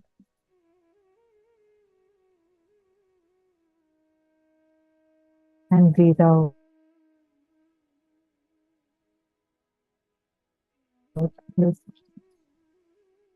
Understand? It's the outcome of innate violence. When somebody takes their image about you, and you are not in the silence you have, so it's saying, oh, come on, I'm going to expect this much from you. Just you understand. Look in and verify at least 2 situations that have happened in your life where you have experienced jealousy and you used it as a justification mechanism. Means, oh, you're not fulfilling, then why should I fulfill? I'm just jealousy starts as this justification. I mean, if I'm understanding clear, then it becomes a violence to declare your supremacy. Take a few minutes and identify it. Same Denizaya, yes, you can share.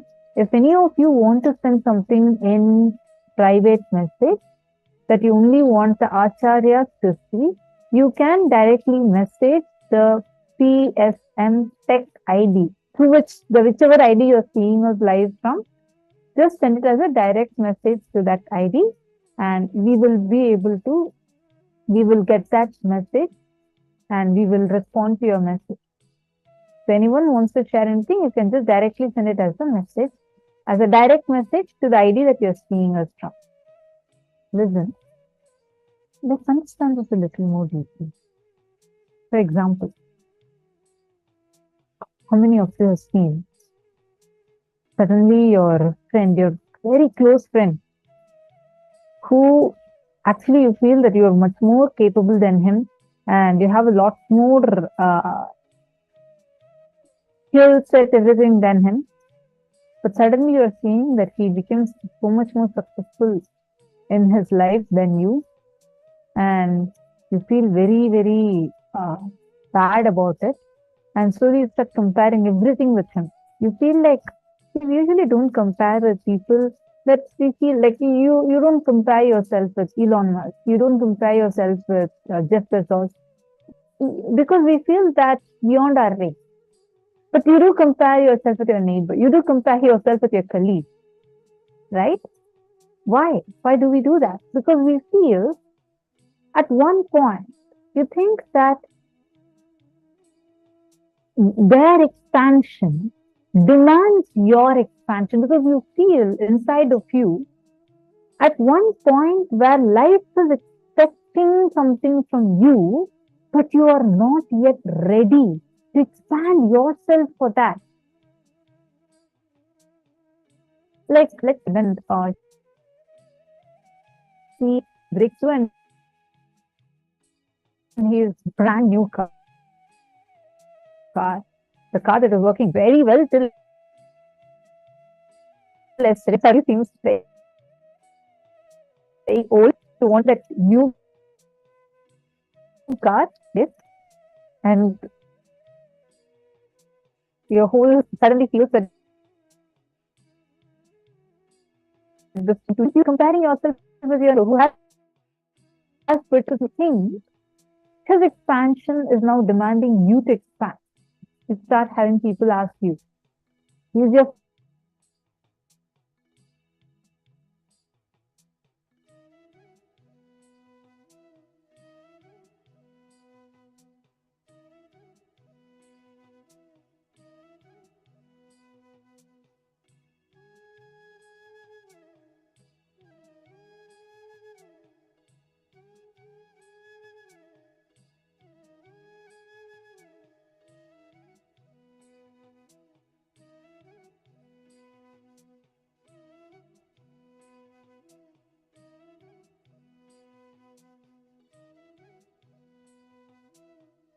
you feel that life is expecting so much from you. And whenever you feel that life is demanding, in this situation, life expects that much of expansion from you, you immediately increase what you try to do. You immediately increase the expectation that you have on life and justifying your unwillingness to expand by saying, getting it on the other person. Actually, it is not always even if you see, why does it make you feel like you need to have a car when your neighbor buys a car?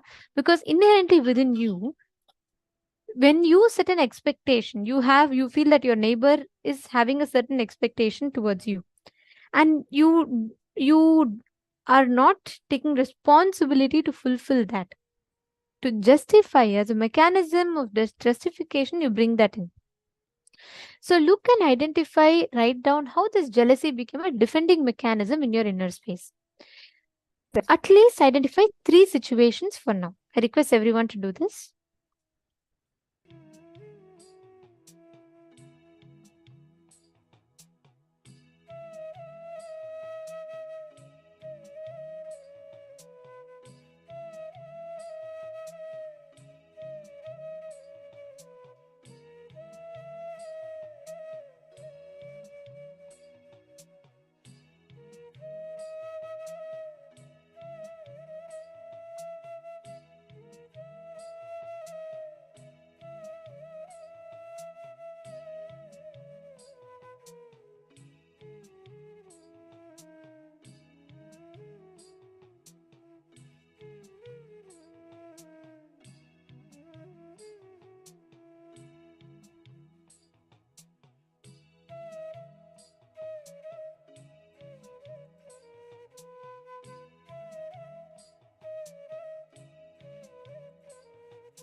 in the same space, let us all enter into the next session where we learn about how you can awaken the wealth consciousness inside of you. Let us listen to a very powerful revelation from Swamiji now.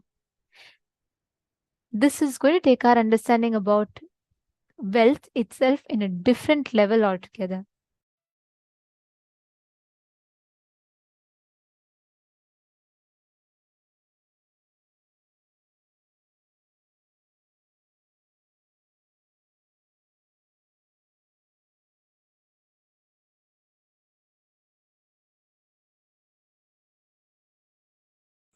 Awakening wealth consciousness.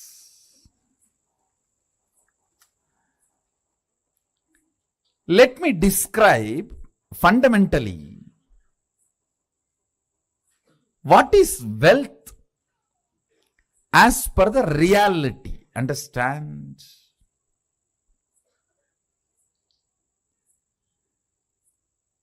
I am not denying the crude form of the wealth currency as some meaning. No, I am not denying. I am not saying the crude form of the currency, the country currency you use, the raw form of the wealth. I should say a crude form of the wealth which you use for any transaction. I am not saying it has no role, no value, no. I only want to declare that is not alone wealth.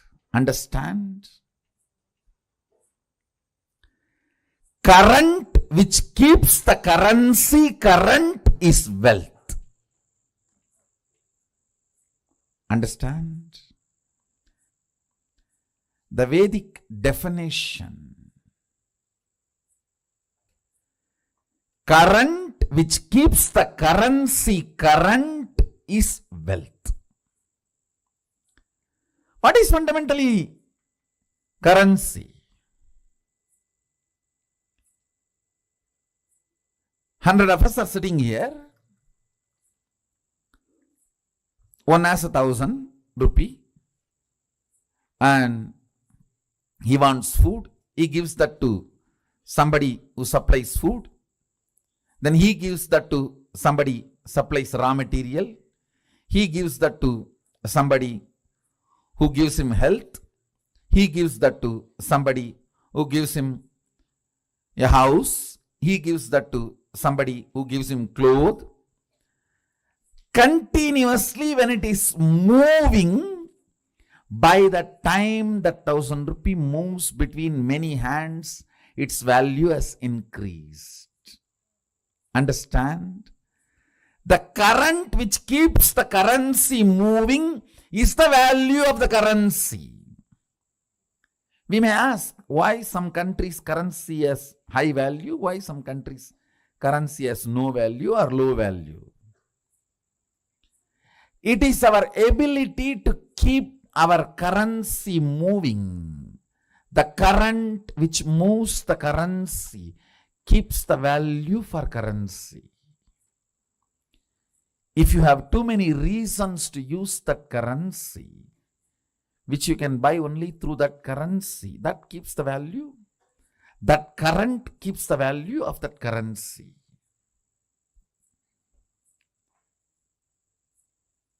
Mahadeva, Sadashiva, the greatest economist, defines wealth. Understand?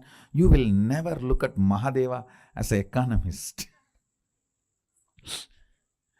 Understand? He can wear ordinary Rudraksha bead which has no value. Because he wears it becomes a trend, fashion, millions wear, and that becomes a valuable commodity now.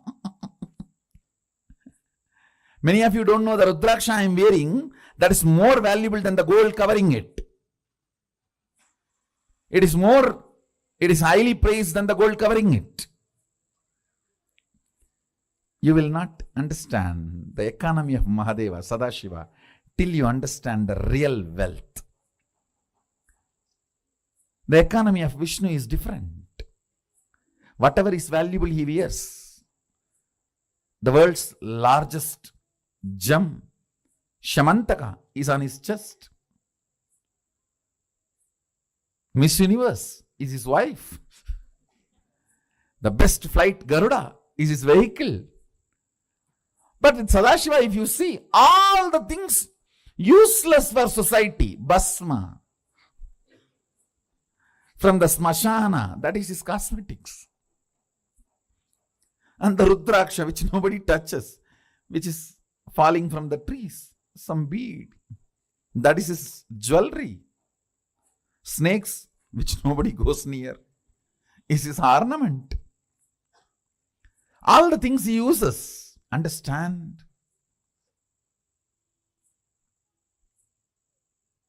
He is making a statement about wealth.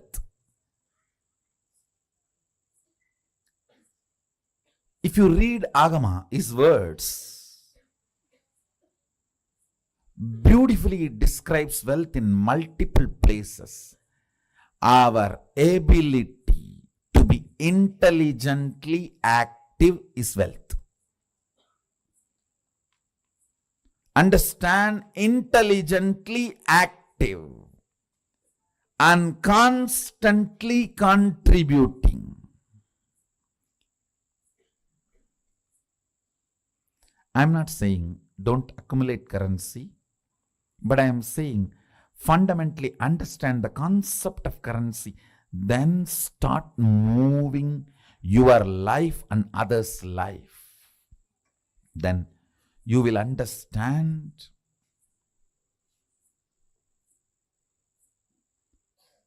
Not only the wealth consciousness is awakened in you, you will never bother about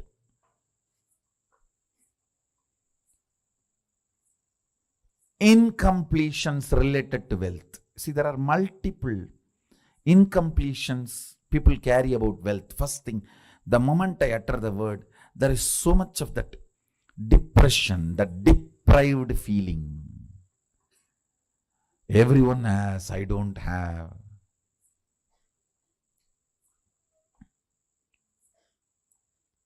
For what I am contributing, I have not been given my share. The various thought currents. Sometimes, oh, I am loaded with it. I don't know how to save it, how to protect it. From various resources,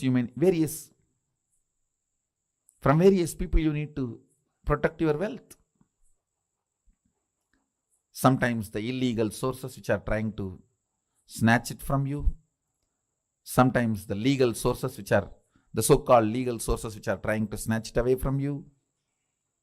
Sometimes illegally legal and legally illegal sources trying to snatch away from you. So you are worried about protecting. That is also an incompletion. Understand? Any incompletion related to wealth will disappear if you are awakened to the wealth consciousness. And awakening to the wealth consciousness is not becoming fool, irresponsible, careless. No. No.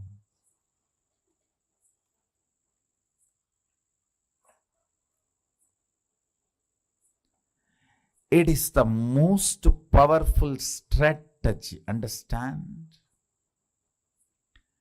Whenever your inner space is capable of including 5 people in your life, you build a good family. If your inner space is capable of including 50 people in your life, you build a good team. If your inner space is capable of building few hundred people in your life, you become a social leader. If your inner space is capable of including few thousands, you become leader for your region. If your inner space is capable of including a state in you, you become a leader of the state. If your inner space is capable of including a country in you, you become the leader of the country. Understand? If your inner space is awakened to understand and include the concept of wealth, you will see wealth becomes just part of your life.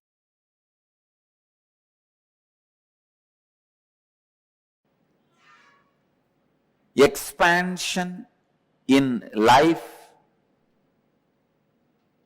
is freedom. Anything which restricts brings bondage and suffering. When I say expansion, I don't mean this expansion. I mean expanding in health, expanding in wealth, expanding in every field is success.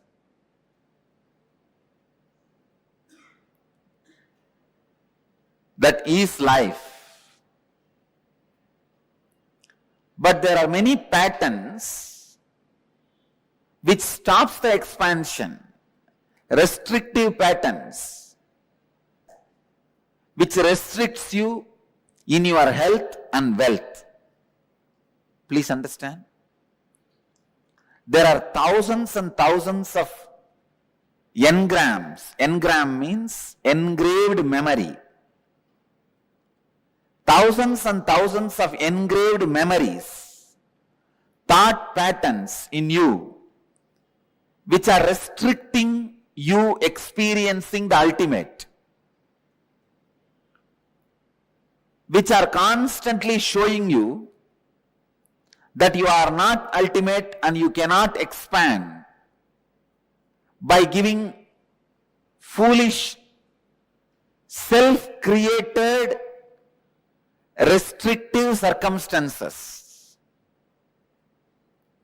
Never ever think circumstances are more powerful than your reality. No. Our reality is more powerful. Our capacity to create the reality is more powerful than any circumstances. Let me define engram. Engram means a memory gets into your system, makes you work in the same way, even if you don't want. For example, you are addicted to smoking or drinking pattern. That engram gets into your system very strongly.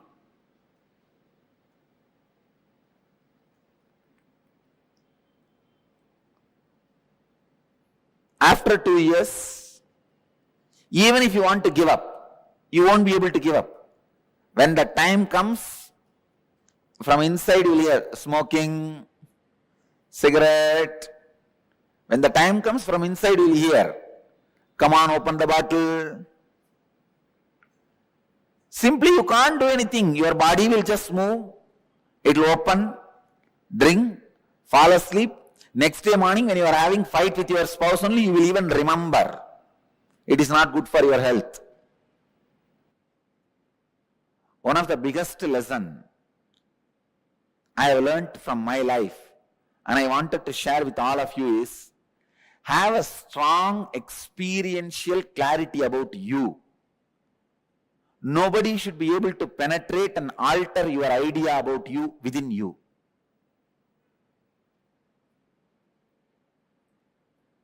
Constantly, if people tell that you are a miser, you are a miser, you are a miser, you are a cheat, you are a cheat, you are a cheat, you should not start believing it. That strong clarity about yourself, if you just have that, that's enough. You won the game of life. Nothing else can protect you other than the clarity about you. If that is there, nobody can harm you. Please understand, you are so weak When people around you doubt, you also start doubting you.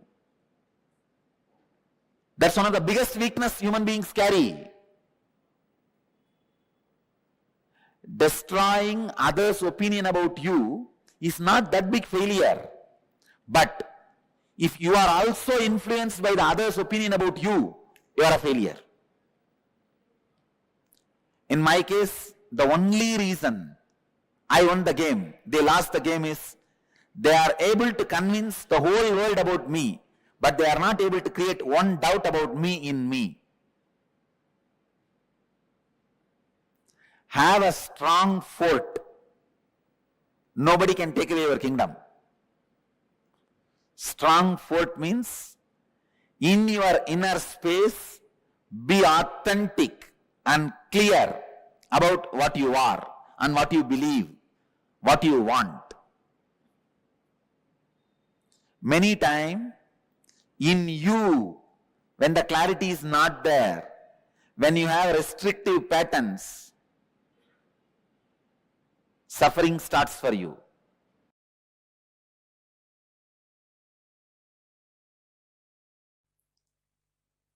Only those methods of grabbing, stealing, robbing is wrong, sin. Otherwise, creating wealth, if you are contributing something directly to the people, universe, if you are grabbing from others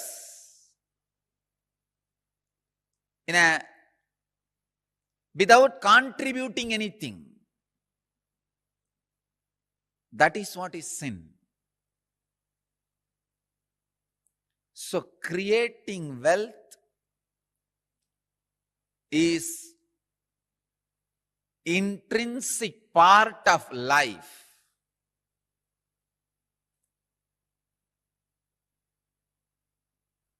Krishna says very beautifully in Gita, Gahano karmano gatihi. The universe by its nature works. If you have at least the goal of creating wealth, you will be creative. Your energy will be channeled properly. I can give you the clear guidance. The first priority should be in the life for moksha, enlightenment. Till that happens, the second priority can be creating wealth. Understand? Not grabbing or robbing or stealing. Creating wealth.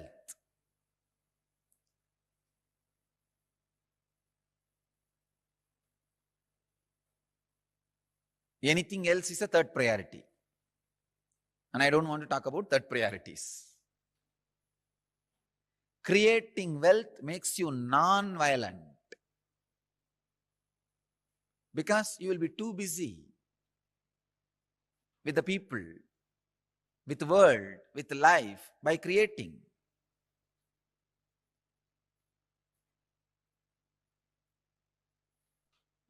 First, remove the guilt about wealth from your inner space. Second, understand the expression of life through you is equivalent to the wealth you create, not grab, you create. So the more and more life energy starts expressing through you, more and more you create.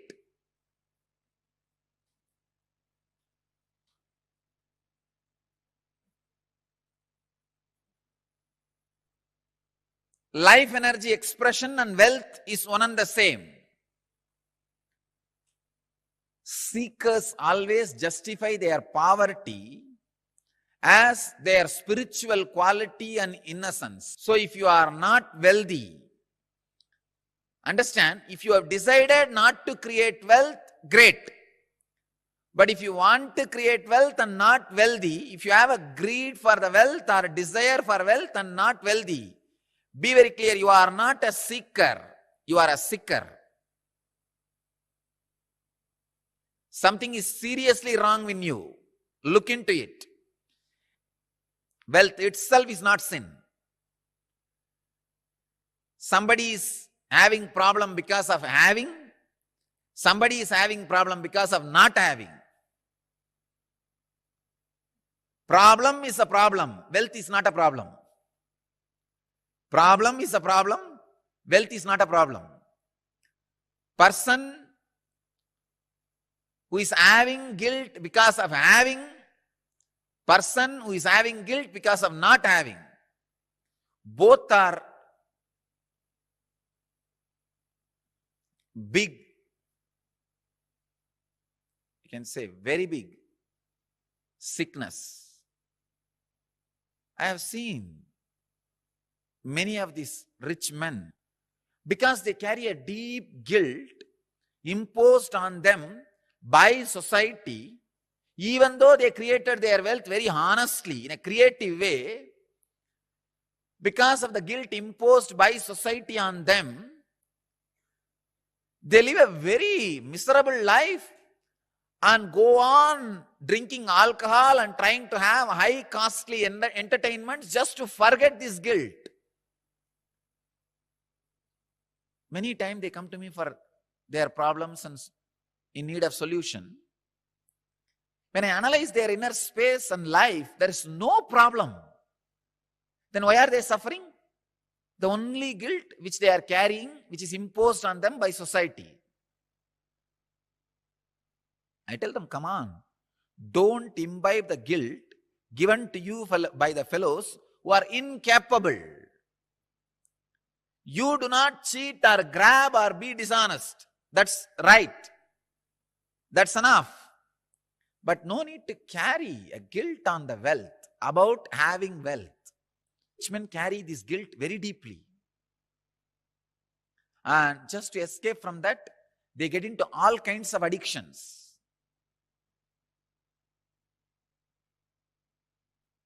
And their life is hell as a fellow who doesn't have money.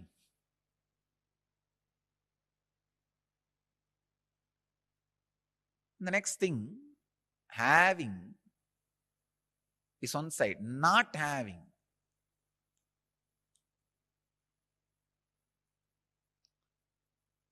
This is a very funny side. Having the desire to have wealth, not having it, but giving a valid reason why they are not having it. This is also another one important slave mentality. We always think work not done plus valid reason is equivalent to work done. And your mind is such a cunning mind, it creates very valid reasons and justifies itself. Why? You are poor, and not only that, adding sacredness to poverty. Who are adding sacredness to poverty. Relax. Don't add sacredness to your scaredness. Because you are scared of life, you back out from life, and for the feeling of scared, you add sacredness. You start saying, no. You see, I am not the kind who can tell lies. This word is a lie. I am not the kind who cheat others. What is there? Little bit, 2 meals, and 1 small house, and 2-3 piece clothes. That's enough for life. If it is enough, why are you going around and bragging about it? Be content. The fellows who talk about their poverty being their great quality will not keep quiet, because they are trying to make sacredness out of it. Please understand, As Krishna says, Gahano Karmano Gadihi. Life's flow is work. If you are not creating wealth, all your work is happening in wrong direction. Your work is happening more in the line of destruction, not in right direction. The integrity, I am telling you from my experience. Now, experience of handling so many worst possible situations in life. Actually, this whole rumors and the problems created around me has made me really rich in life. Economically, I may not have become rich, but in life I have become very rich. Now I know how to handle people. I know who should be trusted and who should not be trusted. I have learned a lot of lessons. Actually, I tell you, these lessons are really worthy of the money we lost. We lost a lot of money. But these lessons I learned are really worthy because it will be asset forever for the whole future. Sometime, the lessons you learn become more valuable than the situations try to hit you. Look in.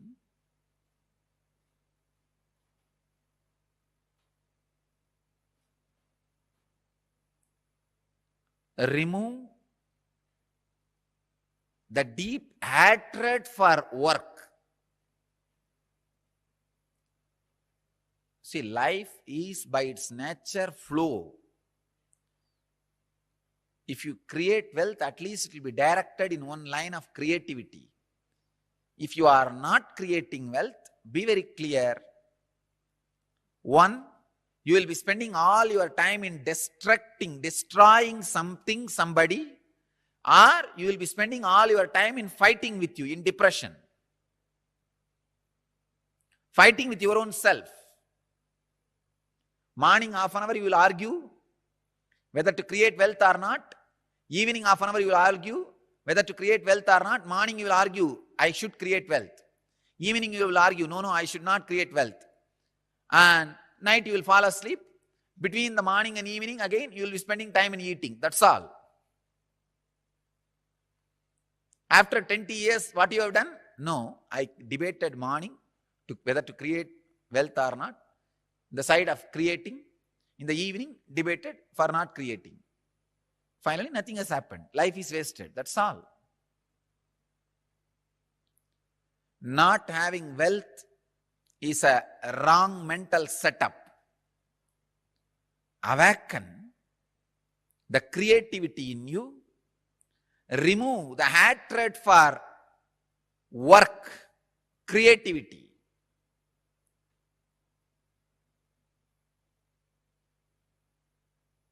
I'll give you further, deeper, exact techniques and process to create wealthy consciousness. First, you need to create a wealthy consciousness which is ready to take the responsibility to create and sustain, which is ready to take the responsibility of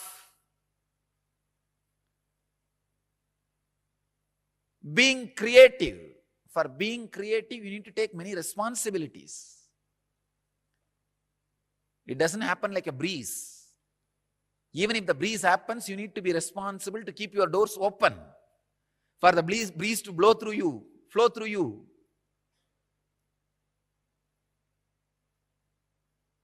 In Vedic tradition, we have two major gods representing wealth, Kubera and Lakshmi. Kubera is a guy who holds stock market. Lakshmi is the bank circulating.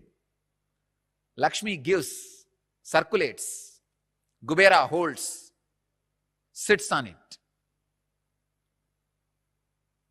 Treasury and currency. We have another two dimensions of wealth in Vedic tradition. Sanganidhi, Badumanidhi. Understand? Badumanidhi means flowered wealth, like a lotus, created. Sanganidhi means conquered wealth. Flowered wealth, conquered wealth. Conquered wealth is not robbed wealth. Please understand. Conquered wealth is not robbed wealth. It is not like a Gajni Muhammad coming to Somnath temple and robbing the whole temple, grabbing all the gold and taking it away. No, that is not Sanganidhi. Sanganidhi is conquered from the natural sources. Badumanidhi is made to flower from natural resources.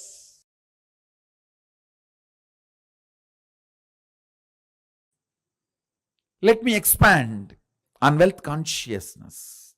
The first conclusion you need to come, it is integrity. That's the most shortest way to enjoy wealth. Second, owning but not possessing means go on sharing. I have seen sometimes people, when they take up a job, they develop vengeance towards boss. Hey, you are giving only 50,000 salary for me. I'll work only for 8 hours minimum just to handle your questions, not more than that.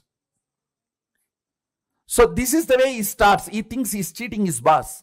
In 6 months, he himself starts believing this much only is his capacity. He has cheated himself. Understand? Cheating your boss. In 6 months, you will believe that as your capacity and you will cheat yourself forever. You making your boss believe this is only your capacity because you want to take revenge on him. First conclusion you need to arrive is integrity is the best strategy. The next conclusion you need to arrive, own but don't possess. Go on be sharing, whether it is you or your space or your qualities or your qualifications. I tell you. The words you utter, people may listen, but the way you behave, people feel it. Let your behavior is all about owning, not possessing. That's the second conclusion. Third, let your enriching be most authentic, means every day upgrade yourself. Ultimate should not be final. Ultimate grows every day. Ultimate is not final. Today's ultimate is not tomorrow's ultimate. Tomorrow's ultimate is different. Brahmanda expands, cosmos expands. For you, something is ultimate today, which is not ultimate tomorrow. It expands. So, go on becoming authentic in your sharing, enriching. Next, important conclusion. Do not feel shy to encourage people to support you back to enrich the world. Be confident, courageous about what you are doing.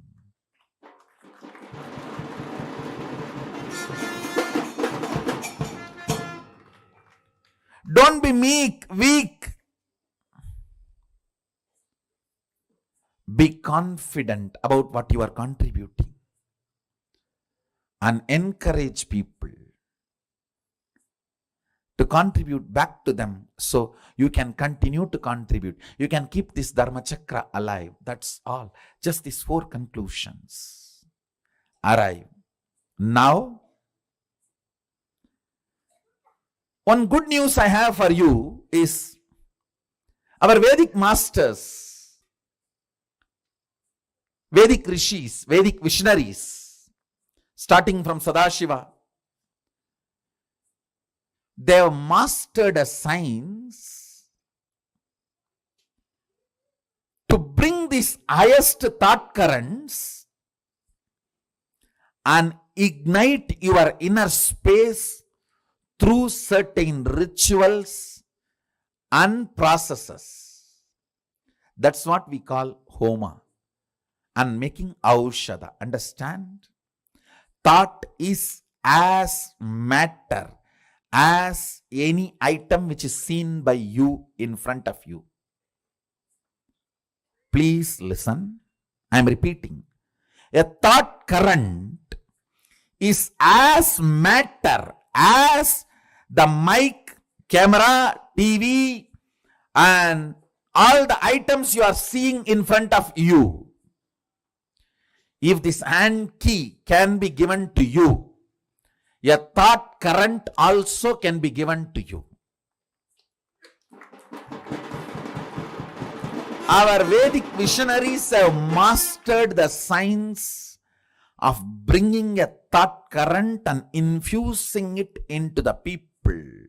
It is called initiation. They mastered this science. It is possible. It is reality. There is no placebo effect range. Understand? There is something called placebo effect. Any doctor gives any medicine, 40% of the patients will be cured. That's called placebo effect. The effect of this initiation is not the placebo range. It is undeniable. It can stand the scrutiny of the verification, follow-up, documentation, and scientific research and analysis.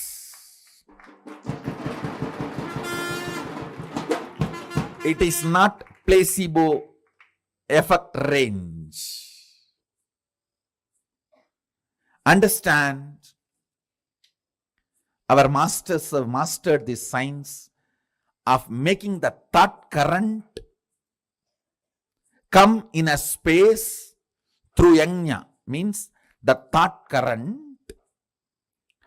from the space will be brought into the air through the mantras and into the fire through the offerings, into the water in the kata pot and sprinkled on you, and into your mind through that water being sprinkled on you. The Dhanagarshana Bhairava Homa, the thought currents of awakening wealth consciousness in you, deciding to be ferocious within you and awaken your wealth consciousness. Ferociousness is not anger. If you feel society has cheated you, you are angry about the wealth, you will never manifest wealth.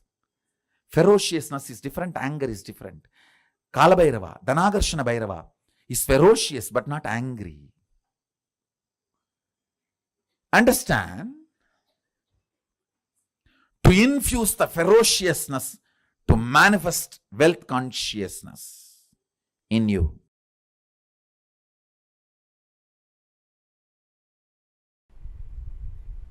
Once I asked my grandfather,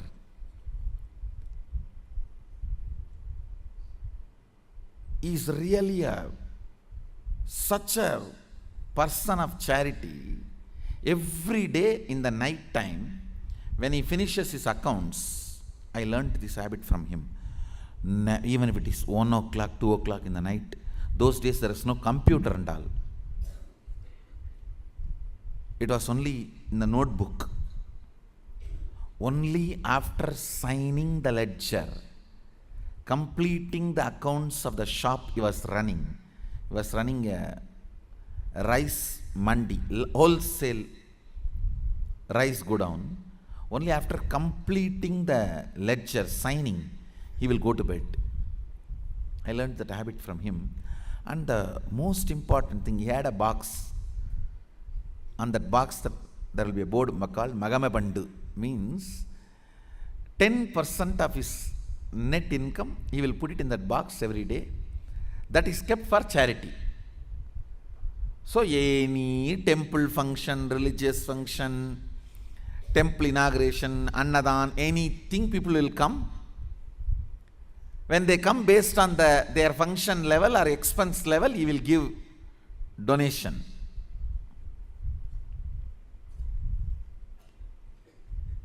Once I asked him, what is the use of giving money like this, donations like this?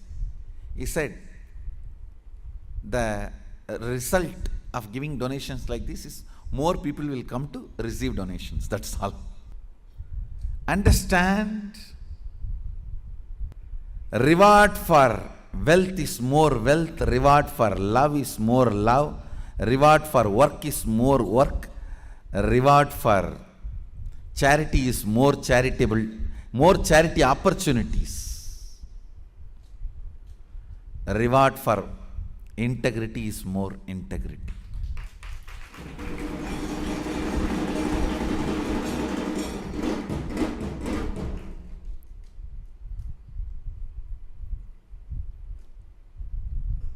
Cognizing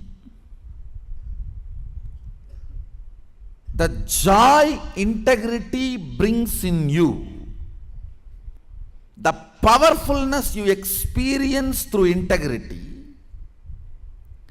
cognizing integrity is the ultimate no blind spot shrewd strategy for life. As I said, your plans are two cunning strategy. Integrity is three cunning strategy, mukkan strategy.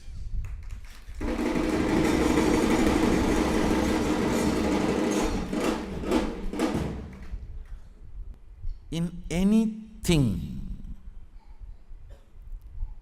whether your relationship with your body, your relationship with life, your relationship with existence, your relationship with the ultimate source, your relationship with society, your relationship with humanity and its laws,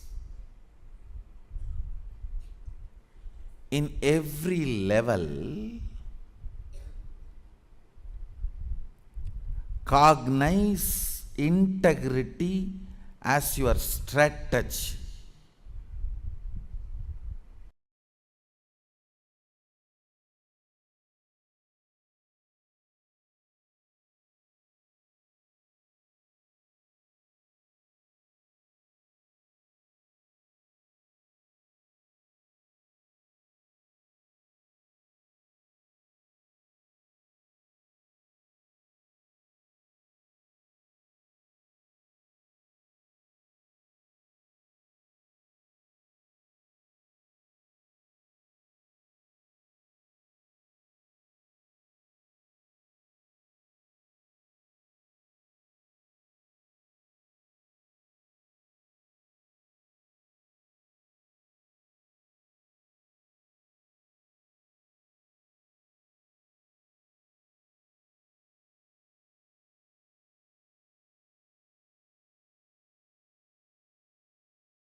Creation, sustenance, ability to handle when it is destroyed. Creation, sustenance, ability to handle when it is destroyed. This three dimension about wealth need to be known. Creation is all about high enthusiasm. Understand? The whole thing, the creation of the wealth, I am boiling it down to one word. Intense high enthusiasm. I challenge and I promise. Just radiate high enthusiasm in any line you touch. Even if it is a line of collecting garbage, show high enthusiasm. Maintain the high enthusiasm 11 hours a day. 11 hours is something like a cycle. I am saying 11 hours a day, just for 21 days, maintain high enthusiasm. Do it as a practice. Anything you do, I challenge. Not only you will attract tremendous wealth, suddenly the very attitude and life you are having, attitude and life, attitude and attitude towards life, both will take a quantum leap. High enthusiasm. I can say, maybe I can use the word a little strong word, terrific enthusiasm.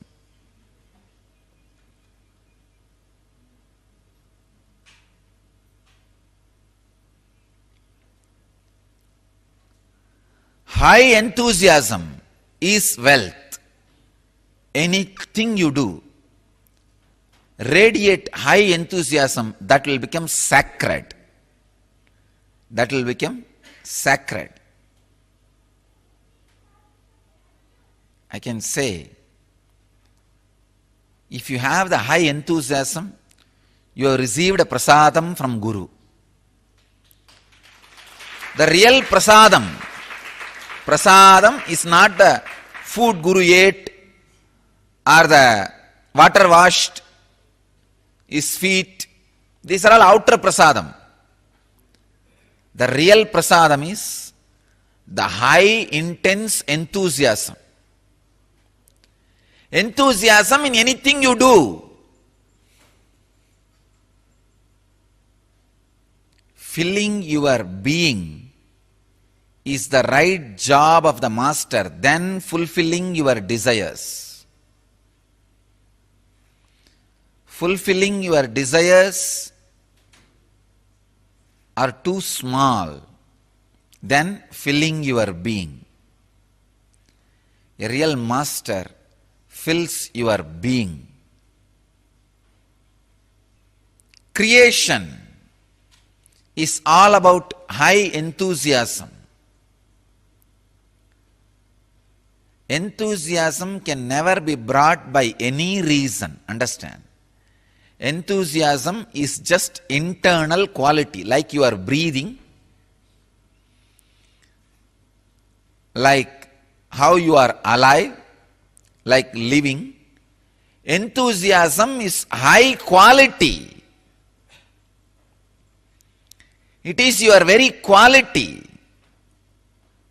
It can never be altered, arranged, reorganized by any reason. It is just joy overflowing through your intelligence.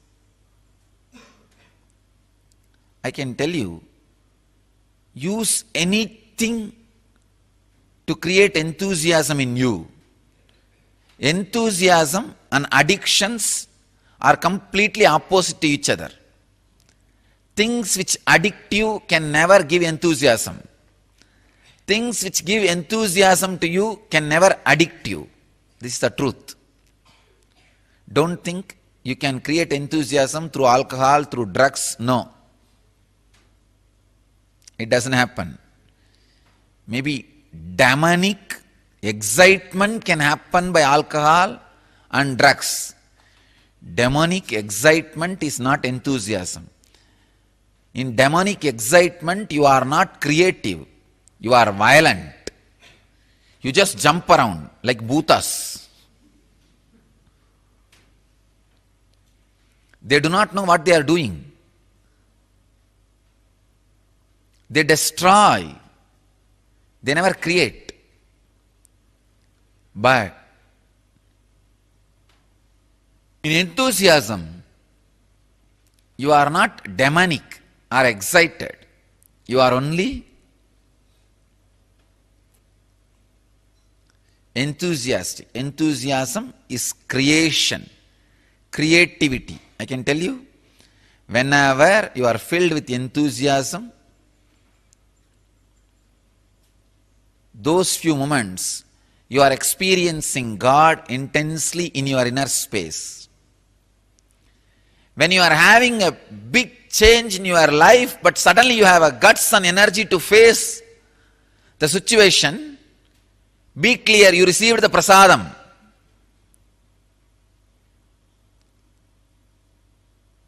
Sacred prasadam. High enthusiasm is real wealth.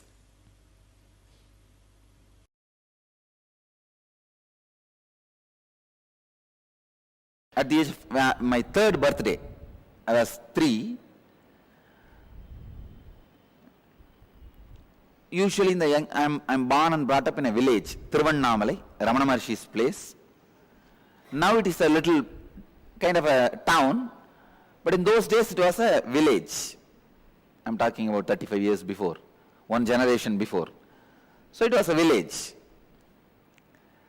Usually in the villages, all the family people will give money for the kids during birthday and all these auspicious days.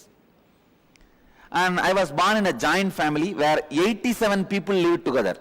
Just few days before for my biography I calculated, 87 people lived in one house. The house is 80,000 square feet. 80,000 square feet house and 80,000 square feet ground. There was some parts had a double story, but all other 86,000 square feet ground floor. So, huge giant family.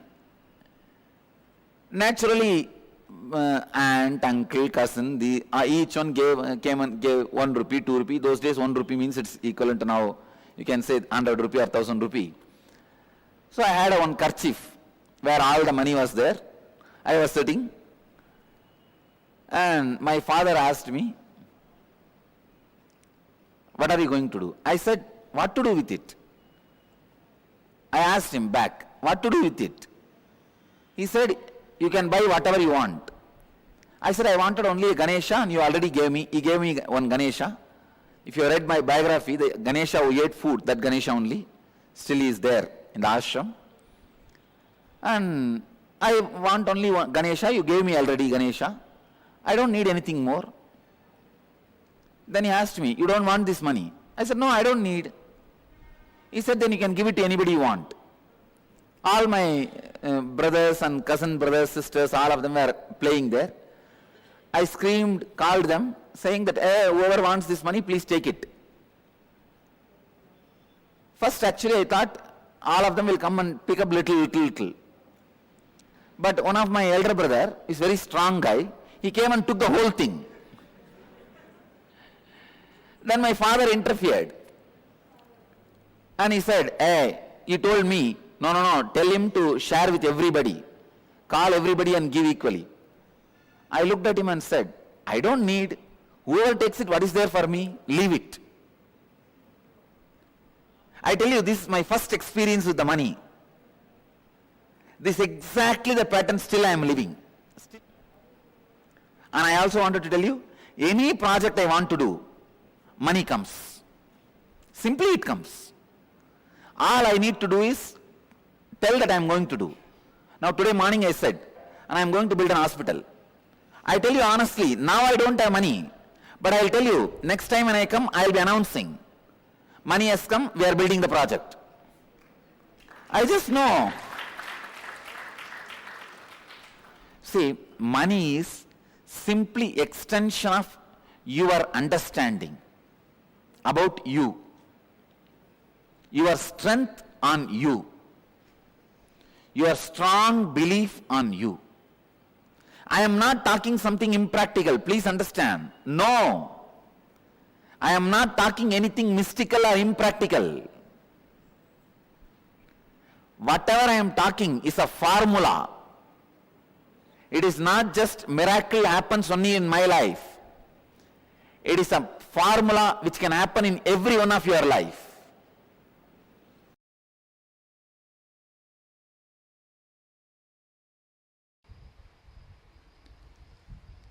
The only solution to have abundance in the life, go deeper into your muscle memory, remove this tiredness, life negative patterns. Go into your biomemory remove these life negative cognitions. That is why I tell you, first step in abundance is yoga and the long breath. Breathing deeply and yoga is the first step in abundance. Because that is when even your muscle memory is ready for abundance. Go deeper into muscle memory, biomemory,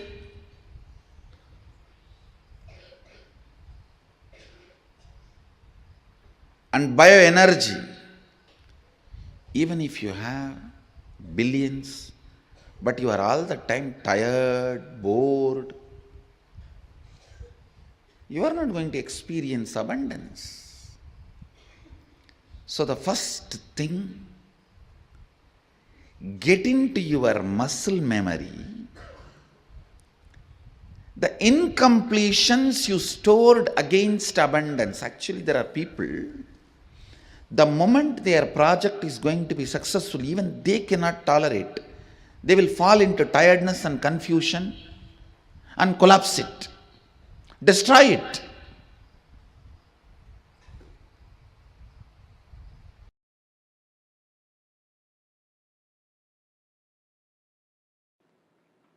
We all have that cute feeling of living with a minimal memory, because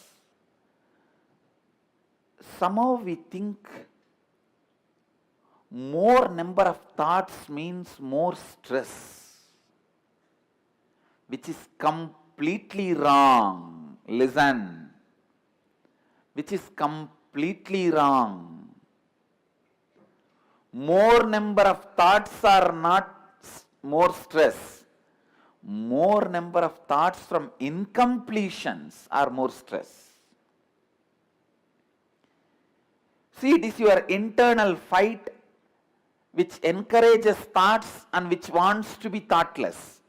That is stressful. Actually, thoughts by themselves are like Lakshmi, wealth. Right way of applying it, you can just manifest wealth without manipulating. There are only two kinds of people who are wealthier in the planet Earth, the humanity. One who manifest wealth, other one who manipulate wealth. That's all. Thoughts are like Lakshmi. If you know how to manifest them, you will manifest wealth. But if you are stupid to manipulate yourself, you will be manipulating wealth. Anything manifested can never be taken away from you by anybody. Anything manipulated can never stay with you, however you may try. I am telling you. Anything manifested can never be taken away from you, however you try. How much ever your detractors, opponents, enemies try, nothing can be taken away from you.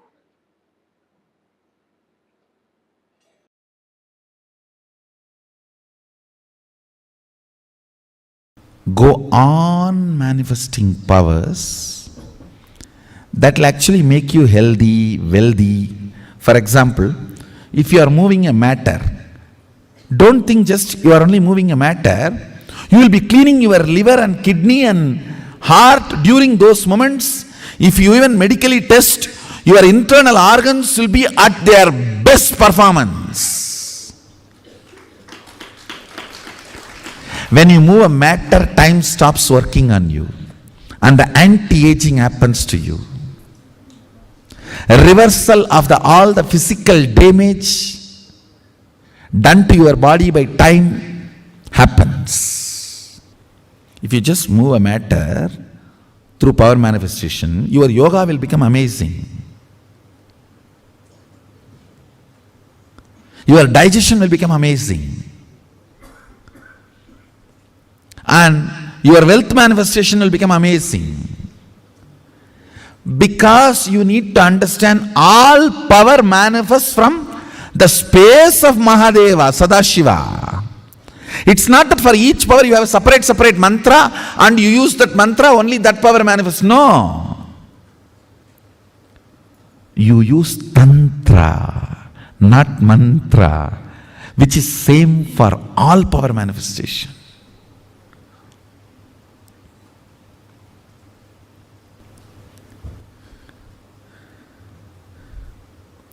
Go on be power manifesting. Go on be reaching out to others. Go on be causing. I tell you.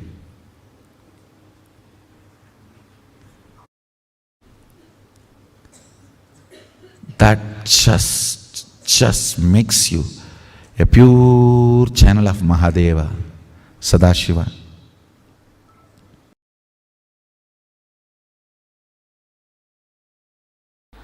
Anima, Lahima, Mahima, Ishitvam, Vashitva, Prapti, all these Ashtama Siddhis are possible. Your brain is hardwired for all these higher possibilities. Just because common man did not have access to the science does not mean it does not exist. Just because common man does not have access to the country's treasury, you can't say country's treasury does not exist. Same way, just because you do not have access to these extraordinary powers, don't think these powers don't exist. All these great powers are possible. It is a simple inner science.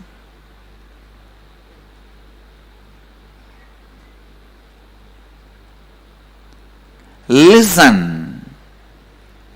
Kundalini Shakti can directly make you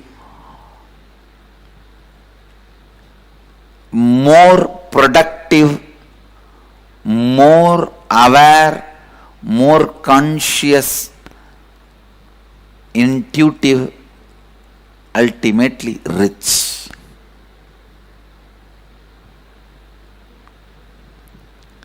It will take away the low idea you carry about you. It will take away the lower self-image you carry about you. It will show you your possibilities. It will show you the power of your intuition. It will awaken your intuition. It will awaken your intelligence. You will forget tiredness and boredom.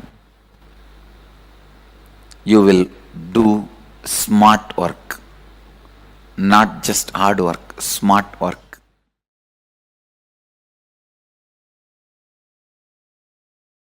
Your DNA strands are connected through water, hydrophobic material. DNA strands and the consciousness is connected through sound, sounds with which they are connected matters. The good news is you can reprogram, replace the old sounds through which your consciousness and DNA strands are tied together, connected together. The great news is you can use these 4 opportunities to do it easily. I'll give you the precise conclusion. Whenever you feel hungry,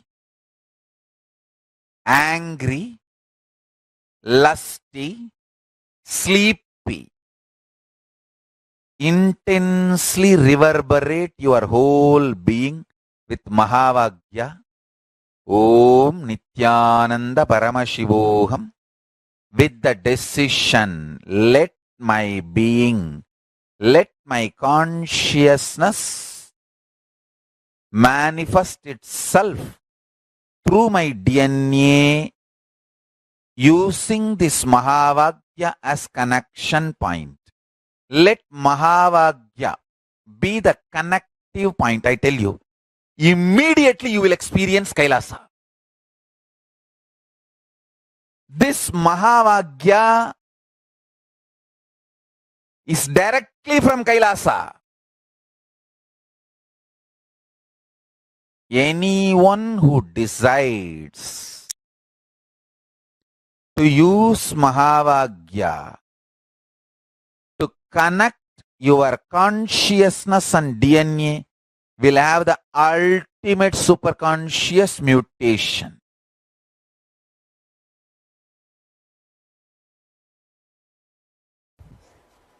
Maybe for a few minutes, you can all sit. Today, all of you feel connected to the Padukas, Guru Padukas, which directly liberates, which is an independent intelligence.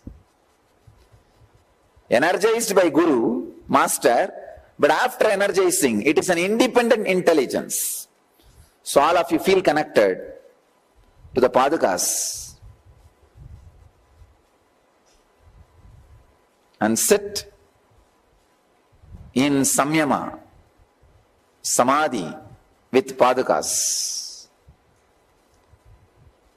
Let all of you experience Kundalini awakening just by the grace of Guru Padukas. Let the Padukas radiate intense presence and awaken all your Kundalini. Come on, you will see now. Many people whose Kundalini is, who has not experienced Kundalini awakening, will experience now. Because the Paduka is independent intelligence. You will all experience levitation and Kundalini awakening, the N effect, through the Padukas. Just sit and relax, remembering the Guru Padukas. Let you all achieve, experience, live, express, radiate, and share the eternal bliss, Nithyananda. Thank you.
There are only two forces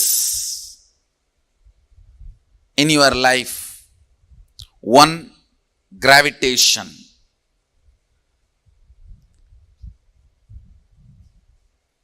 I'll explain. Listen carefully.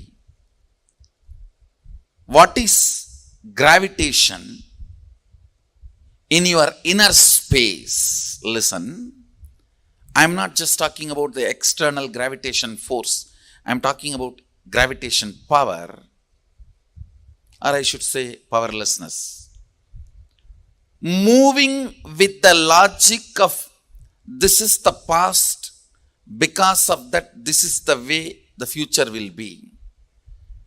This is the way past was, because of that this is the way the future is going to be, is gravitation. Listen. If your thought current to run your life, oh, this is the way my past was, and this is the way my future is going to be. It is called logical lifestyle. That thought current is gravitation. There is one more energy current. Please understand.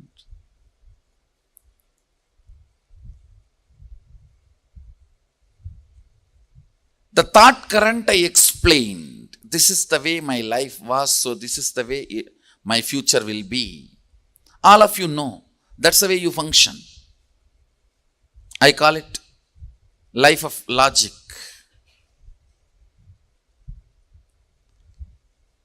But there is another one. Energy current.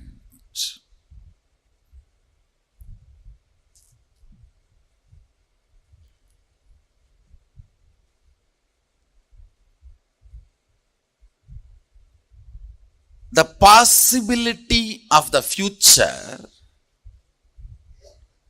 not logically connected to your past,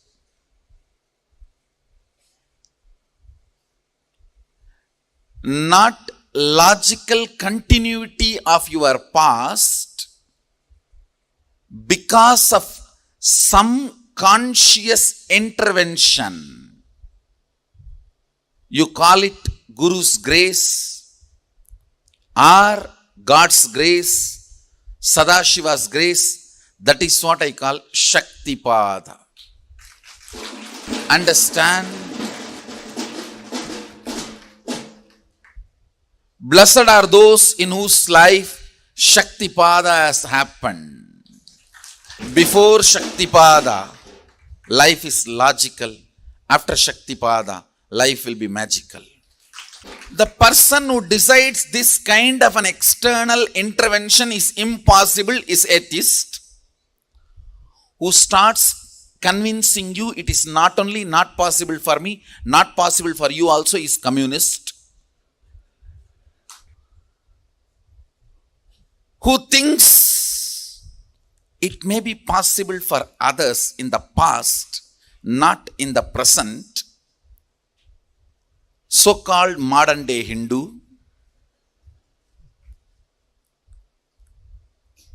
It is possible for me also. Maybe if I practice when I am about to die. Agnostic.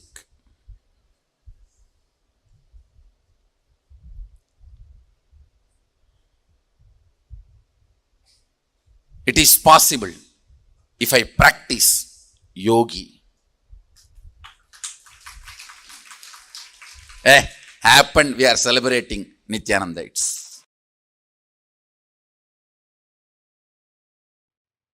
I remember once, see one of my guru, Narayana Guru, Narayana Swami Tata, his name, locally people used to call him Narayana Swami Tata. He is well known in Tiruvannamalai, especially because all the unresolved crimes by the police, the main town police station, all the officers will come to, police officers will come to him. all the police officers who worked in Tiruvannamalai town 30 years before, they know this Narayana Swami Tata whom I am talking about. This Tata is instrument for building a Devi temple in Tiruvannamalai police station. In Tiruvannamalai police station, inside the station, there is a Unnamulayamman temple, Devi temple. That temple was built by the police people, and this Swami, Narayana Swami, was responsible for it. And that is a separate story. I'll tell that story later. Now, you listen to this Narayana Swami Tata's Leelas and few things. All these police people will come to him for resolving all the unresolved crimes. He will use his powers and give all the details. Where that criminal is hiding, where that thief is sitting, where that stolen goods are kept. Even in the murders, he will tell very clearly who has murdered, how the murder happened, and police will go and solve the crimes. One day, one person caught in a crime, not because he did a crime, but he was in a wrong place with the wrong people. So his friends took him, saying that, come on, let's go for rounds to roam around. Without telling this person, they are all planning for committing a crime. They just took him like a company. But when they went there, they all committed the crime which the team committed the crime. This fellow went there without knowing that the plan was a crime. And this fellow was a devotee of this Narayana Swami Tata. Listen carefully.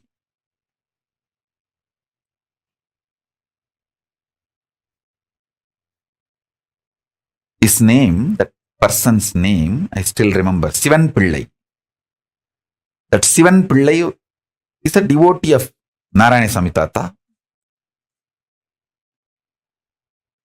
That Sivan Pillai was called by his friends, come on, let's go for a trip. They took him. But his friends did not tell that they are planning to commit certain crime and they are taking this fellow along with them for that crime. Because that gang, which was planning for a crime, they know this Tata will tell all the truths to the police and the police will arrest them. But if Tata's devotee is part of their gang, the Tata may save that gang to save his devotee. That was the plan. So they took this Sivan Pillai with them and committed the crime. The Sivan Pillai did not participate in the crime, but he was part of the team. He ran back to Tata, Narayana Swami Tata, and begged him, please save me. I did not do the crime and they lied. They did not tell me that they are going to commit this crime and they just took me with them. Even though I have not done the crime, but I was part of that team when the crime was committed. Tata said only one thing. All right, go and sit. He particularly mentioned one cave in Arunachaleshwara hill. In the Arunachala hill, he said, go and sit in that cave. Don't come out of it. You will get the food inside the cave. As long as the food comes to you, don't come out. Eat, stay, don't worry, don't come out. This fellow is such a obedient disciple, he went and did the same. As usual, the police came to Tata to resolve this crime. And Tata gave all the instruction and he showed all the team fellows and all of them got arrested other than his devotee.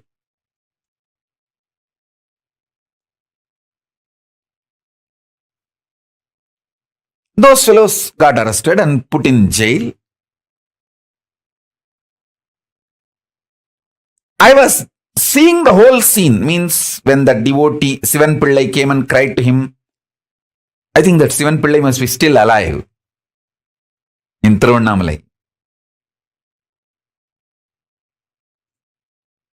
Because at that time he was 30 maybe. So now he may be 70 or 60s. He may be still alive.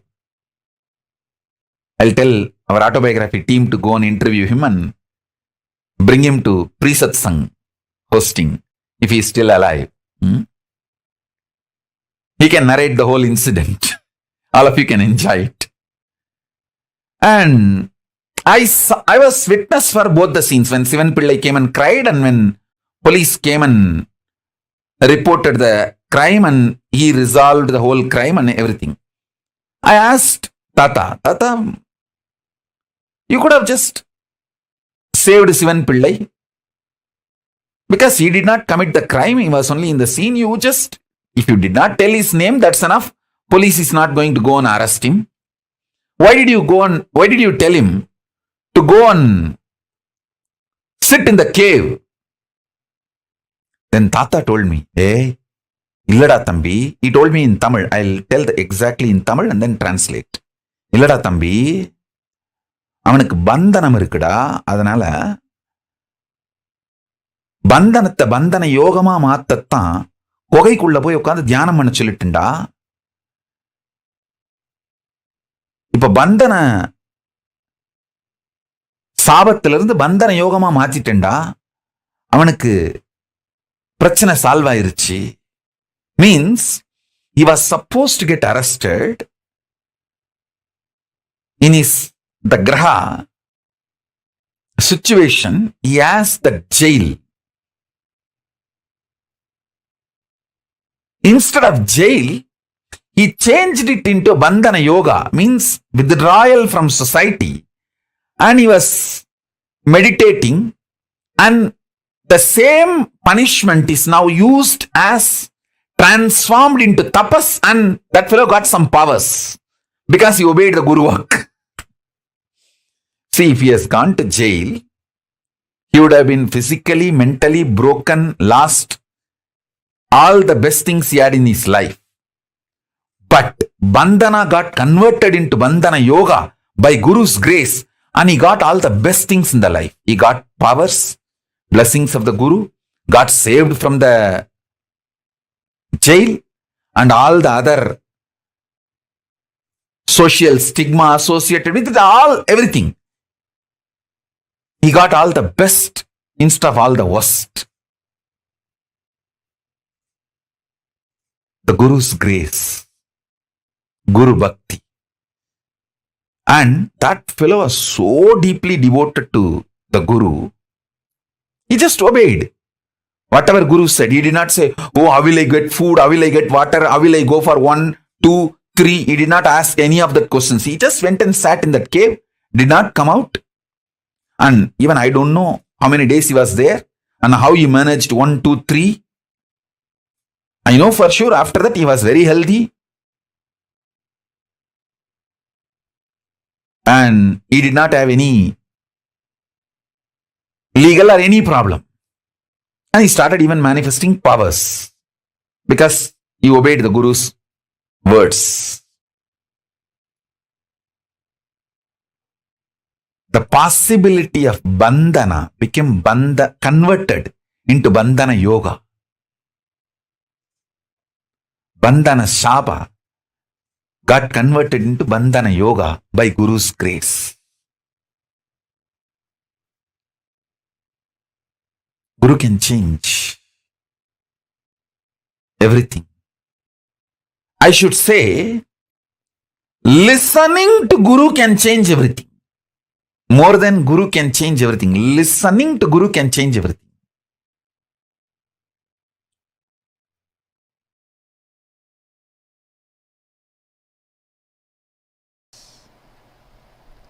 I still remember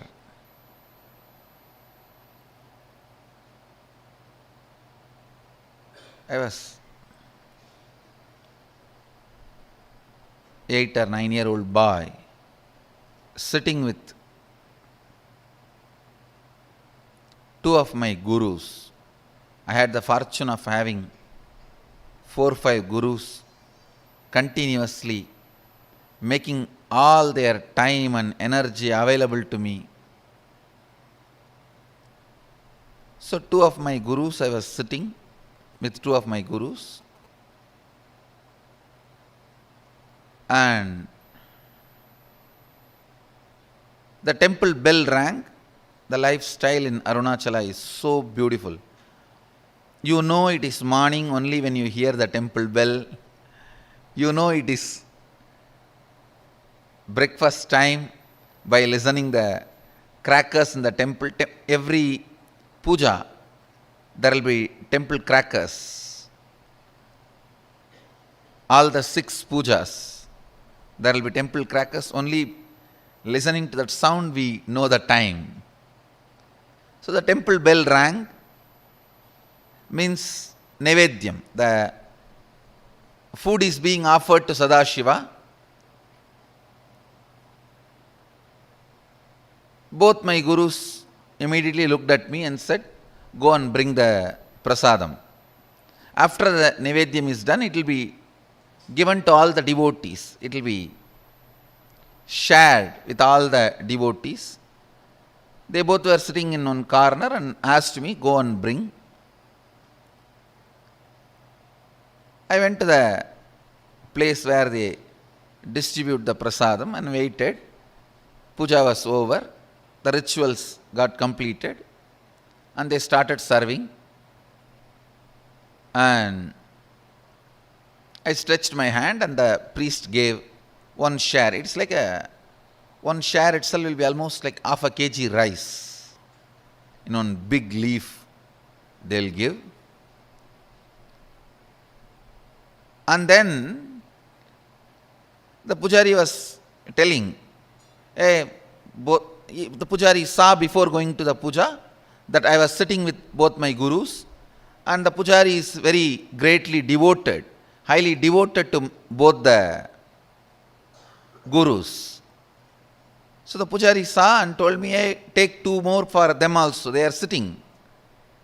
Take 1 for you, take 2 more for them. I was a little reluctant because one of the boy and girl who were my classmates are standing in the queue next to me. They will laugh at me, taking so much, all for one person. So for this purpose only you are sitting in the temple whole day. That's the way they usually make fun of kids. So, and I know already they are gazing at me in the mood of making fun. I felt little pride. I am from a big family, and again I have been told from beginning that you are from big family and you have to behave yourself like that in the public. So I told the pujari, no need, this is enough, and I brought the Nevedyam to both my gurus. They asked, hey, where is our share? Did the pujari not give? As if they both eat. Actually, both the fellows doesn't eat anything. Very rarely they will touch and put 2-3 grains in the mouth and give it to other people who are sitting with them. And I said, no, you don't eat. You eat rarely. This is more than enough for all 3 of us. They asked, no, did that pujari give or not? I said, yes, he gave. He wanted to give. He asked me, take 2 more to both the swamis. Then they asked, why did you refuse? No, behind me My classmates were standing. They will make fun of me that I am taking so much. Am I going to eat so much? And for this food only I am in the temple. They will tease me. I don't want to get teased by them, so I brought only my portion. Till this moment they were very casual, laughing, smiling. Immediately I saw Kuppamal staring at my eyes and saying, go to their shop street and beg and bring the food. That's the word she uttered. They both own a shop. This means their father owns a shop. The same street where my father also owns shop, and the whole street is literally ruled by my grandfather. He is the head of that whole association. So I always walk in that street with the pride. I'm a grandson of this guy, you know. And all the shop owners are either family or friends. So any shop we enter and eat anything, whether it is jaggery or dal or anything in any of the shops is free, and we'll directly go and sit. And in village actually we know literally everyone's name. And it's a different lifestyle. But in that same street I have to beg now. All will make fun. What happened to your grandfather and his wealth? They will ask all questions and they will tell my grandfather. That is the next problem. That your grandson is begging in the street. Why you are not giving food for him? Of course, one good thing I had. I think this is the greatest boon Sadashiva gave. Just obeying the Guru Vak. I think that's the greatest wealth I brought with me, I tell you. The future may think, future may describe various things as my main contribution. Some may say my Gurukul is my contribution, and some may say the science of manifesting powers is my great contribution. Some may say science of enlightenment is my great contribution. But I tell you, the greatest thing I brought, which was useful for me, is surrender to the Guru Vak.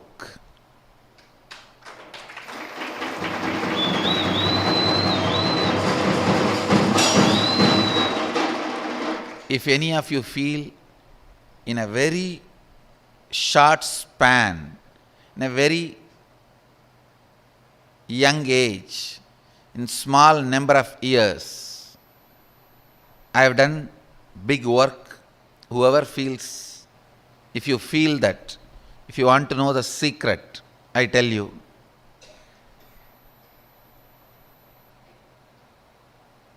complete surrender to the Guru Vak, to the letter and spirit, that reduced lot of time wastage. The moment my Guru said, go and beg the same street, in the same shop and bring food, I know now it is a serious. It's not casual. It's not fun anymore.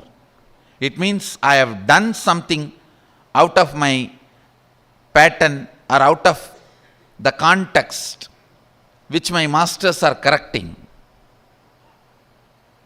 I tell you, I stood up, straight went to that street, begged, and brought whatever I got. Naturally, all friends, family, They all gave so many things. I have to take a small pulling cart. In villages, there will not be rickshaw, the hand-pulled cart. So I have to hire a small hand-pulled cart to bring all the items I got as bhiksha to my guru. So I hired a small vehicle and brought the whole thing and put it at the feet of both the gurus, and I realized, understand, that was one of the greatest realization I had.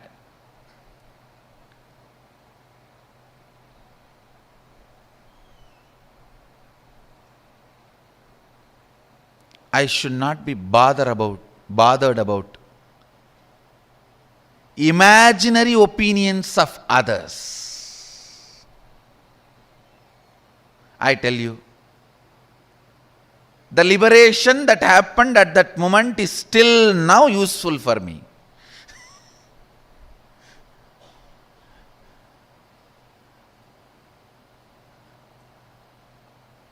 Next day I had a chance to talk to both my friends. They were asking me, hey, why were you going for bhiksha in all the shops? Did you do any prayer, or is it any divine commitment? In villages we have a habit that if somebody is sick, they pray to Venkateshwara and Kuladevata, that they will go for bhiksha and bring and offer it in the undi. Still we do that. Every Puratasi month, all the Vaishnavas, they go for bhiksha and take it and offer it to Vishnu temple, and Shaivites every Margasirsha month go for bhiksha and offer it to the Shiva temple. They asked, when both the friends asked me that, hey, did you have any prayer? Why were you begging? In the mind I was thinking, only you fellows are responsible for my begging. And only now I understand, you guys did not even have the idea which I was thinking you guys will be having. After 50, if I come out of one pattern, then what about the second pattern? That 90. Third pattern?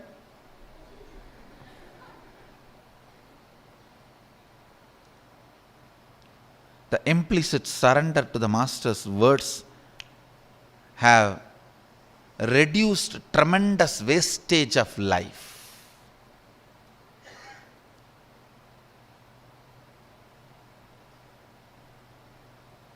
Money saved is money earned. Time saved is time earned. Life saved is life earned.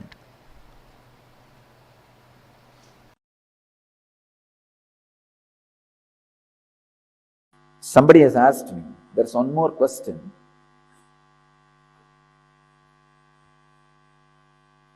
What is it that is really working for the seeker? Is it self-effort or Guru's grace? This is one of the important problems seekers face in their life. Is it Guru's grace or self-effort? If it is self-effort, why do we need Guru? If it is Guru's grace, why should we do any self-effort? I am solving this paradox, this problem once for all. Understand, you need to have self-effort to be in Guru's grace. You need to have Guru's grace to have self-effort. Both are not contradictory. When you catch Guru's grace, put your self-effort to be in the grace. Avoid all the negative talks, negativity about the Master and you.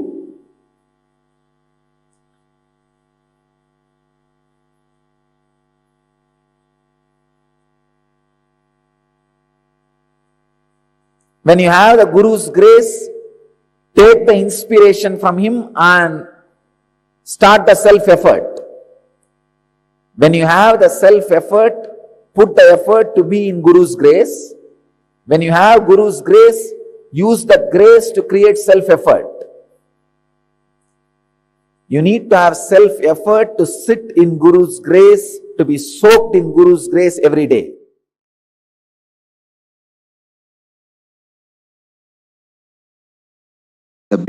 Hinduism is it does not claim monopoly over Nirvikalpa Samadhi or enlightenment. Everywhere, the sincere people receive Nirvikalpa Samadhi, enlightenment, superconscious breakthrough. Be very clear.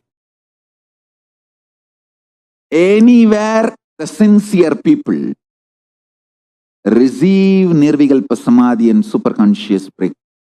Now,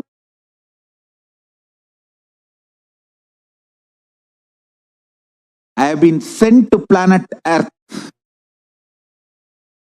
to initiate, inspire, emanate this Nirvikalpa Samadhi, superconscious breakthrough, to give you the experience continuously.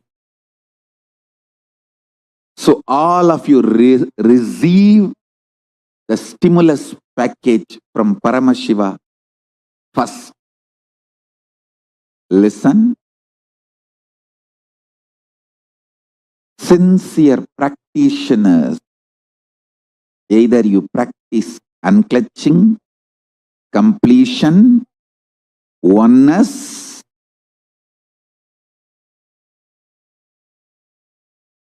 ajapa japa of Mahavagya, intense yoga, sincere puja, any of these practices I initiated you into deep feeling connection. You are qualified to receive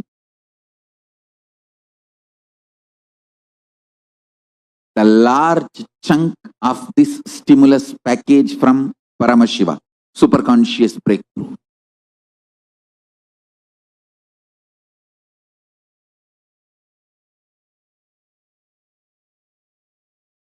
One good news is with Paramashiva, there is no separate lobbying. Just if you are sincerely doing it, that is enough. It is just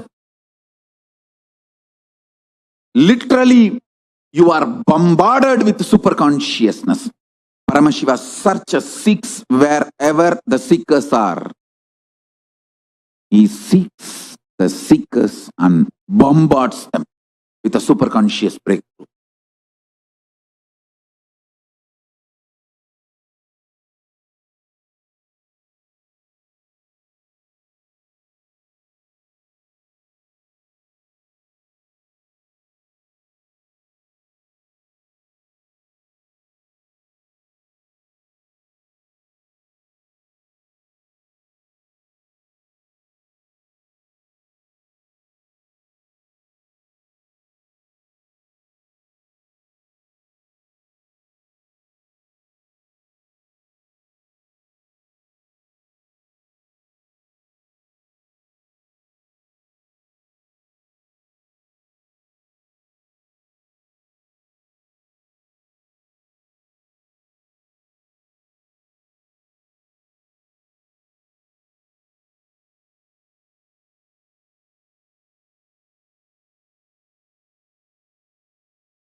Understand the word, the luxury of simplicity.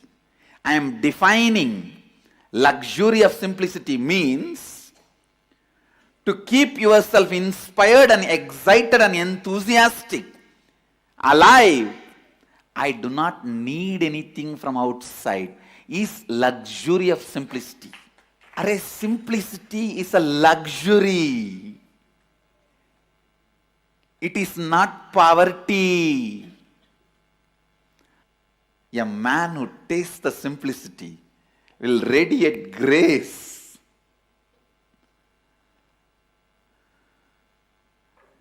The luxury of simplicity, it's the property of Mahadeva.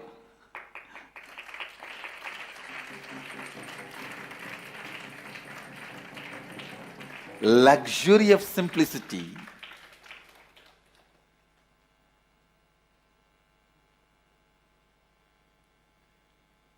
The ability to be constantly inspired, excited, alive, radiating.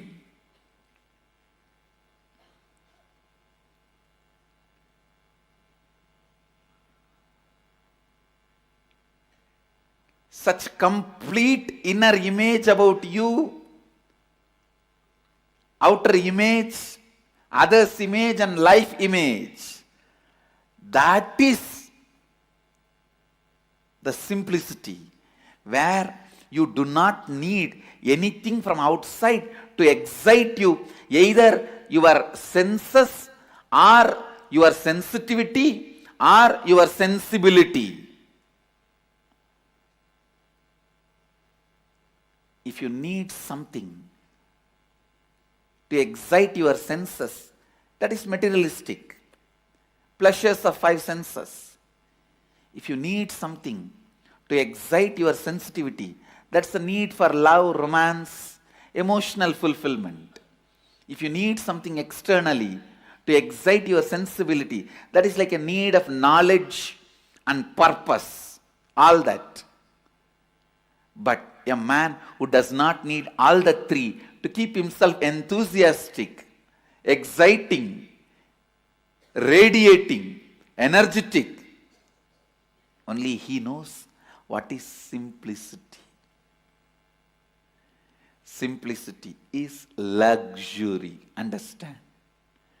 Neither these few pillows nor this throne can take away that luxury of simplicity from me. Understand?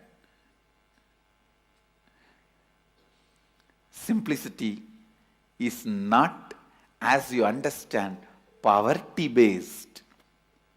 It is a spiritual based.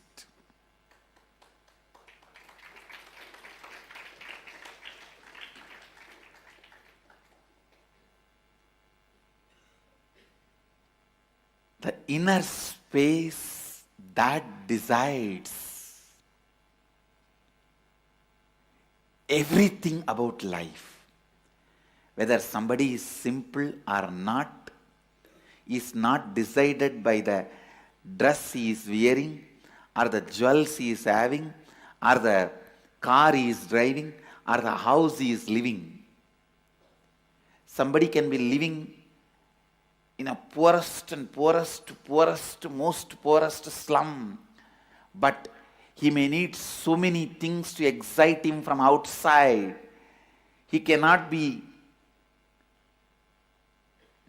enjoying, enriching, exciting himself from his inner space. Then he is the most luxurious guy. He is not living a simple life. Understand?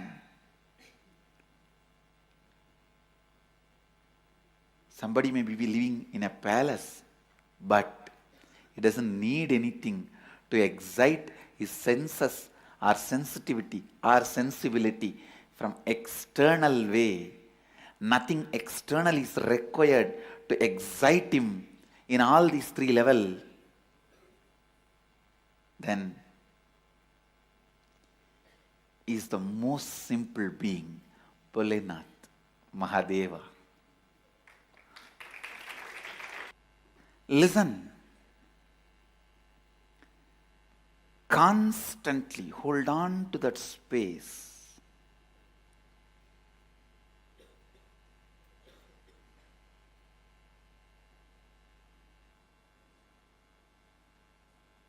You are Mahadeva, Shivoham, without encouraging the logic which asks for external evidence and external witnesses. Instead, in the first, start building internal evidences and internal witnesses.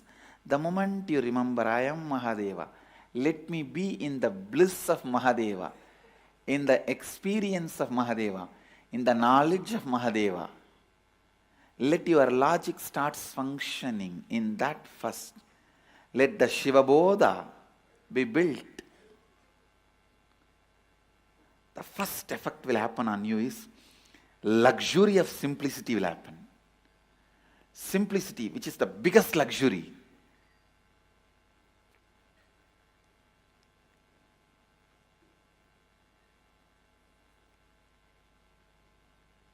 When I decided to come to the planet Earth, the first thing I packed and kept under my arms, without forgetting or without leaving the responsibility to somebody else. Land, I told, hey, you go and take it. Keep it ready for the Sangha. Wealth, I said, all right, you take it and go. So many things, strategy, so many things I sent it through so many people and told them, hey, go and keep all the things ready.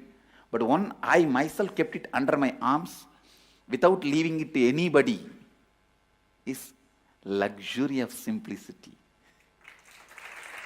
Understand? This one property, I did not leave it to anybody. I did not leave that responsibility to anybody. Because this is the most important property I need. Whether in my thinking, or being, or words, lifestyle, teaching, in everything.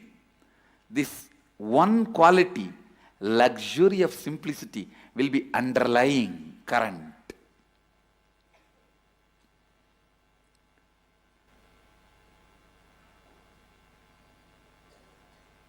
I tell you, that's the biggest richness anyone can have. The ability to be never dependent on anything.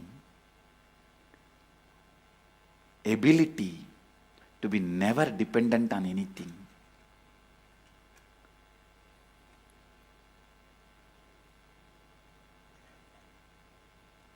Even now my whole life can run just with few handful of curd rice and tamarind rice. That also I am not dependent on it.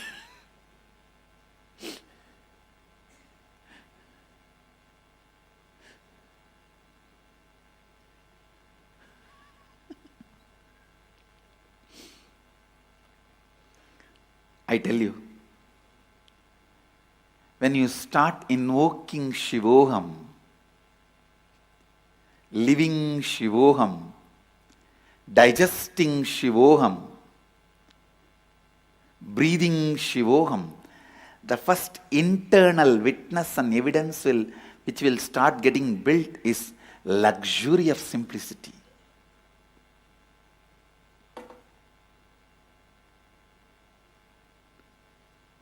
Grace of the independence.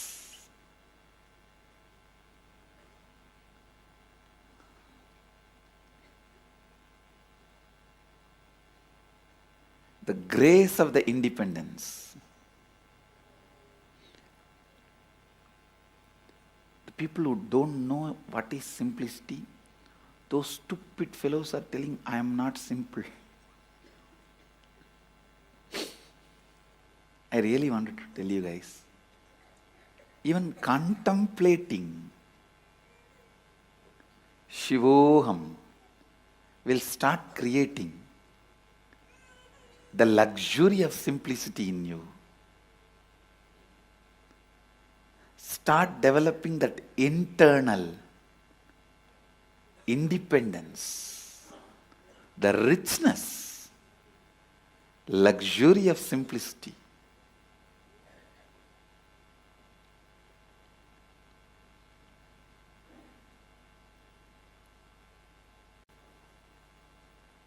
When you cognize Shivoham, the luxury of Kundalini happens in you.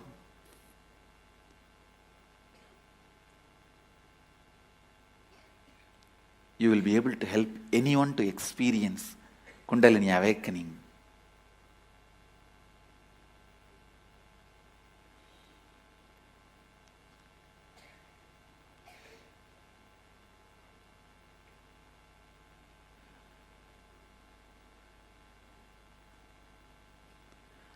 Only the person who knows the luxury of simplicity can be Tyagaraja. Because whatever you need in the world, he doesn't need. Go on. Go on. Go on cognizing. Shivoham. Shivoham, Shivoham. That is the only way you can burn your tiredness and boredom. And I tell you, the man who burnt the tiredness and boredom with this fire of Shivoham, only he knows the luxury of independence. Luxury of simplicity. I tell you, till you burn your tiredness and boredom, even if you have 1,000 cars, different cars for every day, different houses for every day, different wives for every day, you will never experience luxury. You will still feel you are deprived. Because the experience of tiredness and boredom is the root of the experience of feeling deprived.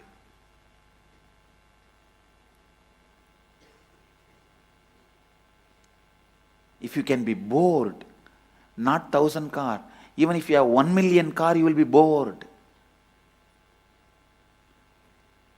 If you can be bored, not just 1,000 houses, even if you have 10 million houses, in all the best locations of the world, you will be bored.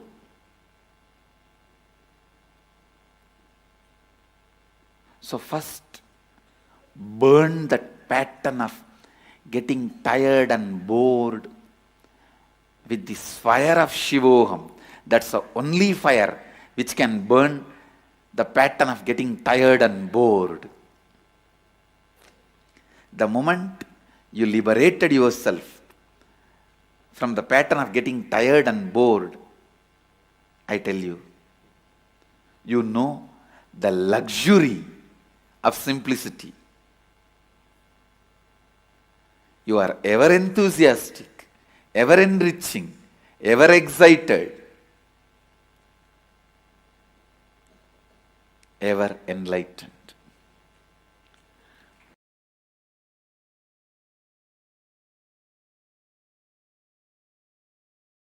Anyone who has seen me in a very close quarters, my personal life 24/7. 3 years before, people used to have that opportunity. Only last 3 years, I have withdrawn from the society, human society, and no one has access to my life other than the time I come out and sit for satsang classes initiation. But in those days, 3 years before, people used to have access to see my personal life 24/7. For quite a long time, I was even resting in samadhi in my courtyard outside. on the swing, the Kailasa courtyard, and people will be able to peep in while they walk across the Kailasa courtyard.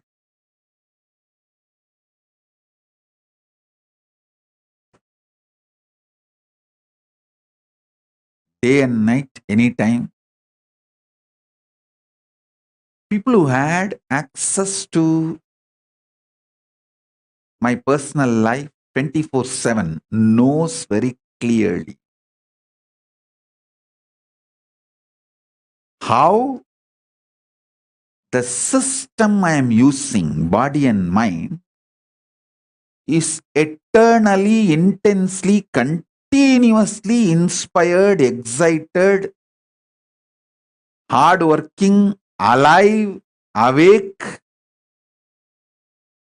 That is why even now many people try to find out in which time zone I am in. They are not able to find out because anytime I come to the session, I am fresh. Body is alive, no yawning, no tiredness. This fully alive. So you can't gauge my biological clock. You can't gauge what time I am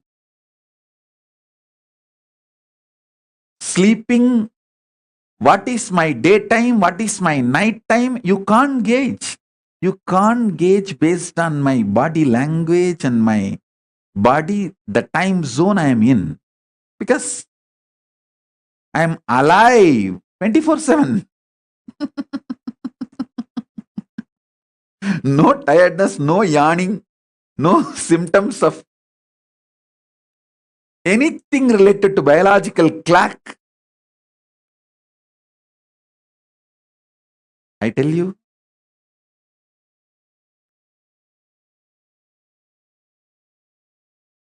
the one and only reason is using consciousness as fuel. It's not that I don't take external food. As long as I was in India, I used to take 1 meal a day.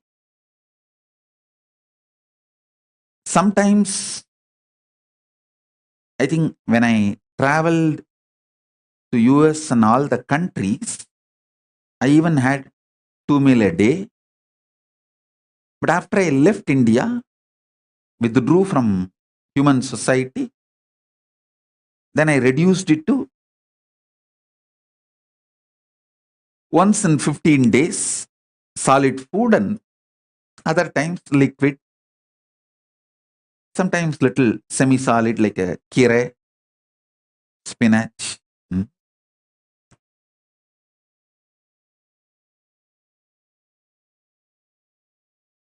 So nowadays, during the Maheshwara Puja, I take solid food.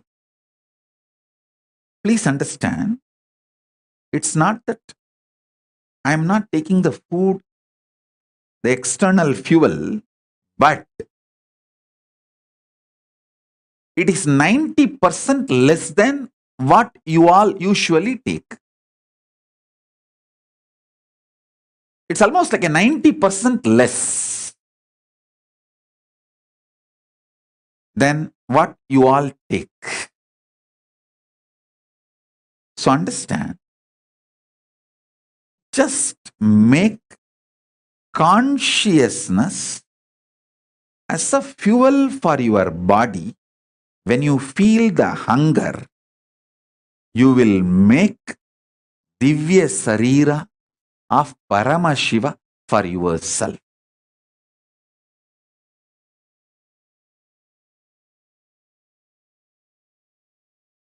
I tell you, freedom is knowing you can manifest the life you want just like that. I'm defining freedom.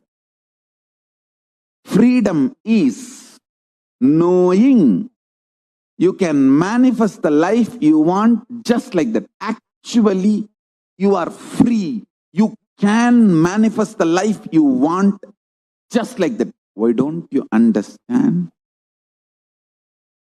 I am the living example. I want to stand on the top of the world and scream, which I am literally doing now.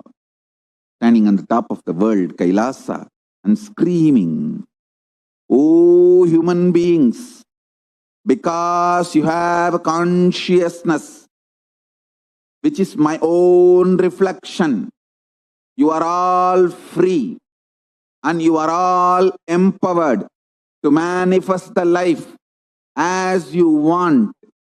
Anything else, all other alternative beliefs you are carrying, your impossibility, everything is the brainwashing done to you for the people, by the people who are planning to exploit you. Dun, dun, dun, dun, dun, dun, dun, dun. This is exactly what to do. Anyone makes you feel you can't manifest the life you wanted is planning to exploit you. I tell you, your SDHD really does not matter. Your conscious decision matters. For example, I give you an example. Somebody, he decides today onwards, I will consciously surrender myself to Paramashiva and manifest Paramashiva in me. Then naturally self-doubt and hatred and denial, self-doubt, self-hatred, self-denial will wake up and say, what are you talking? You, Paramashiva? Paramashiva means he's a creator, destroyer, liberator. He does all the 5 actions. He creates, he maintains, he destroys, he pulls out of depression, delusion, and he liberates. How can you be Paramashiva? That your self-hatred, self-denial,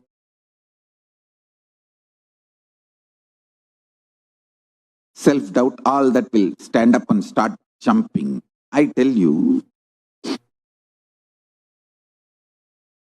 your inner miniature version of your mother-in-law is your self-doubt, self-hatred, self-denial. It will just jump. I'm telling you, consciously, your life never ever gets touched by the impact, effect of self-doubt, self-denial, self-hatred. Listen carefully.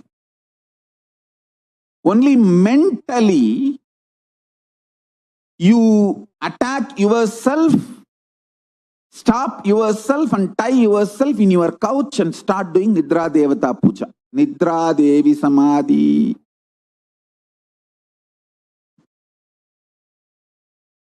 Listen.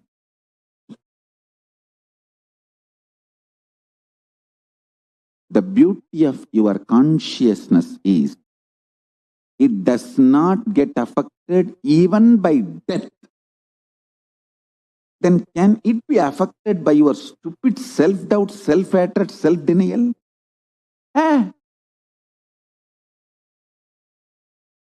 Loose. Loosani.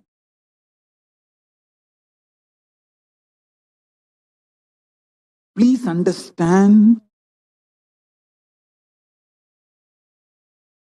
I am talking something scientifically scientific. Cosmic science.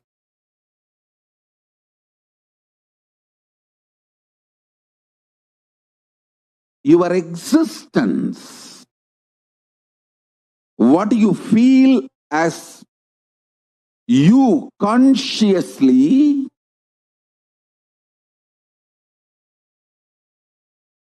does not get disturbed, shaken, even when your body is pulled out of you. When your mind is pulled out of you. It doesn't get shaken by anything being pulled out of you. Listen, I am not brainwashing you. Keeping Mahadeva, Paramashiva as a witness, I am revealing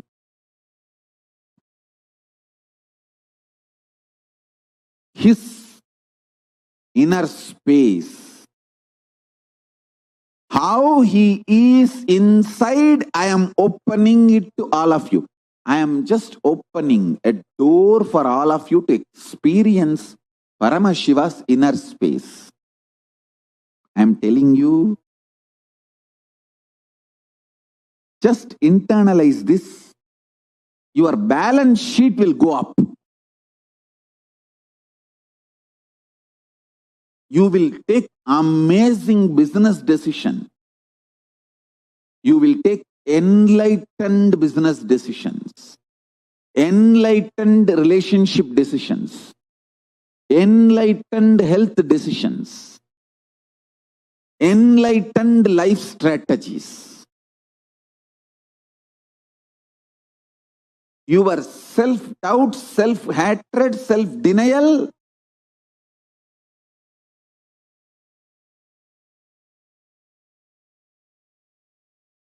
does not impact you.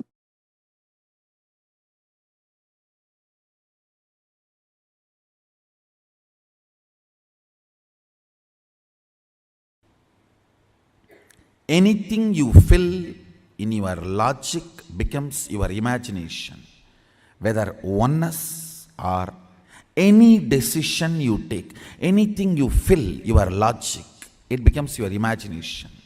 Anything you fill your breath, your heart, it becomes your visualization. Anything you fill your depth, that becomes your declaration. Then comes time, length, breadth, depth, time.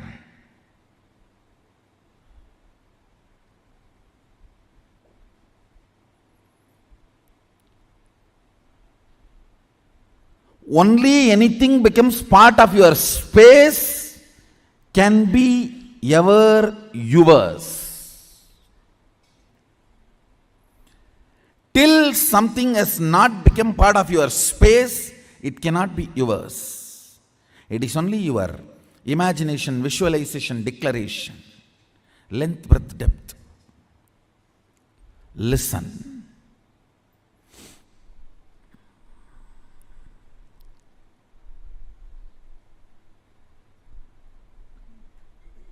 I made a statement, ferociousness breaks the time layer, removes tiredness, depression, boredom associated to length, breadth, depth, and makes anything as your space.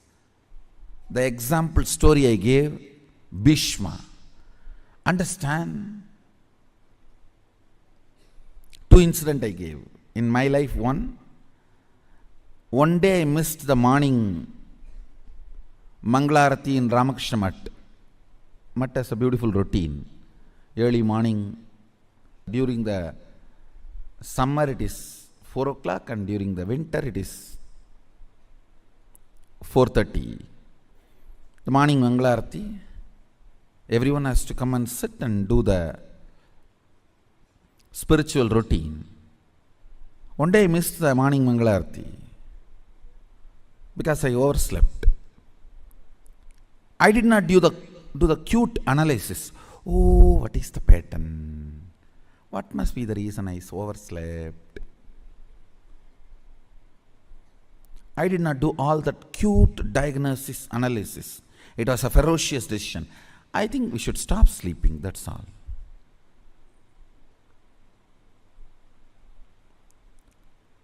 The ferociousness with which I decided to stop sleeping. Only next 3-4 days I did not sleep. But The ferociousness was powerful enough to open my time layer. My decision to be in Mangalarati moved from length, imagination, breadth, visualization, depth, declaration to the space. Time opened up. And after that, not only I never missed Mangalarati, never sleep was a voting component of my life.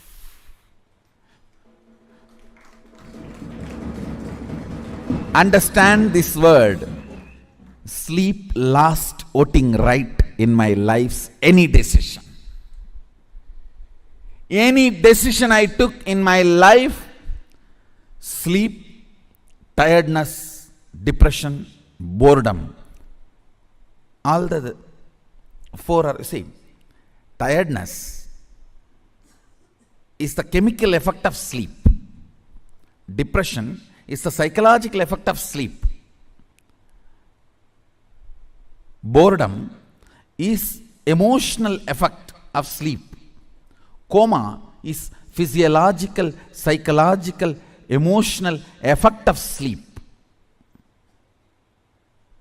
Death is the conscious effect of sleep.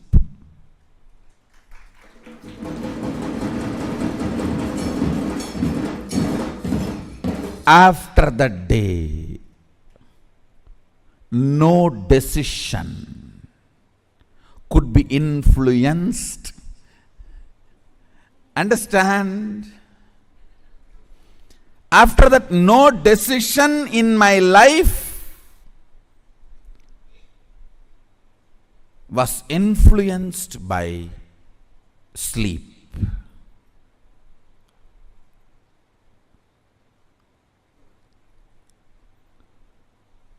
The story of Bhishma.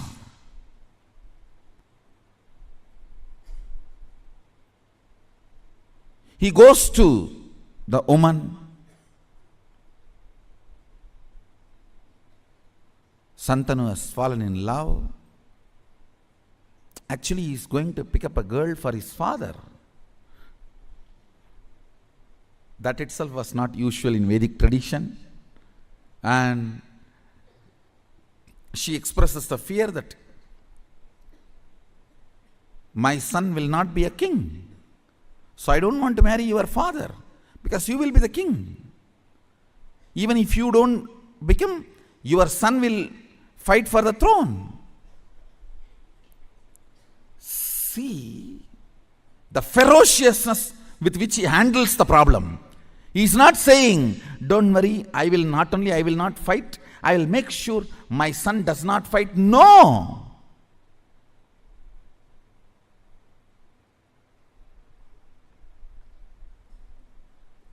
The ferociousness. I declare myself Akanda Brahmachari. Understand, the scene is described by Vyasa. It was such fantastic scene. Son sacrificing his life for father's lust, which is not dharmically expected. Dharmically, he is not expected to do this.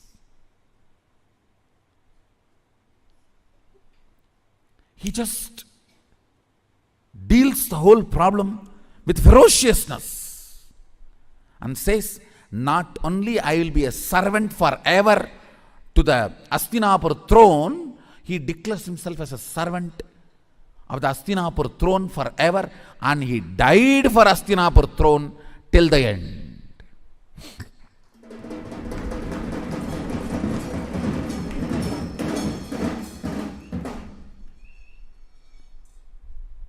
Understand? He dropped his body to protect Hastinapur throne. The last act he did, giving all the spiritual and dharmic strength he had to Dharmaraja, now who is Hastinapur throne head. Before he left the body, he made sure the right person is in the Hastinapur throne. Yudhishthira. And he infuses all his best things, Vishnu Sahasranama, and the system to rule. Both he gives to Yudhishthira. I don't know how many of you know Vishnu Sahasranama was chanted by Bhishma on deathbed.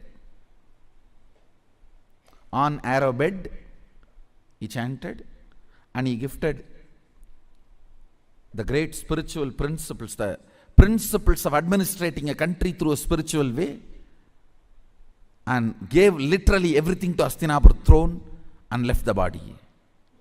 Listen. See, in our Puranas, every incident and the boon and the whole story you need to connect and see. Only then you will understand the principles.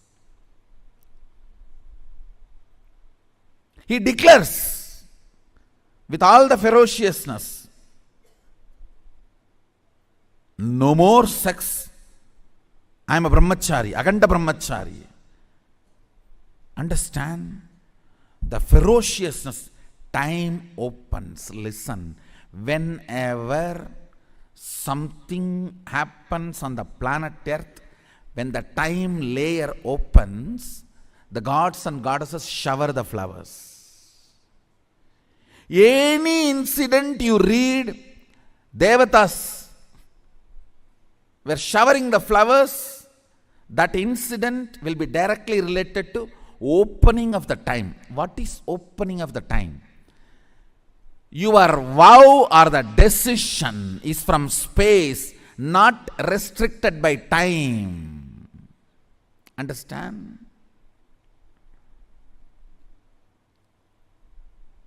Something is imagination, visualization, declaration, if it is bound by time. The same thing, if it is not bound by time, it becomes your space.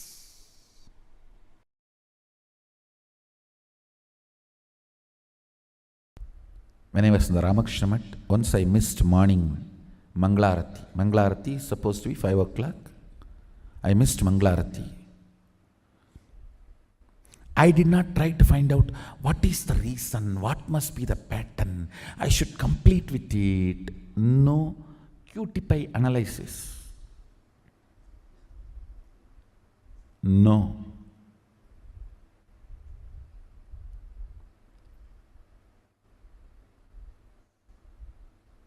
Simply I decided, no more question of sleeping, that's all. Tie the rope on the shika, tie it on the cart, over. Sit. Only if you sleep, you will miss morning Mangalarti. Stop sleeping, that's all.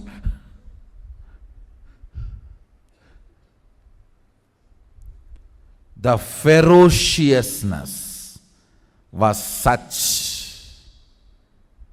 My body and my mind, both of them know, if I decide, I decide. They just obey me if they want to live with me. Understand, both of them know, they simply obey me if they want to live with me. Never again, ever I missed my morning Mangalarati. It's not that I completely stopped sleeping. Maybe next few days I didn't sleep. But the body and mind learnt the lesson. This guy cannot be bent. He cannot be bent. You simply have to listen to him. You simply have to obey him. If you want to live with him,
That was a very powerful back-to-back powerful cognitions about various aspects of wealth and about the luxury of simplicity.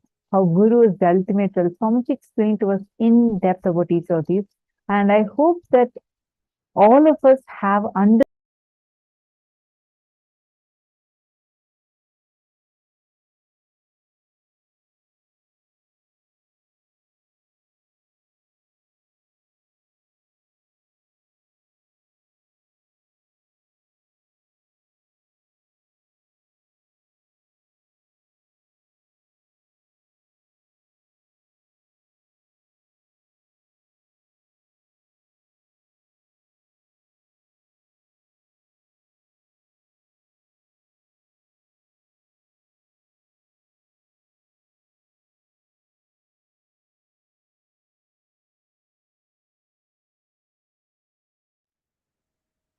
Sorry for the technical glitch.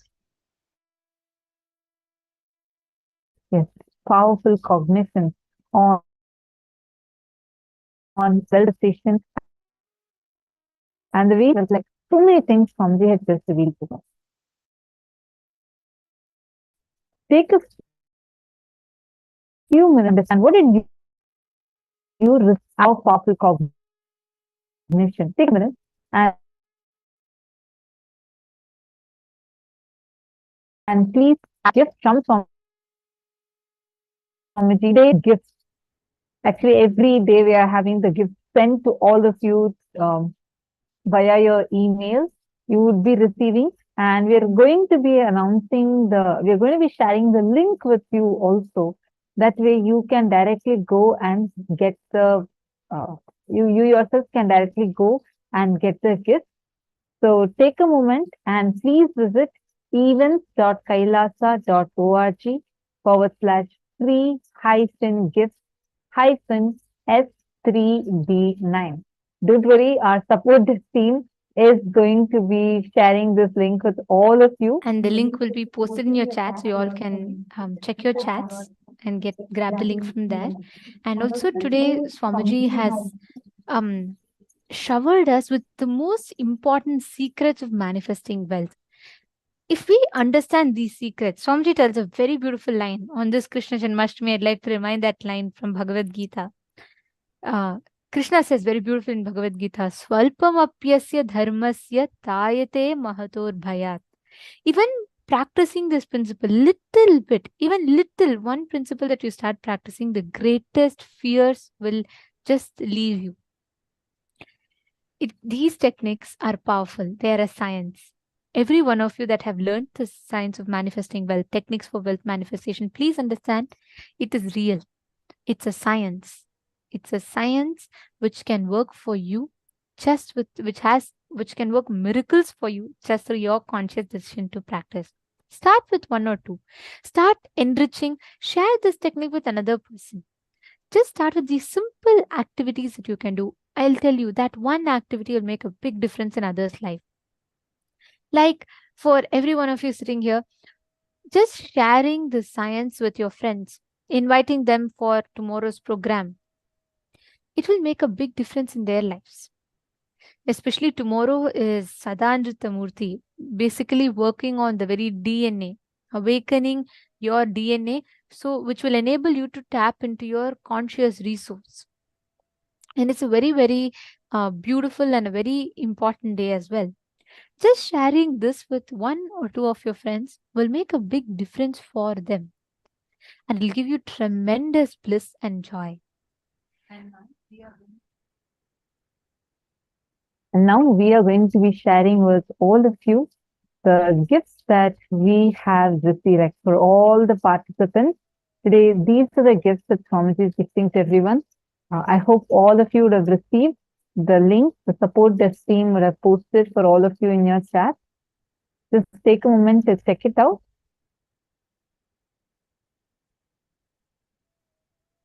These are the gifts directly from Swamiji for all of you.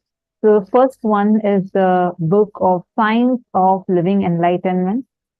And it's a compilation of visionary spiritual talks delivered by the Supreme Pontiff of Hinduism to global audiences. during 2012 and 2013. And next is a book called Why Guru, where Swamiji explains to us in depth why Guru, what is the importance of having Guru in our life. And next, you also are getting a book on luxury of simplicity, the science that you all just learned. And we are also having the Darshan booklet that is going to be shared with all of you, that explains about the darshans that we experienced today.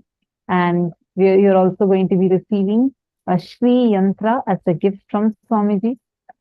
All these are available. This is also going to be sent to you, as well as you can go to this link right away and download it. And next is the techniques to awaken wealth consciousness in you. And one more very special gift is Swamiji's own chanting of Dhanakarshana Bhairava mantra. Just listening to this chant can awaken wealth consciousness inside of you, and this can tremendously help us in getting out of debts, etc. And you also would be receiving your home assignment, where you can go and learn whatever we have learned today. You can just glance through it and complete this homework. So after giving us such amazing darshan, amazing sessions, and on top of that, Swamiji showering us with so many gifts. Every one of you that are here, just through this, you can experience all the best things, like throughout the day what you learn, and enjoy these gifts, because even after Paramashivoham, they will be with you, continuously guiding you further. So hope all of you enjoyed, and hope all of you received the gifts. We welcome you all to join us tomorrow. This brings us all to the conclusion of our day today. And let us conclude our day with the Purna Mantra.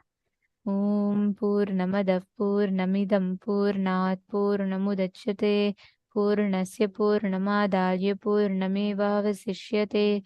Om Shanti Shanti Shanti Hari Om Tat Sat Sarvam Bhagavat Sri Nithyananda Paramashiva Padukarpanamastu. Om Nithyanandam. Thank you all. Nithyanandam.